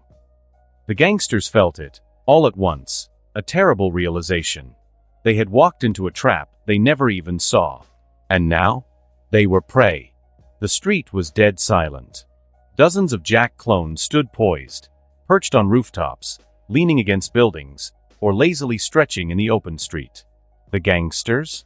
They were frozen. Their confidence wavered. They had the numbers, the weapons, the powers. And yet, something felt off. Then, one of the metahumans snapped. With a roar, he charged forward, his fists coated in dark energy, aiming to crush the nearest Jack. The moment his foot left the ground, the entire street exploded into motion. Jack's clone moved first. A step sideways, a lazy pivot. The metahuman's punch missed completely. Before he could react, Jack spun low, sweeping his legs out from under him. The metahuman crashed onto his back, coughing. Before he could rise, another Jack landed from above, driving a heel into his gut. The thug wheezed, eyes rolling back. One down. The moment he fell, the rest of the gang surged forward. Guns fired. Mutants unleashed their powers. Blades flashed. But the Jacks were already moving. A storm of movement unfolded. One of the gangsters aimed a shotgun, but before he could pull the trigger, a Jack appeared beside him, gripping the barrel. Boom. The shotgun fired, backward. The gangster yelped as the recoil flipped him over, landing flat on his back. Jack snatched the shotgun mid-air, twirled it, and smacked another thug in the jaw with the butt of the weapon. Crack. The thug collapsed, unconscious. Across the street, a mutant thug swung a glowing energy sword, carving through the air. Jack's clone ducked, weaving through the slashes. Then, he sidestepped at the last moment, grabbing the thug's wrist. A twist. A snap. The thug screamed, dropping his weapon. Jack tossed him aside like trash, twirling the sword in his own grip. He hummed. Oh, fancy. Then, he threw the sword like a javelin. It soared through the air, impaling the car door behind another mutant just as he tried to escape. The thug froze. Jack grinned. Leaving already? The thug whimpered. The Jacks fought like a whirlwind. One leapt over a mutant's electric blast, flipping mid-air and slamming both feet into his face. Another slid under a flying gangster, kicking upward, sending the man spinning through the air before crashing into a fruit stand. A third Jack grabbed a lead pipe from a thug, spun it effortlessly, and cracked it across 3 heads in rapid succession. One thug tried to use fire powers, throwing a massive wave of flame forward. Jack's clone sighed. He simply twirled his staff, spinning it fast enough to create a vortex. The fire bent, twisted, then blew backward, engulfing the very thug who cast it. The man screamed, rolling on the ground, slapping at his burning clothes. Jack winced. Oof. That's gotta be embarrassing. A hulking mutant with rock-like skin roared, charging like a rhino. A Jack clone met him head-on, sprinting toward him, then vanished. The rock mutant blinked. Then, a crushing force slammed into his skull from above. Jack's clone had leapt impossibly high and came down like a falling meteor, staff first. The mutant's head cratered into the pavement. His body twitched once, then went still. Another one down. Inside the safety of their shuttered shops, the store owners could barely breathe. They had seen gang wars, turf fights, crime on every level. But this wasn't a fight. This was a massacre. And the worst part? It was effortless. A butcher peeked through the window, gripping the counter. Holy shit. There's more of them. The pizzeria owner, Mario, shook his head in disbelief. Not more of them. More of him. Auntie Vivi stood with her arms crossed, watching the chaos. She took a slow sip of tea. Not bad. One of the younger store assistants, barely 19, gulped. Is he human? The pawnshop owner shook his head. Does it matter? From the outside, it looked like one man was beating the hell out of an entire army. And in a way, he was. The last remaining gangster, one of the metas, a telekinetic, was panting heavily. His crew was gone. Beaten, broken, unconscious. Jack's clone cracked his knuckles, stepping forward. The telekinetic threw out his hands desperately, sending a wave of force toward Jack. Jack didn't even dodge. He simply walked through it. Step by step. The pressure of the telekinetic blast pushed against him, but it did nothing. The thug's eyes widened in terror. Jack tilted his head. That all. The telekinetic stumbled backward. Then, Jack appeared in front of him. One strike. A palm to the chest. Boom. The force sent the telekinetic flying, his body crashing into the side of a building before slumping down, motionless. Jack cracked his neck. Silence. The fight was over. Jack's clones turned to face the remaining shopkeepers. Jack's main clone smirked. All right. Clean up time. One of the store owners hesitantly peeked out. What are you gonna do with them? Jack thought about it. Then, he shrugged. I dunno. Maybe I'll FedEx them back to Kingpin with a note that says, try harder. The store owners stared. Auntie Vivi chuckled. You're having fun, huh? Jack grinned. Of course. Who wouldn't? And with that, he kicked one of the unconscious thugs onto the growing pile of bodies. The message was clear. Hell's Kitchen belonged to him now. And no one was taking it back. Jack sat comfortably on the floor, lazily swirling his tea, his golden eyes gleaming with amusement. The tension in the room was thick, but Jack? Unbothered. He grinned. It's okay. Alessa furrowed her brows. Jack tilted his head, listening to the echoes of battle from his clones. They're weaklings anyway. My clones can handle them easily. Alessa's entire body stiffened. Clone. Her thoughts raced. She hadn't seen any clones. How many were there? How strong were they? She stole a glance at Madame Gao, expecting her to show the same surprise. But instead, Madame Gao merely wiped her sweat, nodding slowly. That is good news. Jack yawned. MHM. Anyway, I need something from you. He set down his tea, his playful tone turning sharper. Give me a full map of Kingpin's operations. Every commander. Every location. Every detail. Madame Gao nodded immediately. Bring me the maps. Her subordinates rushed to obey, scrambling through files and documents. One quickly unrolled a large map on the table, marking Kingpin's key locations. But Madame Gao herself took a brush, dipping it in ink, and began marking additional details. She was careful. Precise. Each X and circle she added wasn't just a location, it was a statement of knowledge and power. Jack leaned forward, studying it. What he saw made him raise a brow. The map was dense with information. Each of Kingpin's commanders had their own territories, but they weren't just lieutenants. They were fully formed organizations on their own. Some were generational crime families, others were mercenary groups, and a few were former warlords from overseas. Jack chuckled. So, Kingpin actually tamed all of them? Madame Gao nodded. Yes. Through power, fear, and control. Jack grinned. He must be fun at parties. Then, his gaze landed on Chinatown. It was marked as her territory. Jack raised a brow. This one's yours. Madame Gao nodded again. Jack snorted. Wow. Kingpin's really stingy, huh? Madame Gao said nothing, merely lowering her gaze slightly. Jack leaned back, crossing his arms. Then, he smirked. All right. From now on, you work for me. Madame Gao's lips curled slightly. A smirk. She had always been loyal to herself first. And if aligning with this sage meant surviving and thriving, then the hand could burn for all she cared.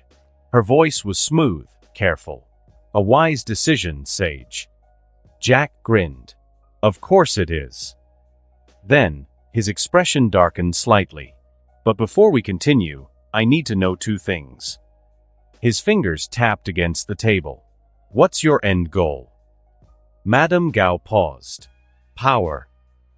She didn't hesitate. Jack nodded. And your business now? Madame Gao took a slow breath. She wasn't stupid. She knew sages had their own principles. But she also knew hiding the truth from him would be suicidal. So, she spoke plainly. My faction does everything in New York. The other hand factions focus internationally. Jack gestured for her to continue. We control the supply of weapons, drugs, and human trafficking. Jack's grin vanished. The room froze. Madame Gao continued carefully. Human traffic is our most lucrative business. If we abandon it, others will take it, either Kingpin or another hand faction. Jack's expression didn't change. He simply lifted his tea, took a sip, and exhaled. Then, he spoke. Keep the guns. Keep the drugs. I don't care. Madame Gao felt a sliver of relief. But then, his golden eyes locked onto hers. But stop the slave trade. Permanently. Madame Gao felt her breath hitch. Sage, if we... Jack cut her off. Let them take it. Madame Gao's lips parted slightly. Jack's voice was calm, but absolute. I'm warning you because I like you. The warriors felt the air shift. Jack set his cup down gently. And because I like you, I'll tell you this. His voice dropped, low and quiet. Anyone who deals in human traffic will die a horrible death. The air felt thicker. A death so excruciating that they will beg for an end. His gaze sharpened. I will not tolerate anyone who hinders the freedom of others. Madame Gao's hand trembled slightly. She had felt power before. She had stood in the presence of warlords, demons, and ancient masters. But this was something else entirely. There was no room for negotiation. No room for deception. The sage wasn't asking. He was declaring. Madame Gao bowed her head fully. We will follow your command, sage. The warriors in the room hesitated. Then, one by one, they followed suit, bowing. Alessa's hands clenched tightly. She had never seen Madame Gao bow to anyone. And yet, here she was. Jack leaned back, sighing. Good. He lifted his tea casually again, taking another sip. Then, he smiled. Now, let's talk business. The power balance in New York had shifted, and Jack was just getting started. The streets were quiet around Fisk Tower. The usual hustle and bustle of New York was just beginning to pick up as the early afternoon sun shone over the towering skyscraper. But right in front of Wilson Fisk's headquarters, something horrific was about to be revealed. The Jack clones moved quickly. Under the cover of a concealment spell, they dragged the beaten, unconscious, and lifeless bodies of Kingpin's men onto the pavement. Each clone giggled mischievously as they carefully arranged the corpses. One clone tilted his head. Nah, move that guy a little to the left. His face needs to be the dot of the exclamation mark. Another nodded sagely. True. Artistic integrity matters. A third clone tapped his chin. Do we add a heart symbol next to it? The first clone grinned. Nah. Damn you. Is already a strong statement. Adding a heart would be overkill. Satisfied, they stepped back, admiring their work. A perfectly arranged display of dead bodies, spelling out two simple words. Damn you. The clones snickered. All right, time to bounce. They ran off in different directions, slipping into the alleys and rooftops, staying far enough away before deactivating the invisibility spell. The moment the spell lifted, screams. Pedestrians walking past Fisk Tower froze, eyes widening in horror. Gasps. Gagging. Shrieks. A woman dropped her coffee. Oh my God. A man covered his child's eyes. Jesus Christ, don't look. Phones were immediately pulled out, snapping pictures, recording videos. The entire front of the Fisk Tower was now a gruesome crime scene. And on the penthouse floor of the tower, Wilson Fisk stood by the window, his broad shoulders tense. His jaw tightened. His fists clenched. But the worst reaction came from the woman beside him. Vanessa Mariana. She had just walked in to greet her husband when she glanced out the window, and saw it. The twisted, bloody arrangement of corpses. The words spelled out in human bodies. She screamed. Loud. Horrified. Wilson Fisk turned sharply toward her. His face remained calm, but his eyes? Rage.